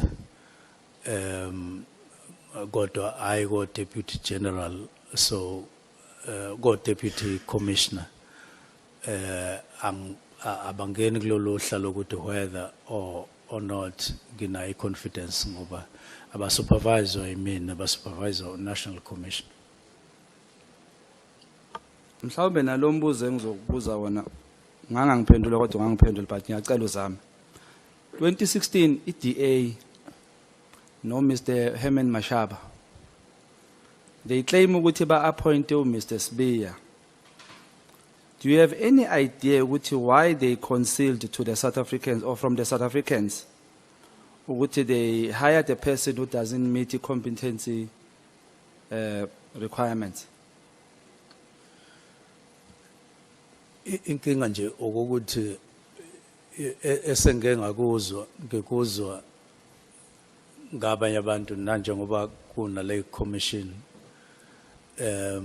kodwa abantu abazi kahle abantu ababekhona ngesikhathi eqashwa ukuthi bazi kwakukhonani babhekane bathini ngalokho uma kwakukhona ibona abangakhuluma babe inkulumo yabo ibe nesiqi mina ngifika nje usengaphakathi usibiyo Mhlawumbe wena if bekuwena ubuhleli lapha kulesahlalo ubungamthatha engaphasanga icompetence. Umbuzo wakho uyawubuza kuya ngokuthi vele yini ezokwenza ukuthi umuntu aqasheke noma angaqasheki uma kuwukuthi lokho kumele njengomgomo ukuthi kuyamphasisa noma kumphasisi ngeke ukuthi engayiphasanga ubuso uyamthatha kodwa kuyiyo futhi into emile ekutheni uyadlula noma kadlula so ngeke ngazi ukuthi le competency test okukhulunywa ngayo iyayimi kuphi ezintweni zonke ezazikhona. Mhlawumbe njengomphathi phela ngenzela ukufunda nami ngizoba uminister ngelinye ilanga. Ucabanga ukuthi kulesi sihlalo esingaka noma kulezi ayitholile sidinga ukuthi umuntu icompetence yakhe ibe nayo mhlambe ngabe 100% or ngamthatha ngo98 ngamthatha ngo20 or ngamthatha generally ngokwe procedure noma ngokwenqubo umuntu mayese interviewile kusho ukuthi wayiface panel yamnikeza amamaki na yonke into nokuthi angaconsider ukuthi athathwe ilabo fanele bamthatha baye bamuse kuyi competency test kusese kuyobhekwa ama skills athize uma ke ibuya ibisihlanganiso nokuthi kuthathwe ke isinqumo esiphelele ukuthi kwenzekani ngaye manje yikho nje ngithi angazi kahle ngoba ngangingekho ngesikhathi kwenziwa konke lokho ukuthi yathi uma ibuye i-competency test inalokho bakufaka siphi isikali babona ukuthi kuyamvimba noma kuyamdlulisa base bethatha leso sinqumo kodwa ngokwenqubo nje kuqhutshwa kanjalo ukuthi after interview then competency test and then emva kwalokho ke bese yabuya ke ezoconsider ke lo qondene ukuthi uyamthatha noma kamthatha nokuthi unumber bani kulabo abanye kade beinterviewa kuyakusetshenzwa kanjalo. Mhlawumbe ukuze ngiyithole impendulo mhlonishwa angiyilungise la owakho umbuzo kuwe lo owuphendulayo uthi kwenziwa kanjani ukuze umuntu adlule emva kwe-interviews angene ku-competence bese kwenziwani owakho ke lo mbuzo oyibuze wena nawo kowami ngicela ukuyilungisa and gcina wesikhathi ungilungisela ungadli isikhathi sami ngombuzo ka-minister owami uthi if wena bokulesi simo salabantu abahleli ngale ubuzomcasha yini i-competence ingaphelelanga yini uma ngabe i-competence. QuickBooks gives me the superpower to automate my invoices, track expenses, and get paid fast so I can get back to what I love. Get more done in less time with QuickBooks Online. Uma kuukuthi uhlelo lwabo ukuthi cha lo muntu engaphasanga kodwa ke uyathathwa kuukuthi indlela abahlele ngayo ukuthi kuqashwana kanjani lapho kusho ukuthi ungamthatha ke uma ngabe kuukuthi akubalekile ukuthi uyayiphasa noma akayiphasi i-competency test nanokuthi uma usukuhlanganisa namamaki onke oku-interviewa ubhekisisa futhi nabanye uzokwazi nokumthatha noma uzomthatha kodwa kuye kube kuhle ukuthi nje kuphaseke konke akuyona into e-straightforward ukuthi you fail i-competence then ngoba angazi noma i-competence noma i-aspect yayo or sangikhuluma nje ngikuzohlwini kancane oswini kancane mhlawumbe angazi noma ngichaze kanjani minister ubuye wena uyibuze yakhe imibuzo bese uyayiphendula ungayi kulo buzo emain ngake ngaba u-exam ama-learners license i-learners uyayiphasa or uyayifail uyabona ukuthi ubuze umuntu athi ngifeyile nga-1 ngifeyile kanti it's a pass or fail so i-competency njalo i-pass ne-fail in this regard if you were sitting in that position ubuzomthatha ubengumthatha ephasa i-competence or eyifeyilile manje kulukhuni ukuthi ngiphendule ngendlela ofuna ngayo ngoba usubuzile wona oqeda manje mase ngiphendula mina ofuna ukungalusa cha ngilungisa ngixolise mphathi wami bese ngakwazi ukuphendula ngenzela ukuthi ngithi ngiyaphendula lo ubuzwe mina ngiyaphendula nje kahle ngithi i-competency test abanye abantu bayebethi nomuntu eyifailile kodwa athathwe kuye ngokuthi i-criteria yabo lo kwenza ukuthi umuntu athathwe ukufeyila nokuphasa kuyingxenye into lokho abanye bathi ayi uyifeyilile i-competence kodwa yile ngxenye ye-competency test so singamthatha or ayi ufeyile le ngxenye ye-competence strong kakhulu ngeke azathatheke or abanye bethi ayi babona ukuthi anga-improve something like that so kuye kube khona izinto akubi straight ukuthi fail i-competence then or pass i-competence angayiphasa futhi i-competence uthola ukuthi ngapha kwi-interview ayikhona khambanga kahle then awusamthathi-ke njalo kodwa enze kahle ngale competence so akuyona into straightforward as far as I know.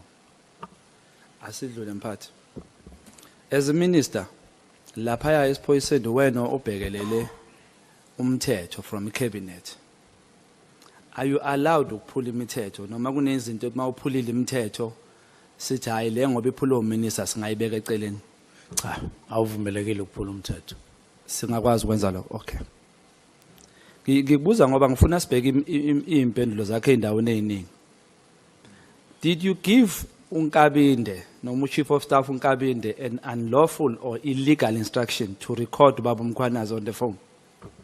No, I gave him no instruction. I only made a suggestion to him. Uyazikhumbula uthi kuyena ngimtshelile ukuthi abomrecorder. Ngikhumbula ngithi ngathi he must consider. Ngishangaquleka macingwane. Mhlambe singayibuyele emuva siyoyihlola mhlambe ngelinye ilanga.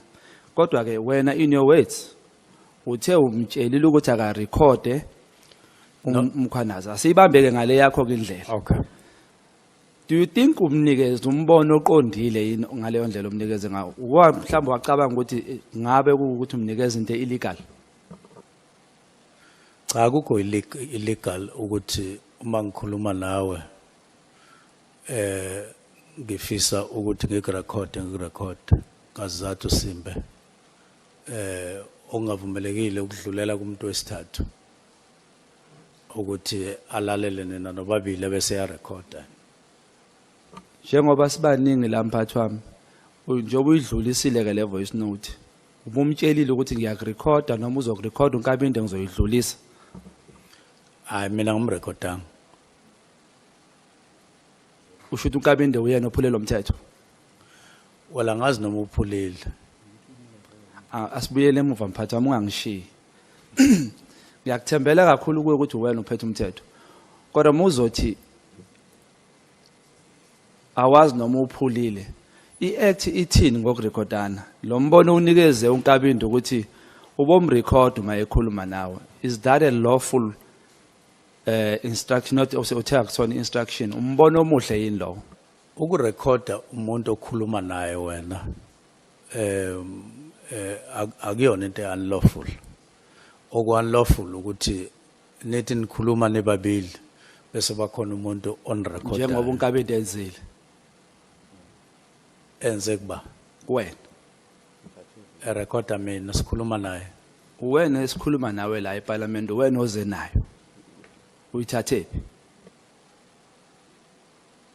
angisezwa ke noma sikhuluma ngento eyodwa sikhuluma nge-recording mphathi VN voice note it's you who brought that VN to Parliament Therefore, that means Mkhwanazi, Nkabinde took it somewhere and gave it to you. Then you become number 3. Is that what you are saying? No, ngithi umthetho uphuleka uma abantu bekhuluma bese uqhamuke ekhoneni bese uyaba recorder.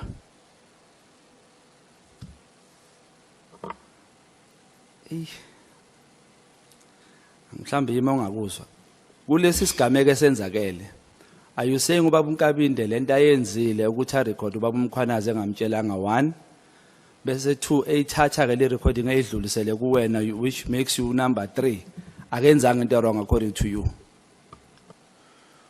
Uma urecorda inkulumo oyikhuluma nomuntu ngqo, njengoba ngeke ngasho ngathi akukhona intombazane engangakhuluma layo yangirecorda ngazi, yayisi ihlela yonke indawo leyo nkulumo, kodwa umthetho uthi uma ngabe lo okhuluma nawe ekurecorda akuyona into yokuphula umthetho. Ngifuna ugcina lapho nje, angifuna ukwanda. Ngizodlula yabona ngalo mthetho if bekuthiwa nje bekwenze bekuzocelela iveni imbela ngaphandle mawuphuma uyigibelela iveni ngoba uphukile lo mthetho, asingaye eceleni mphathi wami.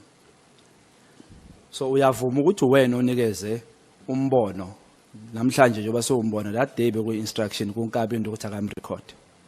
Cha ngaze ngimneze instruction, umnikeze umbono wena omnikeze.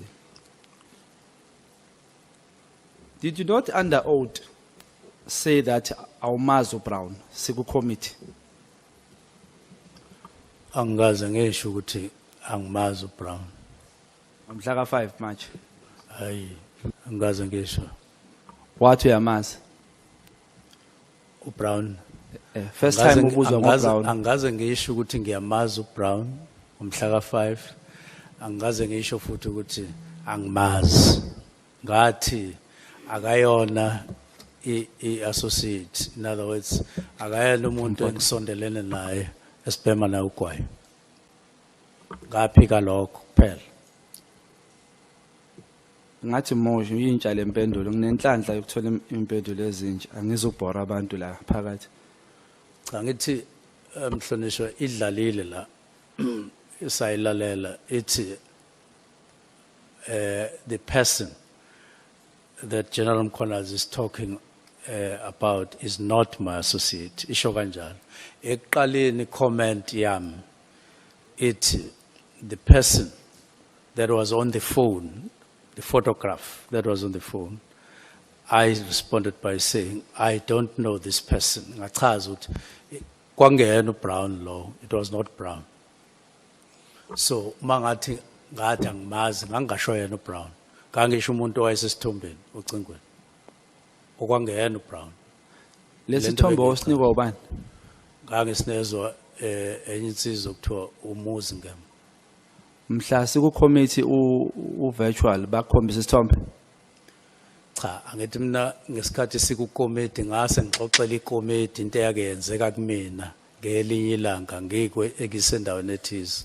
Ngihlangana nomuntu ethi khona umuntu onje kanje ohambe ekhuluma ukuthi ngase ngithi lo muntu ubani lo muntu ngaze ngathi awungikhombise uma ungasithola isithombe bongikhombisa wase ngikhombisa ke emva kokufuna hayi ukuthi sasikhona isithombe eParliament kwangekho isithombe eParliament ngangixoxa indaba xoxela iCommittee istory sokuqala ngasixoxa ngase ngixoxa sesibili story somuntu wangifonela ethi kunomuntu ngapha eWitbank ohambe ethi ukoleka imali ethi umfowethu omncane ongilamayo ngase ngichaza ukuthi hayi ayikho into enjalo ngoba usahambe emhlabeni.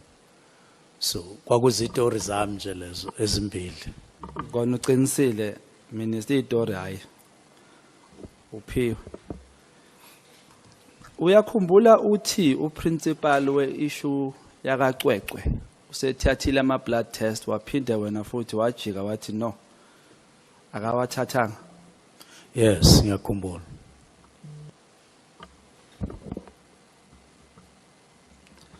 Uyakhumbula iviki elidlule usibizile wasibeka la phansi wathi wena une recording eveza ubufakazi bokuthi ubaba uMkhwanazi ukuthreatenishile. Cha ngithe kune recording engifisa ukuthi iParliament lizwe or iCommittee lizwe la khona kune recording ethize ngase ngichaza ke uma ingasenzeki leyo nto ukuthi kube kuphi la kube khona inkinga. Ngakusasa. Askes baba? Ngakusasa. So sisesokhuluma ke ngalento yale voice note. Ngizama ukuza nepattern yokuthi amahlandla amaningi minister uvamise ukuthi ngathi kuyayiphumela la kuwena. Uvela uphendule bese ngelinye ilanga ubuye uzoyishintsha lempendulo. Uphendule ubuye awuyi research yini mhlawumbe into oyibuza noma uyiphendula bese uzobona phambili. Can I raise a point of order? Kunjalo. Yes, Chair, with due respect to Umhlonishwa Ushong. And I would sympathize with you, Chair, as well, because you may not fully understand Zulu. But when somebody says, Kushuguti lagwena kuyasiphumela, what is meant is that, one, you are just talking without even thinking. So somebody is just saying something which is not a reflection of a working brain. I mean, it's like somebody, let me make another example. Maktwa, when they say kuyasiphumela, it's like somebody who can't even control themselves when they need to go to the bathroom to pee. They just release the pee along the way to the bathroom. In Zulu, it's right in that context. So I don't think it's correct for the honorable member to say to the minister, "Lagwena kuyasiphumela nje." I would like to suggest that he doesn't use that language. Thanks. Must withdraw it, in fact. I think Chair umhlonishwa ngokukhulu kuyithoba. Angibonga ukungikhuza kakho ukukhuza abantu abadala isibusiso ngesinto. Ungivimbe ngakaqeda ukukhuluma ngisathi mhlambe kayiphumela ungakayenzi research. Mhlambe le part ethi research akayizwanga. But makuthi izwakele kabe ngiyixolisela. But ngibuza ukuthi kuyiphumela kunga researchwanga yini. Ngiyayixolisela. You apologize. It is an apology. You heard what he said, Honorable Minister. Clearly. I have no problem with the apology. And the context that is being given is the correct context. It's a correct context. The apology is accepted, Honorable Member. Ngixolisa kubaba uNtuli kakhulu ngoba angimthukanga umhlonishwa. Ngichazile egcineni ukuthi research kuyiphumela kunga researchwanga. Honorable apologies accepted. Honorable Shongwe is humbling himself before you. I understand the apology. I understand. Nami I accept unconditionally. Amen. Uyakhumbula mhlonishwa sise tendeni lelingalela lishayisa ngomoya usithembisa inamba ye call center wathi uzosibuyela nayo. Yes, ngiyakhumbula. Wayithola? Yes. Wabuya nayo wasinika lela langa lela. Inamba inkinga issue mangikhumbula kahle mhlawumbe ke ngiyakhohlwa ukuthi iyasebenza noma ayisebenzi. Inamba ngayinikeza kwasoba ukuthi ziyasebenza yini. Now abanye babethi ayisebenzi abanye bethi ziyasebenza ngaphuma wena wawuthini mphathi? Wawukubaphi kulaba ngathi ziyasebenza. Okay. Ngaphuma ngafona yangasebenza inamba. Ngacheck ukuthi yini ngasebenzi kwathiwa babili abantu abasebenza kule call center kwathiwa oyedwa ubeme passage ekhuluma nocingo oyedwa ubese bathroom so bengekho umuntu okoperation ngase ngithi abayivale leyo nto ngoba ingenzela ihlazo kubantu kanti abantu bakhona babili ukunje omunye use passage ngalesikhathi kufuna ubulibele ucingo omunye use bathroom ngase ngithi akube khona umuntu okhona ngaso sonke isikhathi. Kwenzeka kanjalo. Ngifikela umbuzo ukuthi ngibuza ukuthi inhloboni yefone le wakuyi cellphone eyodwa yini for the country yonke? No, kwakunabantu ababili e-call center. So lo oqala kwathiwa ngesikhathi ngifona mina ngicheck ukuthi nabo abantu befona kodwa ucingo lithathwa umuntu wathi ubese passage ekhuluma ucingo lakhe omunye ubese bathroom. So uchaza ukuthi bathi kuwena yakhala le phone but azange ibanjwe. Ifoni yase call center yakhala. Yes, yangabanjwa ngoba akho umuntu. Ngicela ukusho mina ukuthi le phone engasebenzi mphathi azange ikhale. Wena wake wayihlola wena ngokwakho. Angithi ngiqale lapho ngayihlola yakhala yangabanjwa ngase ngifonela ke izikhulu zabo ukuthi nakho ngifona la umuntu engalibamba ucingo kanti ama members eParliament athi kukhona inkinga la sengiyaphuma ke ngiya ngemuva kwetende ngiyafona ucingo alithathwa umuntu sengifonela ke isikhulu kwenziwa yini ucingo lungasebenzi bathi hey bazocheck isikhashana basebethi hayi omunye ubese passage omunye ese bathroom that's why belungathathwa umuntu kodwa belikhala. Angisebenzisa igama elithi tendency bengizothi umkhuba manje honorable chief ebuzolimala alithathe kabi. Lona mkhuba uyawubona ukuthi umningana la kuwena ezintweni oyikhuluma zingahlolwanga bese ziyohlolwa ngamuva. Njengakuphi? Case ekacece wathi igazi lithathiwe. Ngase ngiyachaza ukuthi cha mhlambe ungawuphendula wakho umbuzo wami uthi uyawubona lo mkhuba ukuthi uba mningi owakho uthi ngachaza na cha wakho umbuzo lo owami uthi uyawubona yini ukuthi lo mkhuba mningi umuntu ozophendula ukuthi ngachaza ukuthi umbuzo wakho uzothi wachaza na so asike mhlambe silungise mphathi wami umbuzo uthi uyawubona lo mkhuba noma le tendency ukuthi kuwena kuyakhulumeka bese kubuya ngamuva kuyalungiswa. Cha angiwuboni njengomkhuba kodwa ngiyabona ukuthi kuke kwenzeke kube kanjalo kaningana mhlambe konke mhlawumbe sithi konke nje kule ngiyibuze la kusho ukuthi useyiphendula manje cha ngiyabuza ngithi sithi mhlawumbe konke noma eyami impendulo ethi kuyenzeka. Ngiyabonga ukangakanani ukuthi kena mhla ka 31 mubhala lencwadi kwakunale nkinga yokuthi wawungakahleleki kahle wawungakahlelelwa kahle ukuphenduleka mhlawumbe uthola information ephelele wasuthatha lesinqumo ukuphuthuma kuze kungene lo immediately disband. Cha incwadi engayibhala isemthethweni futhi isebenza ngaphakathi kumthetho sisekelo. Udaba luka immediate lukhulunyiwe ngomyalo kaSihlalo ngicabanga ukuthi silisongile kodwa uma ufuna ngiliqale phansi ngingaliqala. Cha ngiyasaba ungayiqali mphathi wena ukhuthele ungayilanda yiyo ngayisa kude kakhulu kodwa angu interject mhlawumbe for the sake of isikhathi. Okay. Uma ngicela ungisiza la ngescenario. Okay. Uma umuntu ezothi start a process of disbanding iPKTT immediately. Wena makuwukuthi wena uGeneral Sibiya uhlele lapho. No angasebenzisa uGeneral Sibiya ngisebenzisa umuntu ongathi uyacabangeka. Ubaba Mkhwanazi mhlawumbe uGeneral Mkhwanazi uthi lapho nginika instruction mina nguMinister Mchunu. Start a process of disbanding this PKTT team. What would you do? What does it mean to you? It means you have received. Immediately. Immediately. Start a process of disbanding PKTT immediately. What would you do? Angithi 5:20 ebusuku. Uzofunda incwadi understand ukuthi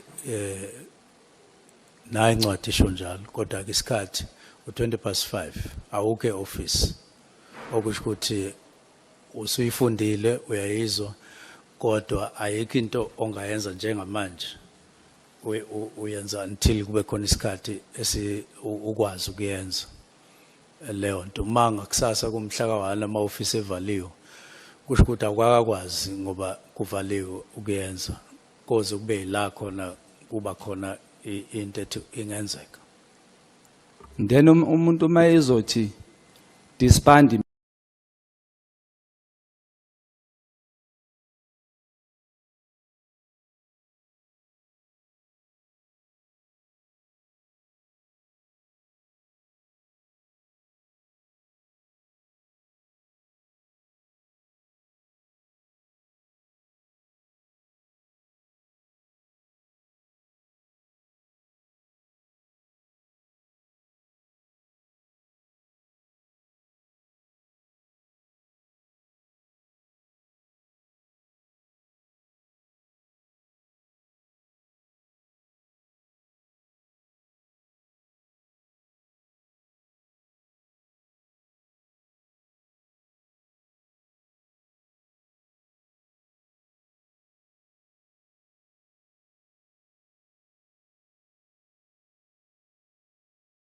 Imagine being able to build an app with your name on it, just by thinking about it. Meet Base 44. Ucela mbuhlakazi. Kumele uye office livaliwe umhla ka-31. Lisazovalwa futhi nangomhla ka-1. Mhlawumbe uzoze e-office ngomhla ka-2 noma ngomhla ka-3. Bese uqala ke i-process, uqala ngokuqalwa ngakho uze ngokulandelayo. That is when you are doing a process of disband, right? That's a process. Yes. Immediately. Yes. And you have started immediately. Awulindanga. Yes. Siyavumelana. Ngoba nje bekuvaliwe Yes. office. So uma uyithole 5:30 namhlanje nge-31st iletha. Bese ke mhlawumbe sithi ngiyabekisa nge-2 iMonday. And you are supposed to report at work. You get a letter that says disband the PKTT immediately. What would you do in that regard? Angithi ngizoqala i-process. No. Ngangihlukanisa. Start the process of disbanding PKTT. That's a question on its own. Sidlulile kuleyo. I-process ile slow. Now this one says disband PKTT immediately. Doesn't that make PKTT with immediately after the letter? Muqala nje instructor give instructions uthi valani kuyavalwa lento kuyavalwa. Doesn't that give that qualification? Cha ngeke ukwazi ukwenza kanjalo. Kufuneka ukuthi uqale ungakwazi ukwenza ngeprocess. Uqale wazisa abantu aba relevant. Nixoxe futhi ukuthi nizoqala kanjani. Qhubeke kanjalo. Yiko nje ngithi ngeke nje uvela usuke nje. Ushuthi kwasekuphuthuma ngaleyo ndlela leyo ukuthi ubungalinda ukuthi uvule emsebenzini unyaka ozayo ukuthi ubhale lencwadi ethi immediately. So yiko ngabeka umhla ka-20 ngathi kufanele kube ne report ebhalwayo esho ukuthi sizokwenza kanjani and so on umhla ka-20 hayi ngakusasa. Ngibuza ukuthi wawujahene ungalinda umhla ka-20 ubhange umhla ka-20 ubhale lencwadi bese icala iprocess emva kamhla ka-20 kwakujaheke yini yayijaheke ngaleso sikhathi leso? Akukho la okubhalwe khona ukuthi kwakujahekile kubhalwe ukuthi ngomhla ka-20 akube khona i-preliminary report. Akukho nje igama elithi but udisband immediately khona. Yes ukhona kodwa report ibe mhla ka-20. Okay. Uma uzoza la uzosinikeza lo bufakazi mhlawumbe noma uzosibriefa live as parliamentarian. Yes. Ukuwahlangana nobaba uSibiya nathi ukushare ama notes enzosinika wona la. Ama notes ani? Mhlawumbe into enzosikhuluma le briefing sayilelo. Le report enisinikeza yona. Nike nahlala mhlawumbe nathi mase ngibuza imibuzo mina ngizophendula kanje nabakubuze lo na uphendule kanje nami ngizophendula kanje. Cha kaze sihlala. So kuza kanjani ukuthi eSouth Africa uwena nobaba uSibiya obhale ku statement sakhe uGeneral Sibiya.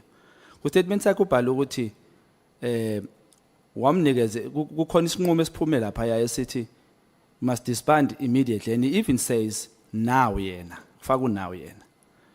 But uyabuya yena uyajika futhi useshintsha immediately usefana nowakho immediately uthi hayi immediately kamini uthi valani manje umina later.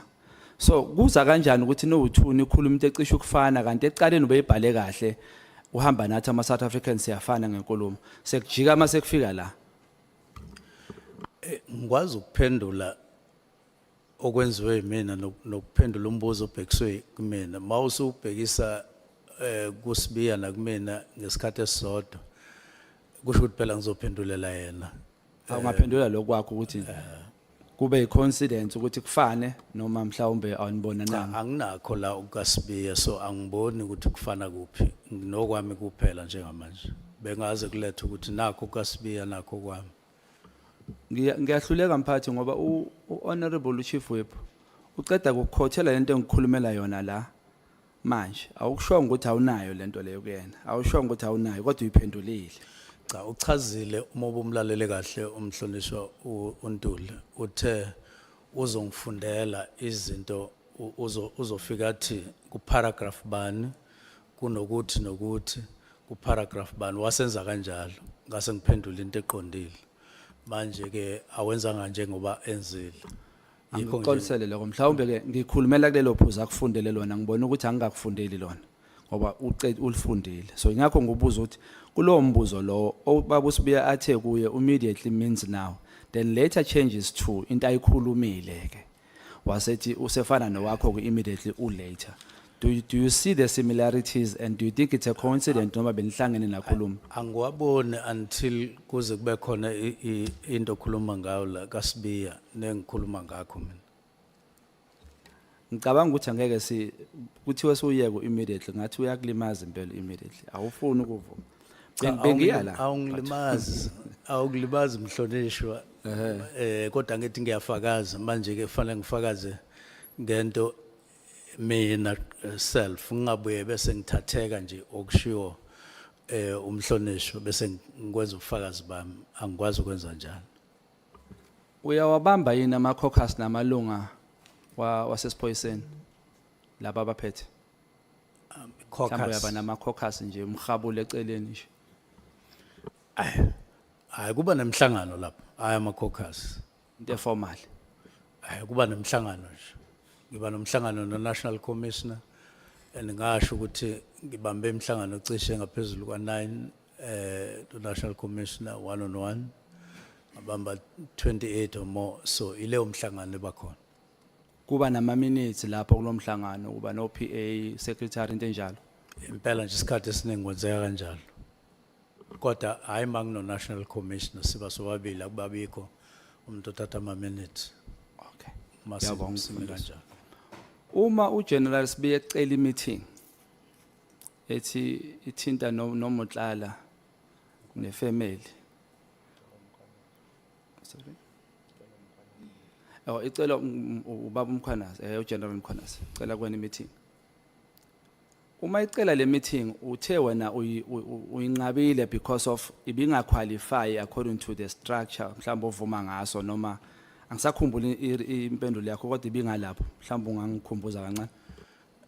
Angishongo ukuthi nganqaba ngithe ngawuthola umyalezo ngaphendula ngase ngiyacabangisisa ukuthi sizoyimisa kanjani le ndaba. Ngase ngiyimisa ngendlela engangibona ukuthi ngokwelami uhlangothi kuzofanele ukuthi ngiyimise ngayo ngiqale ngayo.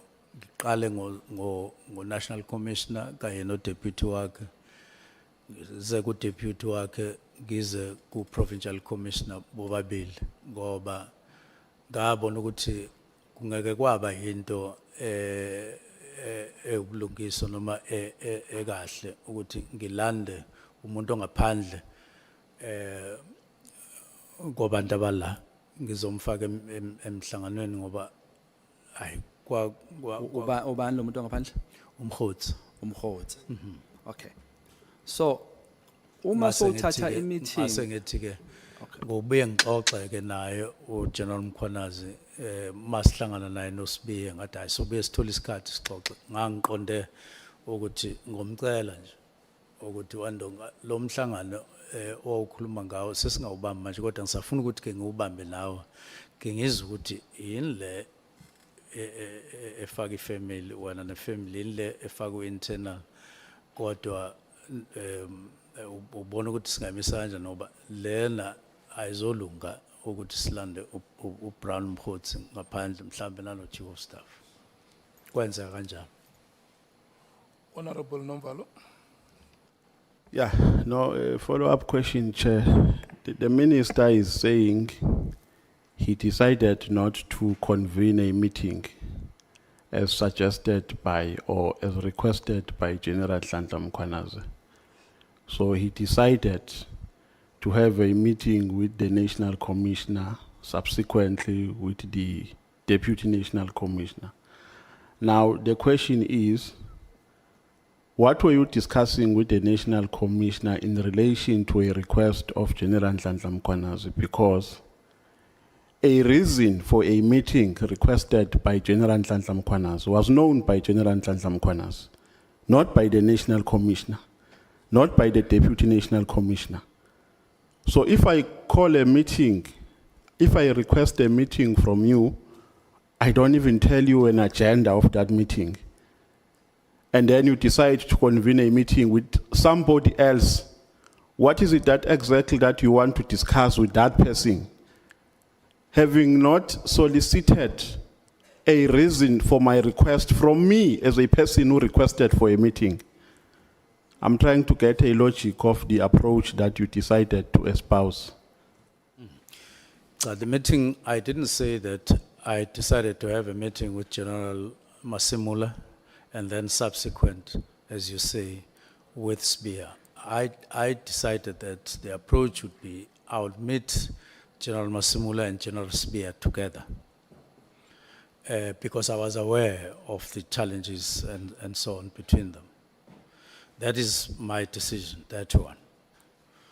And then I would have a meeting with General Spear and General Mchunu, which I did. Manje what General Mchunu didn't say instruction that I must carry.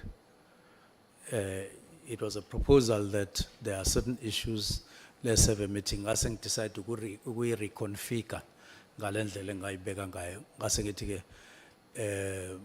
so besihlangane ke mina naye bese sixoxa ukuthi what are these other aspects. That was the logic that I came to. Can I? No, Minister. So did General Mchunu make an indication of the agenda that he intended to have in that meeting, a meeting that he wanted you guys to have? Did he share an agenda with you to say, Minister, let's meet and discuss about A, B, C, and D? So why? Because according to the explanation that you have given, there is no nexus between a request of General Madlanga Commission and a meeting that you decided to convene with the National Commissioner to discuss what with General, with General Masimula in relation to the request made by General Madlanga Commission. Because you didn't know, he didn't share the agenda with you.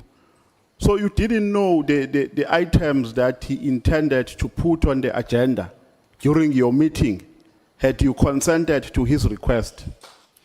No, I don't think you are following the whole thing.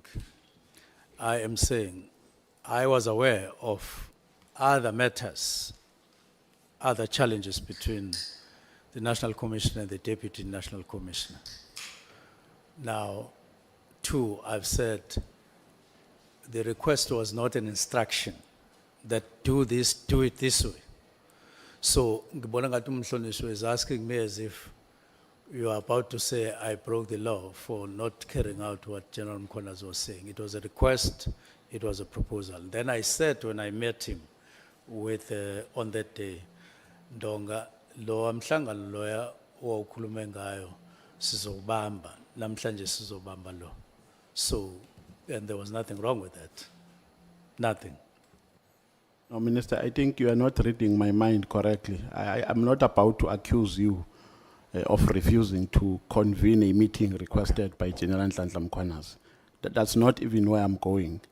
The point here that I want to solicit is, how did you anticipate what General Madlanga Commission wanted you to discuss about, having not met him firstly to establish the intention or his motive for a request for a meeting? You decide without even hearing what General Madlanga Commission wanted to meet you, wanted you guys to meet for.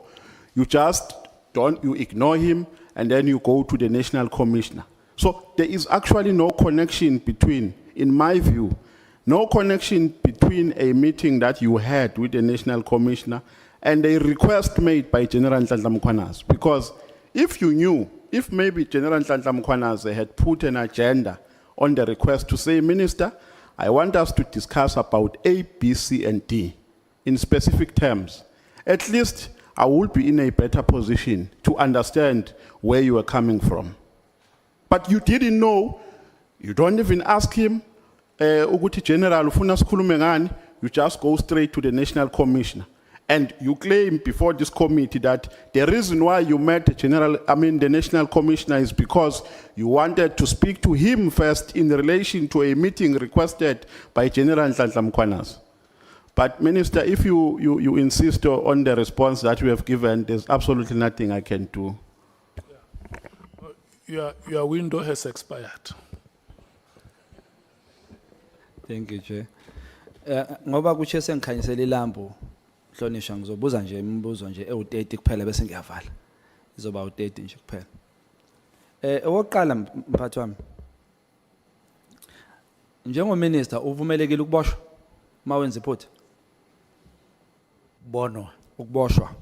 Noma mhlamba amaphoyisa analo ilungelo lokuthi akuseshe akubophe umugangile or mayekusola ukuthi ugangile or azoseshe ekhaya. Noma wena as a minister unento evimba ukuthi cha uminister akathintwa lapho. Njengelunga leParliament uyazi ukuthi imithetho yasezweni laseNingizimu Afrika iapply kuwo wonke umuntu ngokulinganayo. I take it for granted ukuthi you know that. And so I confirm that. So Mhlonishwa kwenzekile ke ukuthi kuthiwe kwakho kufika amaphoyisa azosesha wajikiswa. Ajikiswe kanjani and esejikisiwe wenzeni ngaloko? Obani laba abajikisa amaphoyisa azosesha kwakho? Ya manje indlela oqala ngayo uthafike kwakho kanti mina ngithe amaphoyisa afika esangweni le estate. Okay. Eze kuba asiqondise lenkinga. Asefike ke esho ukuthi afuna ukuya la ngihlala khona. Kwakhulunywa ngendlela nga-interview imoto mina ngoba ukuthi ngempela lo wathini kodwa agcine ngangenanga ngoba ngathola nje sengithola ireport ukuthi amaphoyisa befikile angakwazi agcina esangweni. Lokuthi ajikisiwe mphathi uzwe nini? Uthole nini lo mbiko lo? Ngezwe ngalela ngaye kade efike ngalo. Ude kangakanani isikhathi befike ngaso mhlawumbe? Hayi noma ngakwazi ukusho ukuthi bebefike ngasiphi isikhathi mina ngizwa ngasiphi isikhathi kodwa bafika ekseni ngezwe nje nami kwakusesekuseni kodwa. Wakhola ukuthi amaphoyisa yini? Ukuthi kade kufika amaphoyisa yini? Akithi inkulumo ayisho njalo. Sesho ukuthi wena wakholwa yini mphathi? Ukukholwa nokungakholwa angaze ngifinyelele kukho engafinyelela khona ukuthi ngilalela inkulumo la afikile kwase kuthiwana awakwazanga ukungena ajikile ngase ntina okay. Mhlawumbe mangabuza mphathi into yanini lesikhuluma ngayo? Asanoma umhla ka9 October noma kodwa nje umuntu wase South Africa yini emela ifunde kulesi sigameko kuwe? Makufika amaphoyisa noma egcekeni lakhe amfuna. Melenze njani? Akafundeni ukuthi angalinda uzawabona next month ngoba ubhizi kakhulu or uzophuthuma yekona. Yini emela ifunde njengominister wamaphoyisa? Uma kufike nje umuntu unga-advise abantu uthi hey makufika amaphoyisa kwakho ekufuna. Unga-advise uthini lapho? Ake ngenze i-background kahle ukuze sikhulume into esikuyo ngendlela eyi-1. Amaphoyisa aqale aya emzini othize ngenhloso yokuyobona uNkabinde. Athola ukuthi kuleyo ndawo aya kuyona akekho uNkabinde khona omunye umuntu. Amaphoyisa ke asiyamthatha ke lo muntu athi abamkhombise awabakhombise la uNkabinde ahlala khona aya. Afika ngakwazi ukungena lapha ehlala khona ngoba ngokulandisa kwento engayizwayo afika vinjo kuleyo estate esangweni ngoba kukhona izinto ezazingekho ayengakaza ayikhombise kwazi ukufika lapho uqala kokuyi search warrant yayingekho. Okwesibili babengazi ukuthi baya kumuphi umuzi and akekho umuntu wayezobachazela base bethi laba basesangweni yabona mawungena la ungena ngoba wazi ukuthi uyakumuphi umuzi manje neyakumuphi umuzi bathola ukuthi abazi ukuthi uNkabinde uhlalaphi base ke bephindele emuva manje ke ikhona ke Oh, sengizovala. Sorry ungiphazamisile uChair, angazi noma uyakudefenda or uyangiphazamisa ngathi kodwa.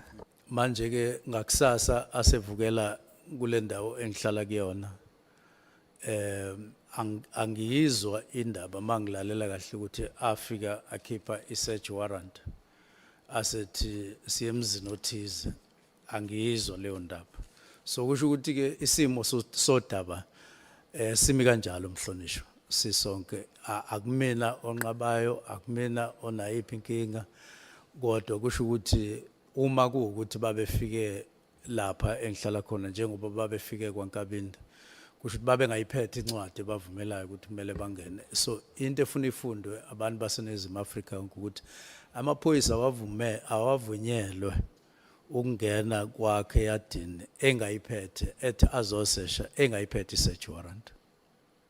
Uma ehloniphile wangangena awusayengani kuwona uyohlola uyobuza ukuthi ningifunelani madoda. Angifake mphathi wami umbuzo wami wokugcina. Kwathiwa ahambile. Excuse phathi? Kwathiwa sehambile. Wena wangaye police station. Kuyiphi police station? Akuyona police station. Abashongo lutho. Akuyona police station ayezongifuna kwakwamaphoyisa. Kwathiwa ahambile. Awashongo ukuthi amaphoyisa akephi. Hayi cha bangitshela. Okay. Angibuze umbuzo wami wokugcina uChair sengisuse esihlalweni. Lo nguthunywa abantu base South Africa. Bathe ngubuza ukuthi since waba uminister icondition yamaphoyisa injani since waba uminister wena, and do you think there is political interference? Sengivala, would you re-employ uGeneral Mkhwanazi njengoba icontract yakhe izophela? Ngiyabonga. Okay. Angiqale ngalombuzo wokugcina uminister akam-employ uprovincial commissioner. Would you recommend? Cha, uminister kanalo iqhaza lokurecommenda okusemthethweni. Analo iqhaza libambayo. Uma ufuna ukuchazela ukuthi ungena minister, uminister uprovincial commissioner appoint national commissioner a consult no premier. Uma bengavumelani la ungena khona uminister akafiki ke lelo thuba. Okwesibili injani condition? Angazi ke kahle ukuthi usho ukuthini ngecondition. Kodwa ukusebenza nje kukonke akuyona into engiyithatha ngokuthi isezingeni ongathola ukuthi lingaba kuyona. Kuningi okusafanele ukuthi kwenziwe ukuzama ukubhekana nenselelo zomphakathi mayelana nezokuphepha. Kusene ikhala ke iningi lapho njengoba nje abantu bekhala ukuthi abaphephile indawo ngendawo la eSouth Africa. Kwezinye indawo kufiwa nje kakhulu ikakhulukazi lama province amane, iWestern Cape neEastern Cape bese kuba iKwaZulu Natal neGauteng. Ilawo ama province okufikwa kona. Kusho ukuthi isimo ke sethu sokubhekana nalengwadla asikho ezingeni elifanele okwamanje. Kusafanele sisebenze kanzima. Angisazi umunye umbuzo wesithathu bekuyi. Cha, usuku wathatha wakho umbuzo umphathi ofaka kuwena. Manje wangaphenduleka lo wami. Angibuza mhlambe njengoba Mchunu, would you nje personally, would you recommend, or without ubuminister, would you recommend wena personally ukuthi aqashwa yini ubaba Mkhwanazi as a citizen nje? Do you think uyiphoyise lathi singachubeka simqashe noma as a citizen? Wena uphendulele uminister. Ngiphendule ngoba angikwazi ukuthi angikuyena. Manje ufuna ungifake entweni wena engenalo iqhaza kulo, kodwa ufuna ungifaka ngewind. Manje angikwazi ukungena kuleli wind, lincane kakhulu lelo ngifaka kulo. Okay, no, thank you so much. Thank you, Honorable Shongwe. Honorable Cameron, are you ready? If I can please pass the baton to you. Yes, thank you, Chair. I wanted to start with a question of clarity on the word immediately, but I won't.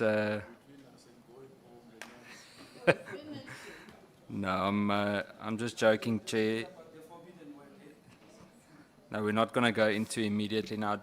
Minister, firstly, thank you for your patience and explaining the definition of immediately so many times, according to you. I'm going to jump to something that we haven't actually spoken about that much today, and that is the irregularity of the Medicare 24 contract.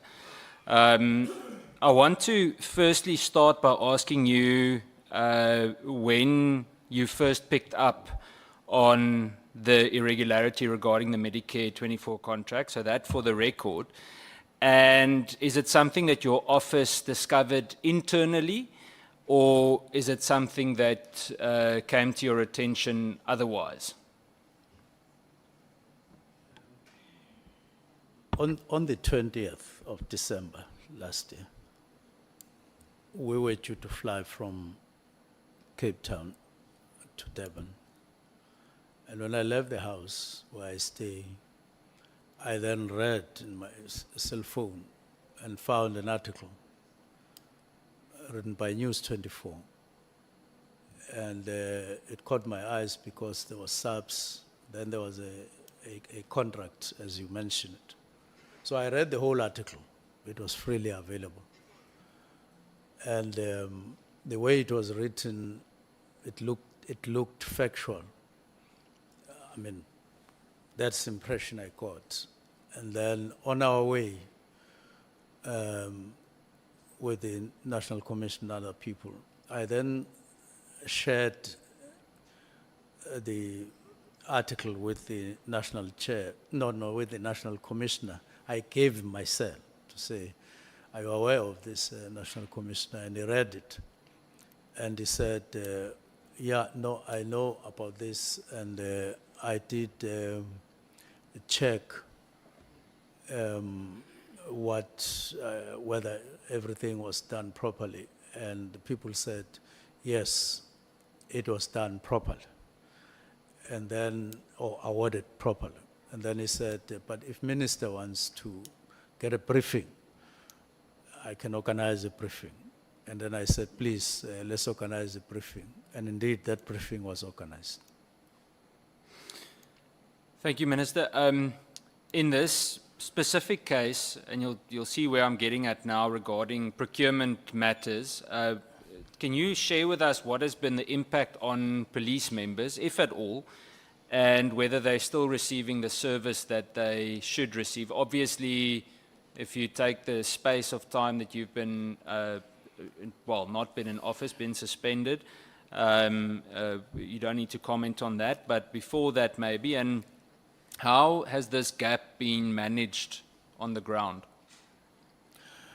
Now first, so let me conclude.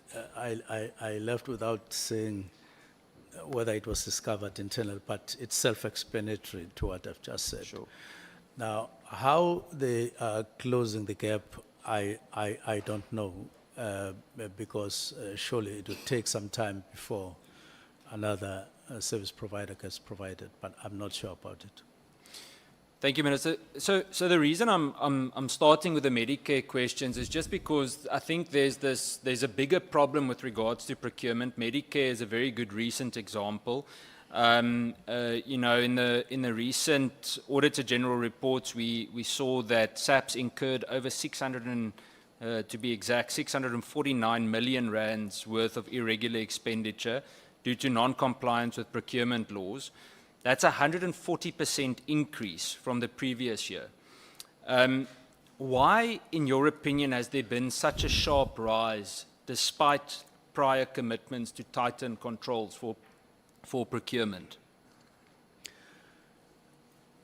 Irregular expenditure and other issues like wasteful expenditure are men and woman made. And they show, or they are an example of less than required attention to matters of procurement and finances generally. It means that there's something that SAPS are not doing and doing properly in terms of accounting for the finances of the department.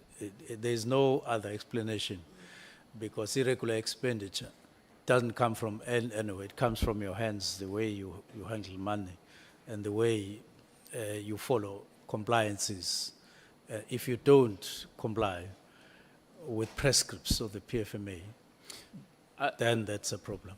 Thank you, Minister. I think for clarity's sake, the question I'm getting at is there an increase, did you pick up an increase in procurement-related corruption or alleged corruption in SAPS? Because when you look at these numbers, usually when there's this type of irregular expenditure, it points to significant corruption of some kind. And it's not the first time that this happens. So I want to ask you if, let me maybe give more context. Also in the Auditor General report, it shows almost 2.5 billion rand that was investigated with regards to irregular expenditure that has not been submitted for further action. But I want to refer to a report from the SIU from it's probably around 2022, 2023, that was presented to you and I believe your special advisor as well regarding SAP's PPE procurement during the COVID-19 period. Before I continue with the questions, are you aware of that report? I'm aware of the report. So Minister, the SIU investigation that was placed before you confirms that Mr. Molefi Fani, who I believe is currently, or he was Mr. Molefi Fani, at Treasury, he is now the Divisional Commissioner of Supply Chain Management in SAPS, was implicated in irregular SAPS PPE procurement during his tenure as the Chief Procurement Officer at National Treasury. You've been in office now for quite a few months. Obviously, we exclude the last month or two, and you're aware of these findings. What did you do to take steps in terms of... Rise and shine, Milo.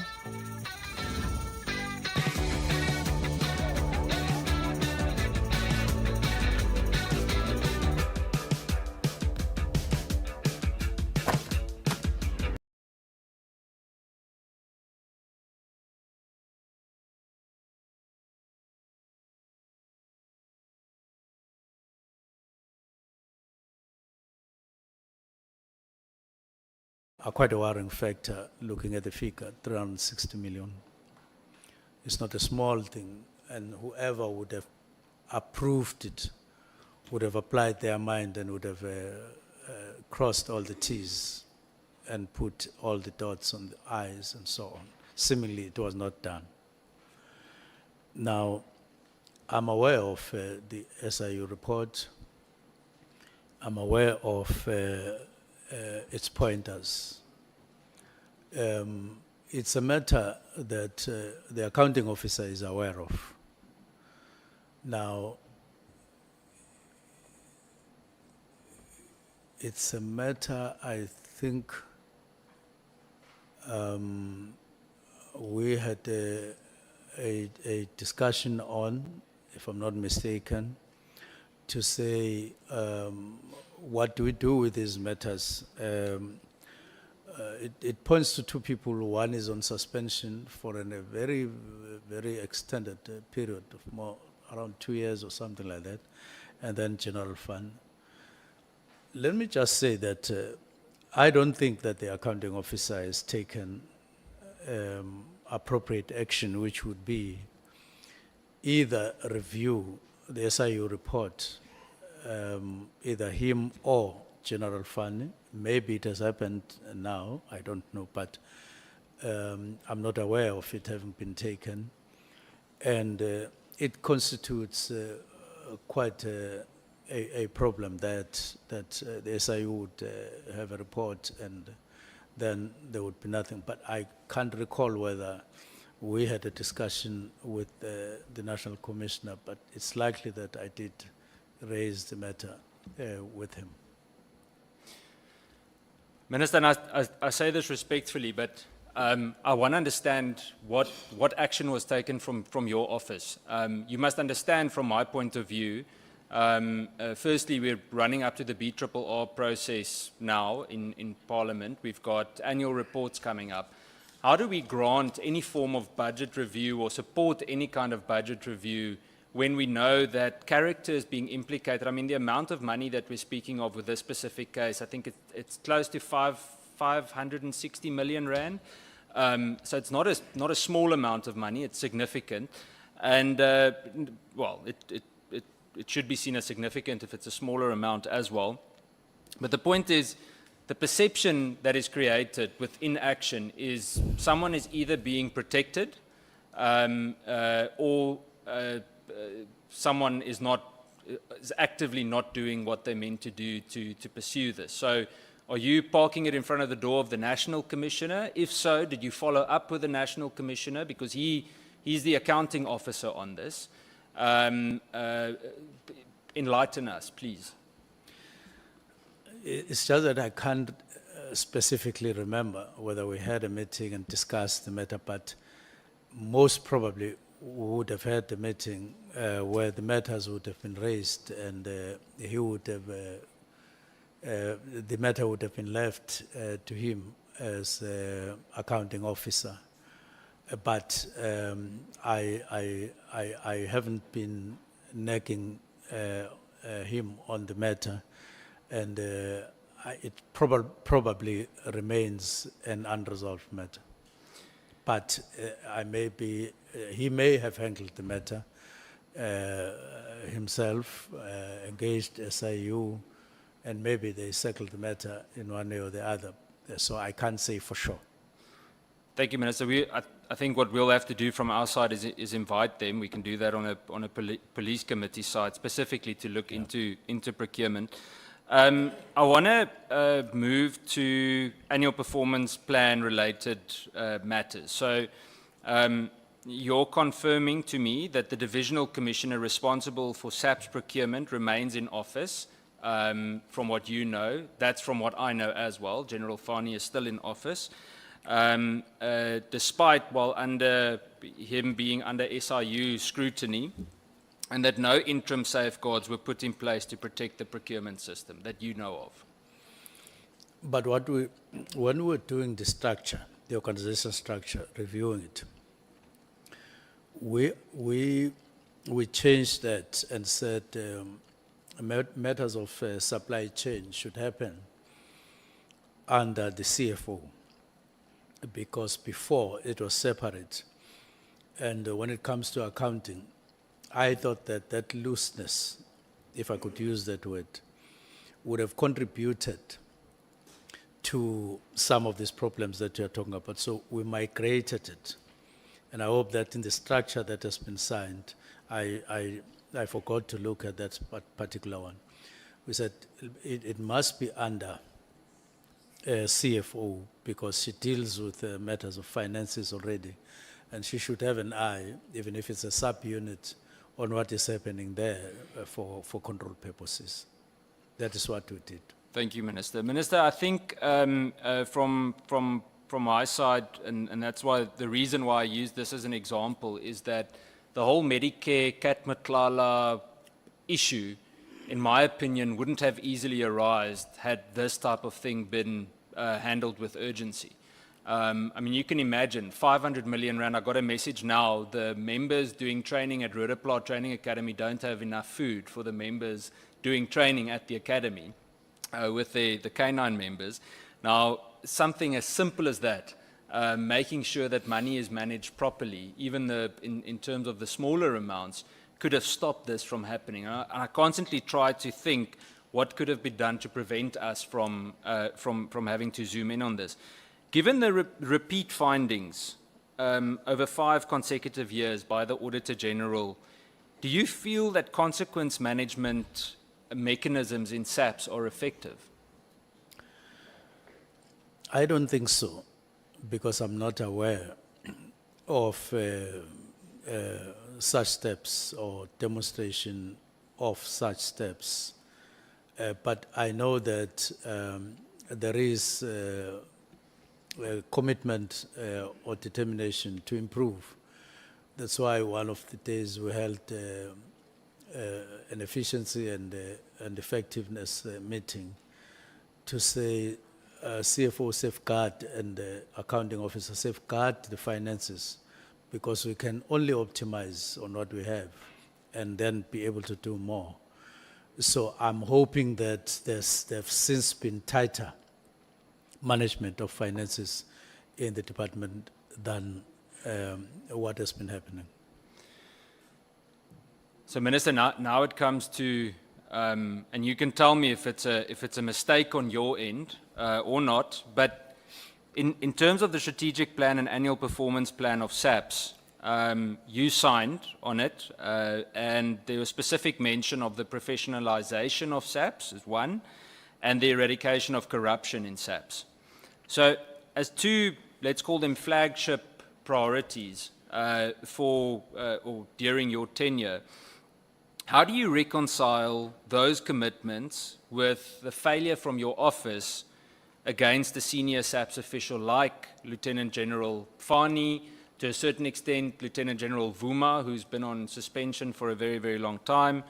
How do you reconcile those written commitments with these procurement irregularities shown in the SIU investigation? I want to understand if your anti-corruption agenda is real, and if it is, why is it so slow? Now, we were meant, as we started right to the end of the year and beginning of the year, to really focus, even though at the risk of operational vis-a-vis whatever ministerial powers. But it's something that you can't help in the light of those questions which we come across in Parliament. That's why I'm talking about one coin and two sides. It becomes inevitable that you engage, and depending on the response, matters become urgent, actions become drastic. It's one case, but we were meant to focus our attention on management of finance. And I think capacity is there to improve drastically on this. It's not like it's not there, but somehow it requires closer supervision, much more serious supervision, including from the side of the ministry, as opposed to saying, well, accounting officer is there and you leave it like that, because when things go wrong, he is not the only one. Questions like these ones come up at any corner. And therefore, we were meant to follow up on those points in our strategic plan, and particularly in our annual performance plan.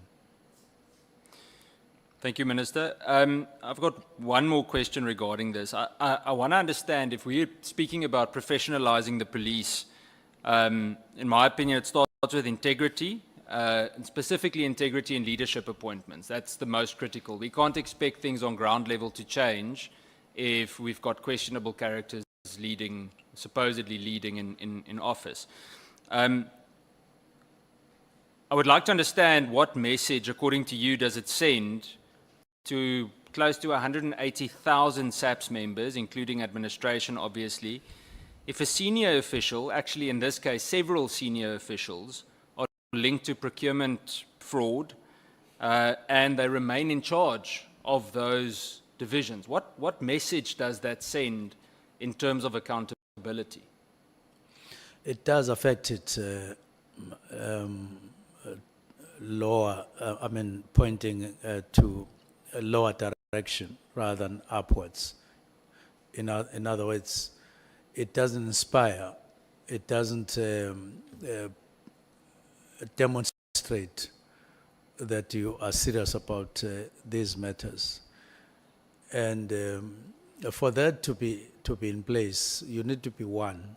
You need to believe in one thing, all of you, ministry and top management of SAPS, that there needs to be changes and they need to be taken seriously. And that is what, rather than going on and on, taking things for granted, especially with the fortunes of, on the financial side, decreasing as it's happening, and we're more and more getting to be found wanting in terms of the quality of service, in some cases services itself. Like you are quoting one example. It doesn't look good that there would be such and so on, but don't forget that I'm on leave. I don't want to get on matters when the acting minister is there, but generally speaking, that's not inspiring. Fair, thank you, Minister. Minister, in terms of this whole procurement issue, I think that something that is frustrating to us is that we've really come to a point where we constantly hear the answer. We've actually heard this. General Sabia also pointed to that. The impression is created that we're okay with the current management structure. There are just minor oversight things that need to, let me make it clearer. We're okay with the individuals in senior management positions, and that there are, minor oversight functions that need to be improved. But I want to hear from you. Do you think it's time for the changing of the guard? Is it necessary for the South African Police Service, let's say the top 10, to be audited and possibly replaced? Well, I wouldn't necessarily put it exactly the way you put it, but I spoke earlier on about the need to overhaul certain aspects and sections of SAPS. There is a need just to refresh and the organization. How you do it, it's a different matter, but that, because I think that sense of, a repetitive kind of stance on things is now at odds with what is expected either in Parliament or elsewhere, and therefore there is a need for some kind of action, whether it is in that form or in another form. But it's difficult, it's going to be more and more difficult to leave just things as they are and go on just like that. Minister, if you were back in office tomorrow, figuratively speaking, what would you do regarding this specific matter, this SIU matter? If you know all of these people are still in their positions, what would you do if you're back in office tomorrow? Well, it's to call for a report. Where are we with the SIU report? Because as I'm saying, I'm sitting here talking. There may have been things that have been done since I left, but that would be something to be found out, and then act on them. And I do note that it does require solidity of a certain level to get into those matters and correct them. Minister, I want to jump to Mr. Cedric Nkabindi, his appointment. We've touched on it a lot. There are one or two questions, I think, for the record that are important. Just in terms of the process, I want to understand, did you go through any kind of do you know if there was any kind of a security clearance process with regards to Mr. Nkabindi? Did he get security clearance? Was there any kind of vetting process in terms of clearance? That is a standard practice, and I take it, I'm risking here because I have not called for it to see it. But that's a standard practice that there should be vetting. It's one of the standard practices. But you're not sure? In the sense that I don't remember asking for it to see it. But this is not managed within. The employment of these people is not, of the staff in the ministry, is not necessarily managed within the ministry. It's managed by particular people in SAPS, and they are the ones who ensure compliance. I would need to talk to them to find out whether there is 100% compliance. But I take it that there is. So, Chair, I think that's an important note for us for reporting on this, is that there is a serious gap in terms of due diligence being done, because I mean, surely, Minister, you want to know you could be able to trust the person sitting next to you. And I don't want to cast an aspersion on Mr. Nkabindi, Yes. but his name pops up everywhere. So surely some kind of due diligence had to have been followed. In terms of his suitability to manage confidential policing and even intelligence information, did you have any indication outside of that security clearance that he was suitable to handle that he was trustworthy to handle that type of information? Yes, in the sense that, well, even without necessarily doing any specific check, but before he came to work with us as Chief of Staff, he was working at forensics in a bank. I would imagine that he wouldn't have worked there without being checked and being certified in terms of suitability to deal with confidential matters. And before that, he was at IPID. Now, normally, you would take that experience and passage of time and him as a sign that there would have been confidence when he worked there in those matters, because these are sensitive areas of work. Minister, respectfully, banks don't answer very positively in that sense anymore. I believe recently in Cape Town there were 2 cases of arms dealers that were found with large amounts of firearms in containers, and they were both employees, quite senior employees, I might add, of very well-renowned commercial banks. So my question comes back to that due diligence. I want to understand if he did not have security clearance, or if you're unsure about it, why was he granted access to such sensitive material? Well, I don't say he doesn't have security clearance. I'm just saying that I didn't ask for it. I don't remember asking for it. But we've been discussing clearances of other people, and I take it that he has. And I take it that he has what it takes to be Chief of Staff and to handle. I haven't heard anything coming out negative about him up until this kind of upheaval, where what you're talking about then similarly is coming here and there on him. But before that, there was nothing. Minister, yeah, the doubt, and it could be that SAPS or SSA slipped on it, and we'll be able to follow that up. But it can't be that a Chief of Staff comes into such a sensitive position and we don't know whether that person has the clearance that they meant to have. And again, it's similar to the procurement issue. We could have potentially prevented a lot of the leaks and things that took place. Apart from a little bit of work experience at IPID, what skills specifically of Mr. Nkabindi stood out to you or convinced you that he should be capable of being in such a senior position in the ministry? In terms of, I'd say, more complex policing issues and even intelligence matters, because he would obviously have been exposed to that. He's really put into a position where he's in the belly of all the action. So, what specific experience apart from IPID stood out to you? Yeah, firstly, I wouldn't want us to create an impression that the leaks that you are talking about are referring to are from his part.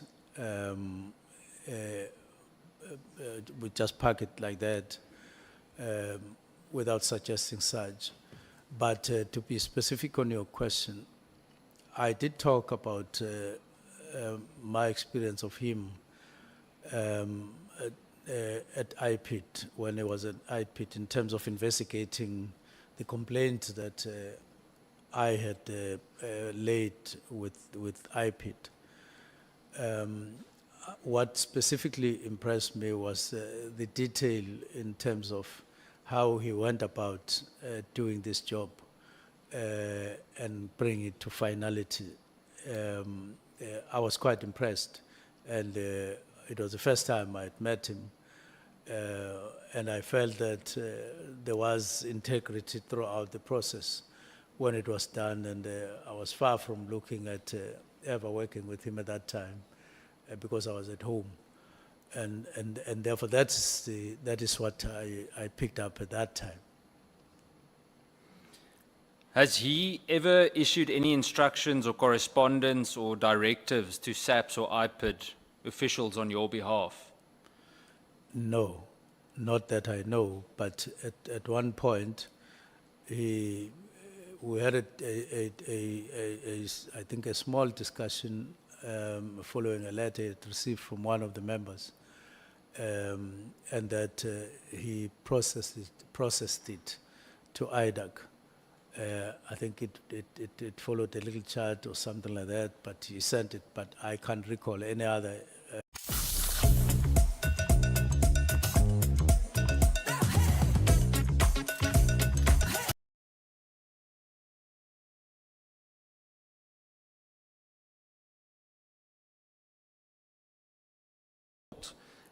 At home and so on, but did he play any role in the drafting or the timing or communication of the letter to disband the PKTT? No, he just relayed things as I gave it to him.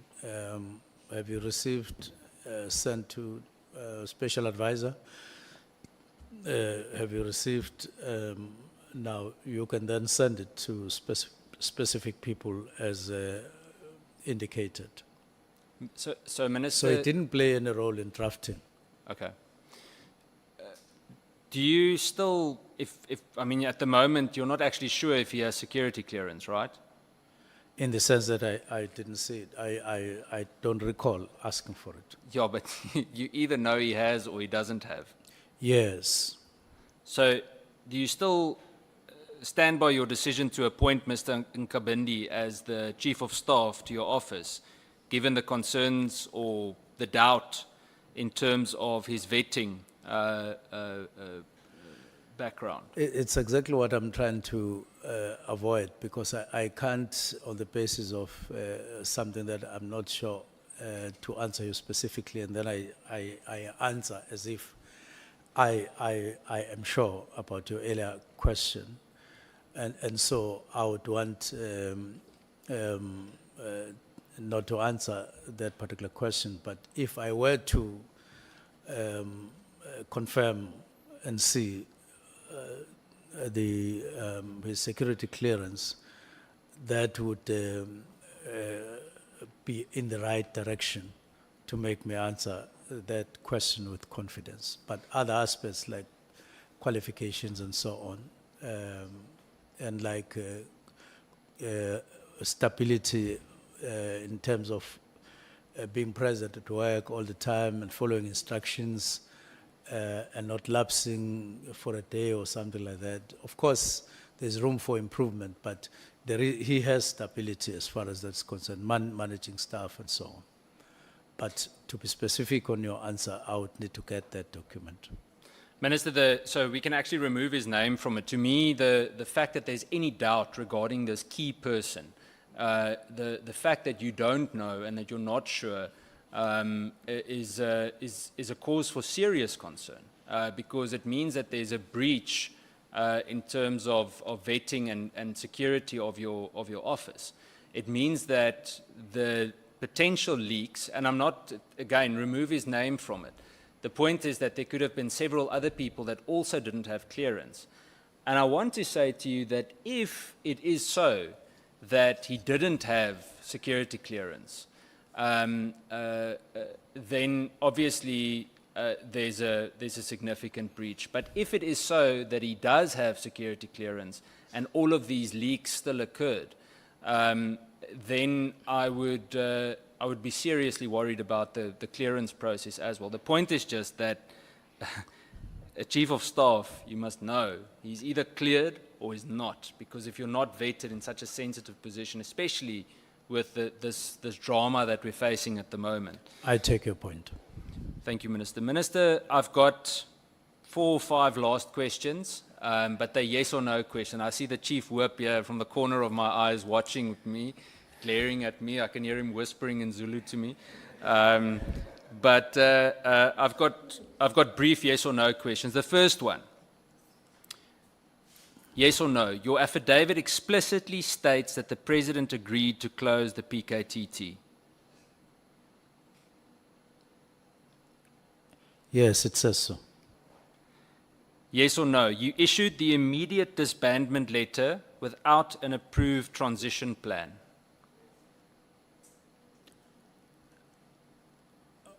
Well, you will excuse me, I can't use yes or no there, but I will say, yes, there was a directive, but it pointed at a preliminary report because I couldn't go to somebody and say, Fair. give me a transitional plan before I did that. Yes or no, Minister, you met or communicated with Brown Mogotsi or Kat Matlala in the 14 days surrounding the 31st of December? I definitely didn't communicate with Mogotsi on the 31st. I haven't seen that. Thank you, Minister. Yes or no, you will submit your devices or you will be willing to submit your devices for independent forensic review? I would be more than willing to do so. And there's absolutely no reason why I shouldn't be willing to do so. Then the last 2, Minister, yes or no, you personally appointed Cedric Nkabindi without security clearance at the time? I can't say so because of what I said earlier on, that I may be making an error to answer you directly on that because he may have, in terms of compliances that are required of him by the team that was handling his employment. I don't think they would have taken him without it, but I'm subject to confirmation or otherwise on this matter, because I don't do it myself, the employment part.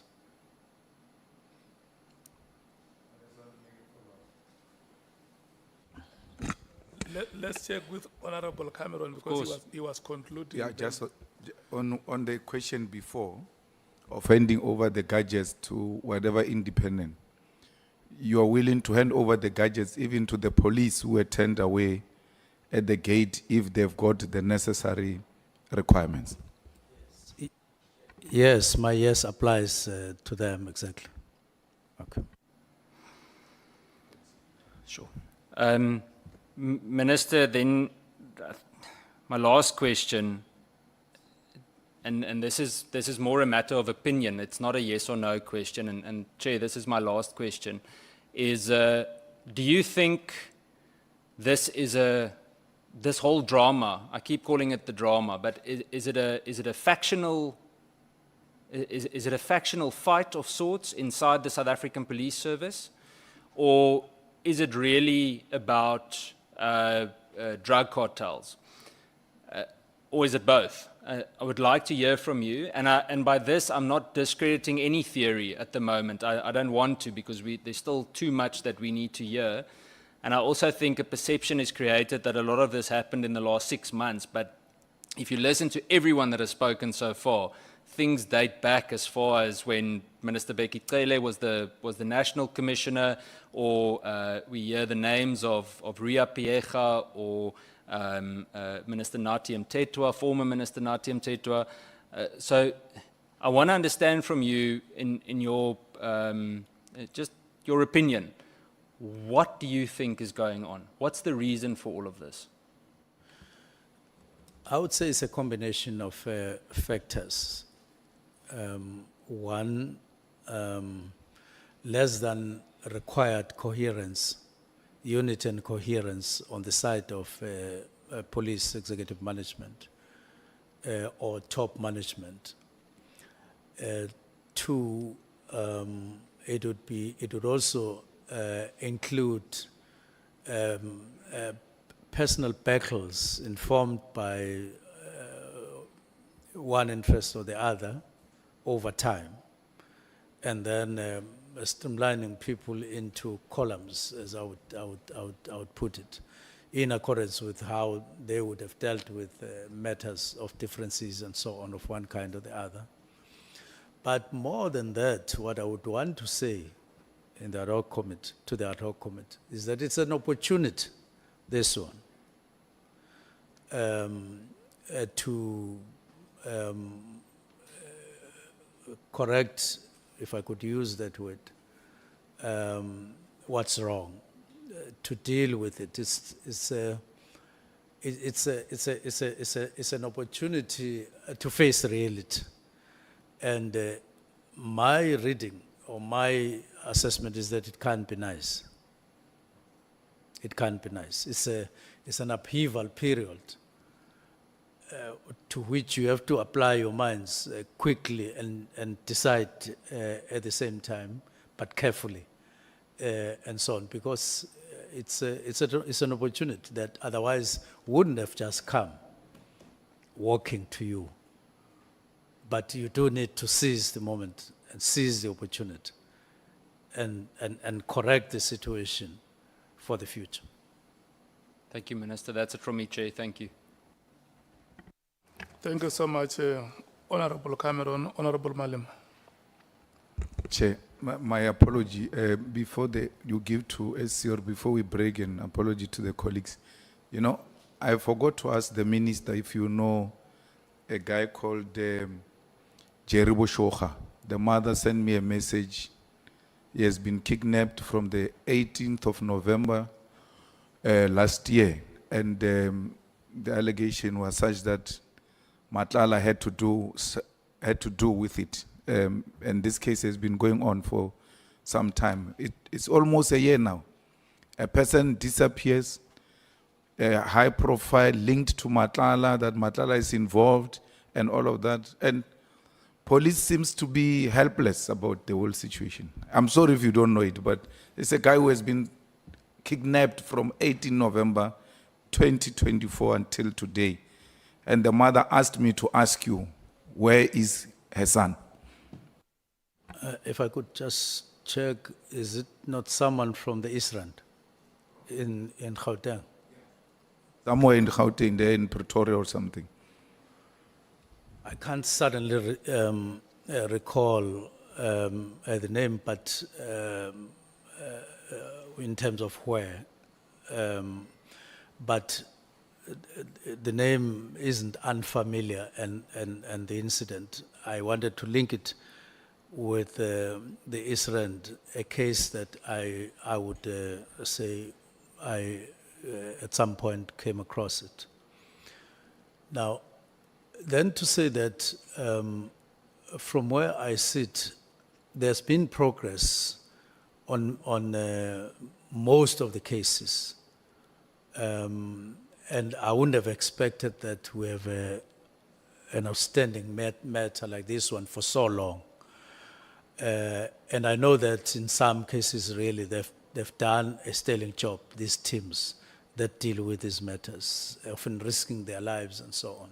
So they generally have been performing well, and so this one would be an exception. I would make an effort as a report back on your side that I would inquire with the minister to check for us, and I would revert to you. But I would need your number to revert. Thank you.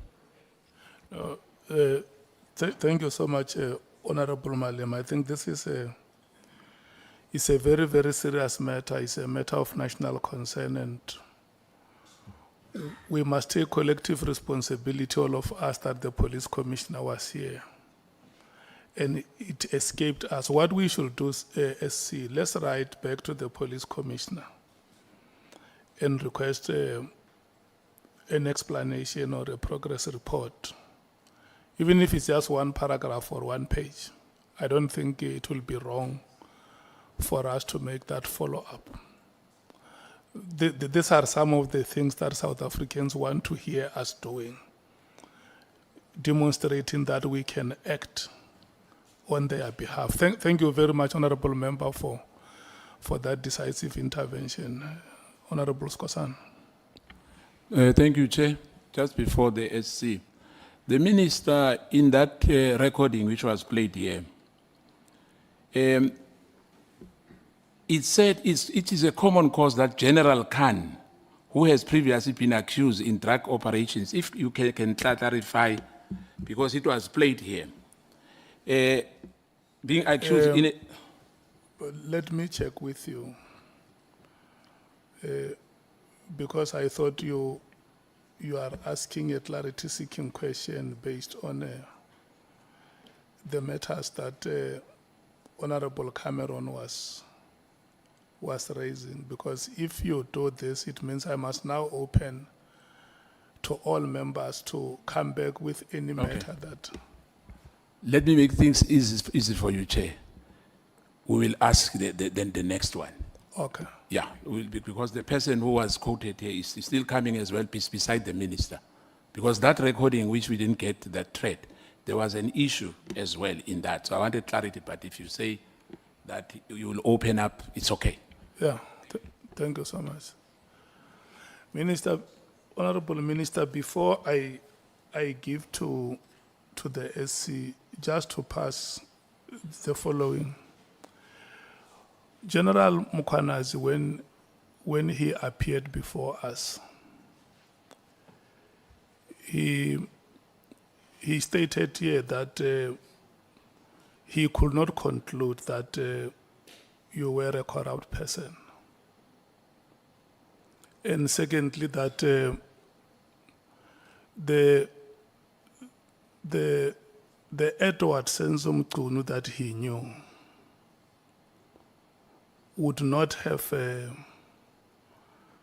signed the letter to disband the PKTT or the NPKTT. The Edward Senzo Mchunu that he knew.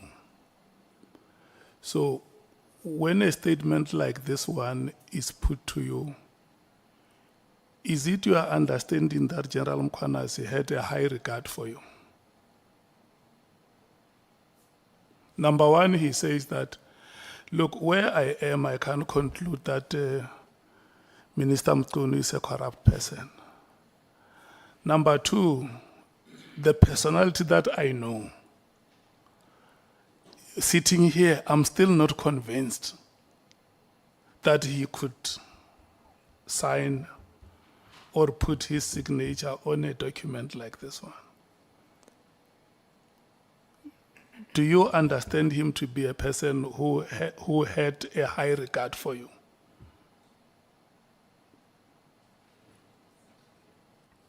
Well, Chair, it's quite a difficult question to be fair, to say, I know so-and-so, he has a high regard for me. So-and-so has a high regard or lower regard. Normally, we don't accord such accolades to ourselves.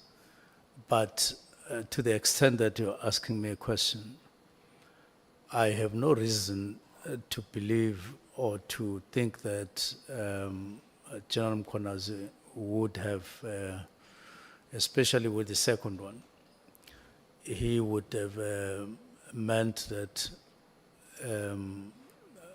he has less regard or even undermining me for signing the letter or for having written and signed the letter. So I would want to respond like that. Red Bull Vlugtag is coming to Cape Town. Enter your team at redbull.com/VlugtagZA. And you have deposed it here that the intervention was publicly announced that there are political killings in this province who are going to do something about it. And the Honorable Cameron has asked you about a transition plan to say, when that decision was taken and communicated, has there been an effort as a public representative to go back to those communities that have been affected to say to them, look, we have decided the way we did, and this is how we are going to deal with all those matters going forward? Has there been any initiative like that one? Not as yet, Chair. Not as yet. The last question, Honorable Minister, would be 2 months, and I'm taking from what you have said, 2 months after the decision has been taken, a briefing with the President happened. Am I correct? It might have been 2 months or less, because I remember you said something like February or March. Yes. Yeah. Had the President disagreed, because the record we have is that the President has agreed. Had the President disagreed, were you going to reverse the decision? Definitely. Thank you so much. Thank you so much for your answers, Senior Counsel. Thank you, Honourable Chair, honourable members. Chair, just one, I'm sorry, Senior Counsel. Would there be a small opportunity for just 2 recommendations? Yeah. Just 2. Sorry, Senior Counsel. The first recommendation that I would want to make, I would transmit it, but I will just take a short version thereof because it's longer. I'm requesting or recommending that the Auditor General be approached and appointed to conduct a full and independent audit of the National Political Task Team's financial matters. There are some detail that's the first one. The second one is that we as a country, that it be recommended, I know that we are going to go to processes, that instead of having what we have now currently, your SIU, your IDAC, DPCI and other agencies, we consider recommending strongly that a transparent and accountable, no, not this one, that a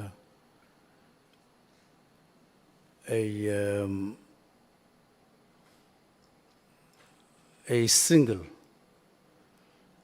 independent anti-corruption agency be seriously considered, because standing as we are, all of us in the security cluster know and acknowledge that we are very weak in the light of the kind of criminality and including corruption and complexities thereof that we are facing, that these matters be considered urgently. Thank you very much, but I will transmit the whole thing. No, thank you so much, Honourable Minister. Senior Counsel. Thank you, Honourable Chair, honourable members, Honourable Minister.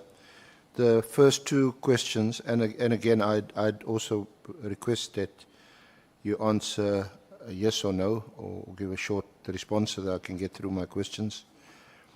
The first 2 both relate to what happened on the 5th of March when you appeared before the Portfolio Committee.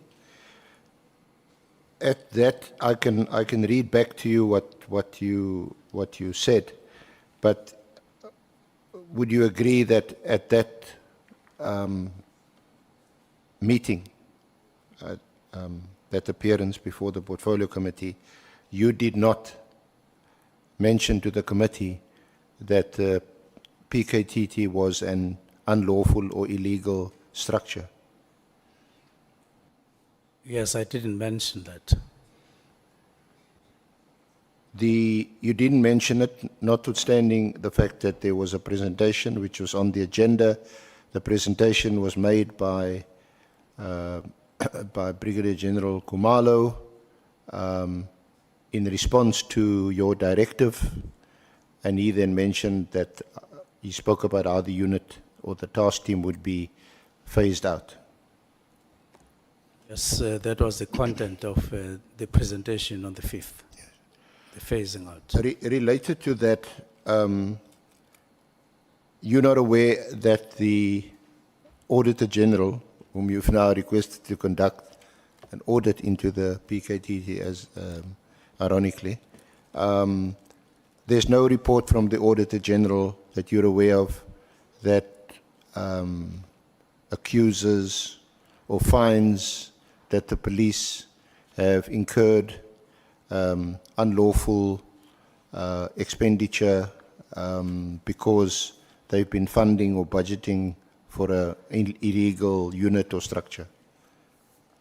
The report is just on standard criteria, or like pointing at irregularities. It doesn't point to a particular area of subs, just irregularities and other findings. In other words, the Auditor General has proceeded on the basis that the PFMA and other procurement policies and prescripts have been complied with. Well, I wouldn't know what the findings assumed or not assumed. Yeah, I think that question is too broad and perhaps unfair, but particularly in relation to the PKTT, there weren't any adverse findings. Well, Senior Counsel, nor was there any finding in any other particular area like procurement, like this. I don't think the report would have been specific in a particular area. Okay.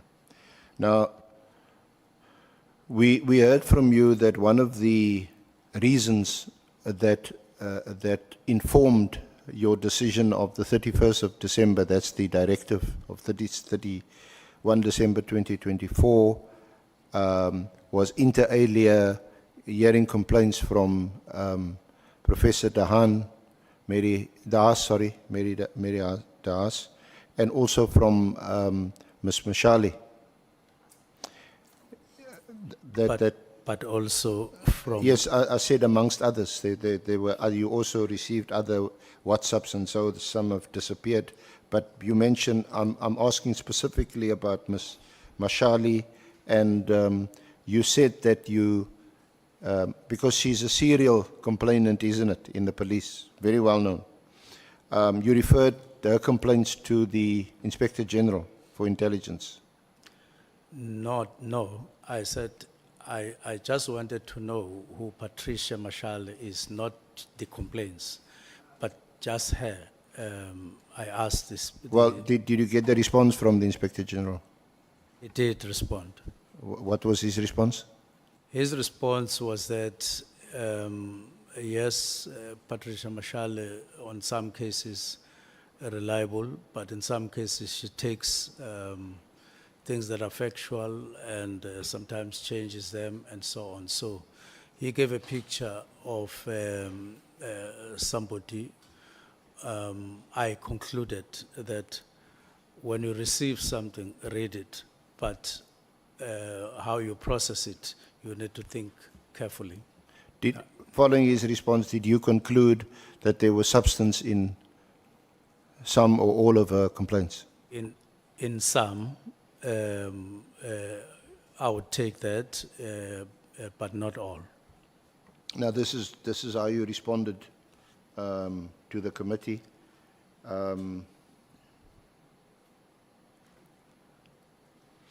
But I must state this, that one of the people who is quite frequent in making allegations on social media regarding police, I took the initiative of referring back to the Inspector General to say, Inspector General, I frequently receive allegations from this person concerning SAPS. concerning leadership of SAPS at management level, including the National Commissioner. Do you recall saying that? And some of them appear quite serious when you read them and so on, but you lack verification or validity thereof, and you can't make up your mind when you are not sure of the validity. So the Inspector General, I wrote him a letter, and after some time he did respond on what you submitted. These are very, very doubtful, and it was quite a bulk of allegations that I received up to them. About 75%, if not 80%, that they are proven to be untrue. And then the remainder could be or could not be subject to investigations and so on. So all I'm putting to you onto the table is that this was a response, there was a response. It appears to be the case from your answer and what you got back from the Inspector General, that this is a person who makes mostly 75%, 80% unproven allegations against people in SAPS. That's what the Inspector General would have said. Well, the point is, she, Ms. Mashali, and the House, with amongst two of the people whose complaints you relied on to inform your decision to issue the directive. No, I think that's where I've been insisting that there's an error there, and I don't know why. I said there are people, some of them officers who had served in the National Political Killings Task Team, some of them are still there. You would recall, Senior Counsel, that we even held a meeting to say, I wanted and I prayed that those people, means be made for them to appear so that they can speak for themselves. And I said there's a high risk and therefore it would mean a detailed plan or meeting conditions. So I would want to really avoid just highlighting those two. I even said just because they are able to write and so on, then we take them alone. Yeah, Let's Minister, not do that. sorry Yeah. to interrupt you. Yes. I've got limited time. The point is that you mentioned her as one of the persons that influenced and that informed your decision. And in fact, you attached to your affidavit a number of her complaints. It's attached to your affidavit. So you clearly must have taken them seriously. Why would you attach the social posts of a person whom the Inspector General already said, at the very least, you know, be wary, be careful, because 75, 80% of this stuff is not true? It was just for information, not to use it to weigh what I considered. It was not. It was just to be available. Yeah. And I spoke at length about these people that I spoke about.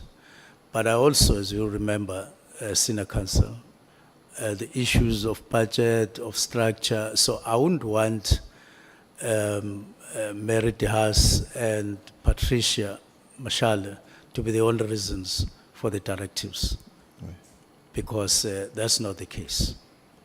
Then, just in relation to the appointment procedure of Nkabinde, he would have been, well, you were the Minister of Public Service and Administration, so you should be well aware of these procedures. But the appointment would be in terms of Section 9, which relates to executive appointments, and read together with the Regulations 65 and 66. And the point about that is that when it comes to executive appointments, Chief of Staff, they have to be advertised openly or publicly. But there is some procedure. You appoint the panel, the executive authority appoints the panel and makes the decision, and a contract is then concluded, but not for longer than 3 years. That's what the regulations say. But the point is, a chief of staff would be the ultimate person in your office that you must trust, isn't it? Yes. So there's still a gap for me in your disclosure about whether you knew Nkabindi, whom you met 2017 when he came to your place with McBride. We also know that by the way, that Nkabindi brought Lieutenant General Mkhwanazi to your house when you were the Minister of Water and Sanitation. Brought him to your house. So he is a bit more of a comrade, is it? He's an associate? No, firstly, I wouldn't put it the way you're putting it, that he I'm asking? That he brought General Mkhwanazi, because that has a different connotation. I think I said, I take it that they had a discussion on their own. They agreed that they would come and would have a chat. So it was mutual consensus among the two of them. It would have been. By the time they spoke to me, I took it for granted that they would have spoken. They know better what happened before they came. And so what was the question, Senior Counsel, on that? Sorry, Minister? I'm trying to follow up on what were you wanting me to answer. I was just straightening correcting the other impression. I was saying that for me, I'm not sure whether that concern is shared by the Honourable Committee and the Chair, but there seems to be a gap, given that the person, we agreed at least on this, the Chief of Staff must be the one person in your office that you must trust. Yes. Honourable Cameron has already raised the issue of whether he had security clearance or not, that issue is open. So I was just inquiring about, having met him only in 2017, and between 2017 and your appointment as Minister of Police, you occupied two other portfolios, isn't it? Public Yes. Service Administration, Yes. and then Water and Sanitation. And Mr. Nkabindi was somehow still around. And then you appoint him in 2024. I did say that we kept contact, but we're not working together. And that contact was not necessarily frequent. But we kept talking about this and that. So it's not like it was 2017 and then appointment as Chief of Staff. It didn't happen that way. Okay. Just on the Matlala affidavit, I did and see... maybe just, sorry, Senior Counsel, may I request that his appointment, there is a person or there are people who are responsible for this in SAPS independently to say what exactly and how, so that you get an independent and comprehensive. It's something that can take less than an hour, so that you come, you are on top of how he was appointed. Yeah, you have offered us the personnel file, whatever file, for us to have a look at the appointments, the procedures, whether they were complied with or not. So if any questions, we'll place it before the committee, and if there's any questions, we'll put it to you in writing for your response. On Matlala affidavit, we did, I think it's the email that was read out yesterday.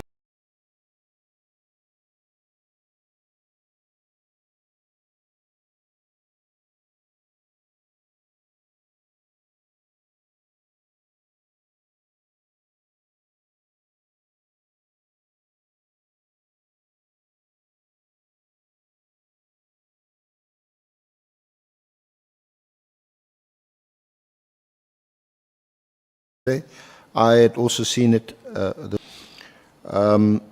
The IMC, we understand, and this will be confirmed tomorrow by General Kele. He wants to still be called General. He says that the current Minister of Justice and Constitutional Development, I'm not sure whether you'll know as a minister appointed by the President, whether it's in a presidential minute or some kind of document, but her functions as a minister still includes serving on the IMC for the political killing stars team. So my question is, I think that's also been asked by other honorable members, is you said that the IMC has also been disbanded or perhaps also disestablished.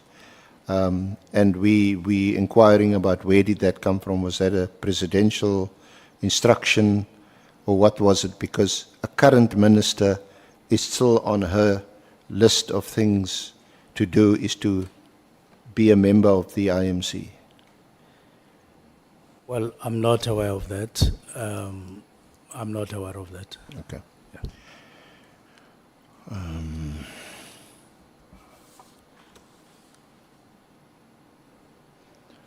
Oh yes. Perhaps lastly, do you know a person by the name of Suleiman Karim? Suleiman Karim. Suleiman Karim, yeah. Karim is C-A-R-R-I-M. It could be a person I may have met once or something like that. Okay. Again, Minister, it crops up in a string of emails that goes in between Matlala and Karim, and one of the WhatsApp says from Karim, "Good morning, Minister." This is dated, what's the date? 6th of May, 2025. "Good morning, Minister. Just received a call from our guy, who is a service provider for our health risk management project. He's got very serious concerns. Apparently, you gave a directive to scrutinize his contract, and while they must stall as much as they can to release purchase orders until you guys come up with something that can warrant the termination of the service." Then Karim says to Matlala, this is what he sent to you. And then Karim says to Matlala, "Then he called," referring to you calling him. Any comment on that? Now, QuickBooks gives me the superpower to automate my invoices, track expenses, and get paid fast, so I can get back to what I love. Get more done in less time with QuickBooks Online. And thank you for your cooperation, Minister. Chair. Thank you, Senator Council. Honorable Malema. No, Minister, there is a Suleiman who's a treasurer of the ANC or something in Mafeking. Would that not refer to the same? Or put differently, do you know the Suleiman who's the treasurer of the ANC in Mafeking? Regional treasurer. That's why I'm saying it's somebody I may have met, but I can't say this is a person who I would know or identify when he comes here, because I may have met him not more than once. Honorable Ngola. Thanks, Chair. No, the text read by the SC also suggests that there was a call made by the minister after the text. So just to confirm with him, if did he... Thank you. Thank you. I don't recall making a call to him, but I may need to look at what you are talking about. But I remember getting a message.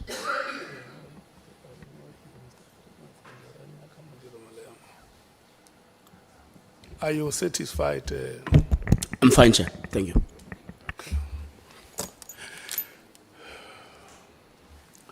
Honorable members, I want to thank you so much for your patience and your cooperation. It has taken us 2 days.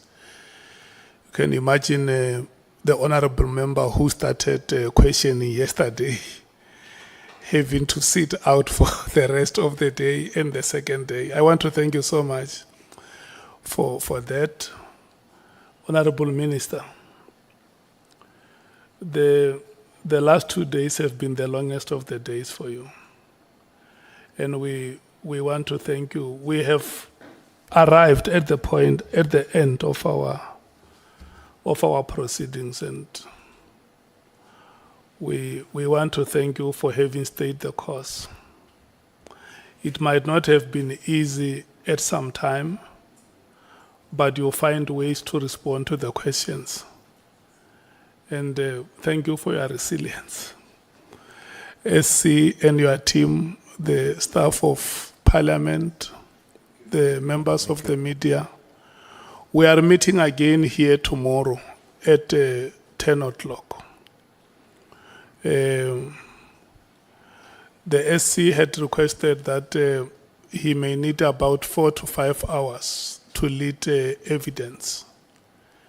And members must come prepared immediately after we go past that phase. We are going to take questions. I don't know the number of members we will be able to take tomorrow, but I just want to advise you to be ready, time permitting.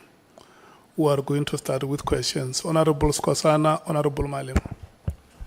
Thank you, Chair. I'm not sure whether these air conditions works here. Chair, we are working under difficult. You know, see, this aircon is hot here, Chair. I'm not sure whether the other venue is ready. If it's ready, we can go back there, Chair. Thank you. The reason why I'm announcing this venue is because the other venue is not available. Or we change the dress code. Yeah, it's really hot. We may have to change the dress code. Just be honest. Honorable Malema. Honorable Kosana is having hot flashes. Chair, I was saying we hope as the proceedings proceed, we'll have an opportunity to also see junior counsels leading evidence. Thanks. Yeah, no. It's an arrangement between the three of them. They will tell us when they are ready. It will be very good, especially I think SC just to one day have. You remember we commended you for bringing 2 young South African females. Yes, this is the cause of justice that we champion. If we are conscious to the difficulties the women of this country have gone through. We have discussed it, and it's entirely up to them to take up the opportunity. I suspect we're not we'll rushing. see them in action next week. We're not rushing you, SC, and Advocate Zika. We're not rushing you, Advocate Mokhais. We just say at the time we're not saying immediately. We're saying at the time you feel you are ready. Just let us know that. I'm discussing them along the lines of the ministers immediately. Okay. Next week immediately. Thank you so much. We have come to the end of today's proceedings.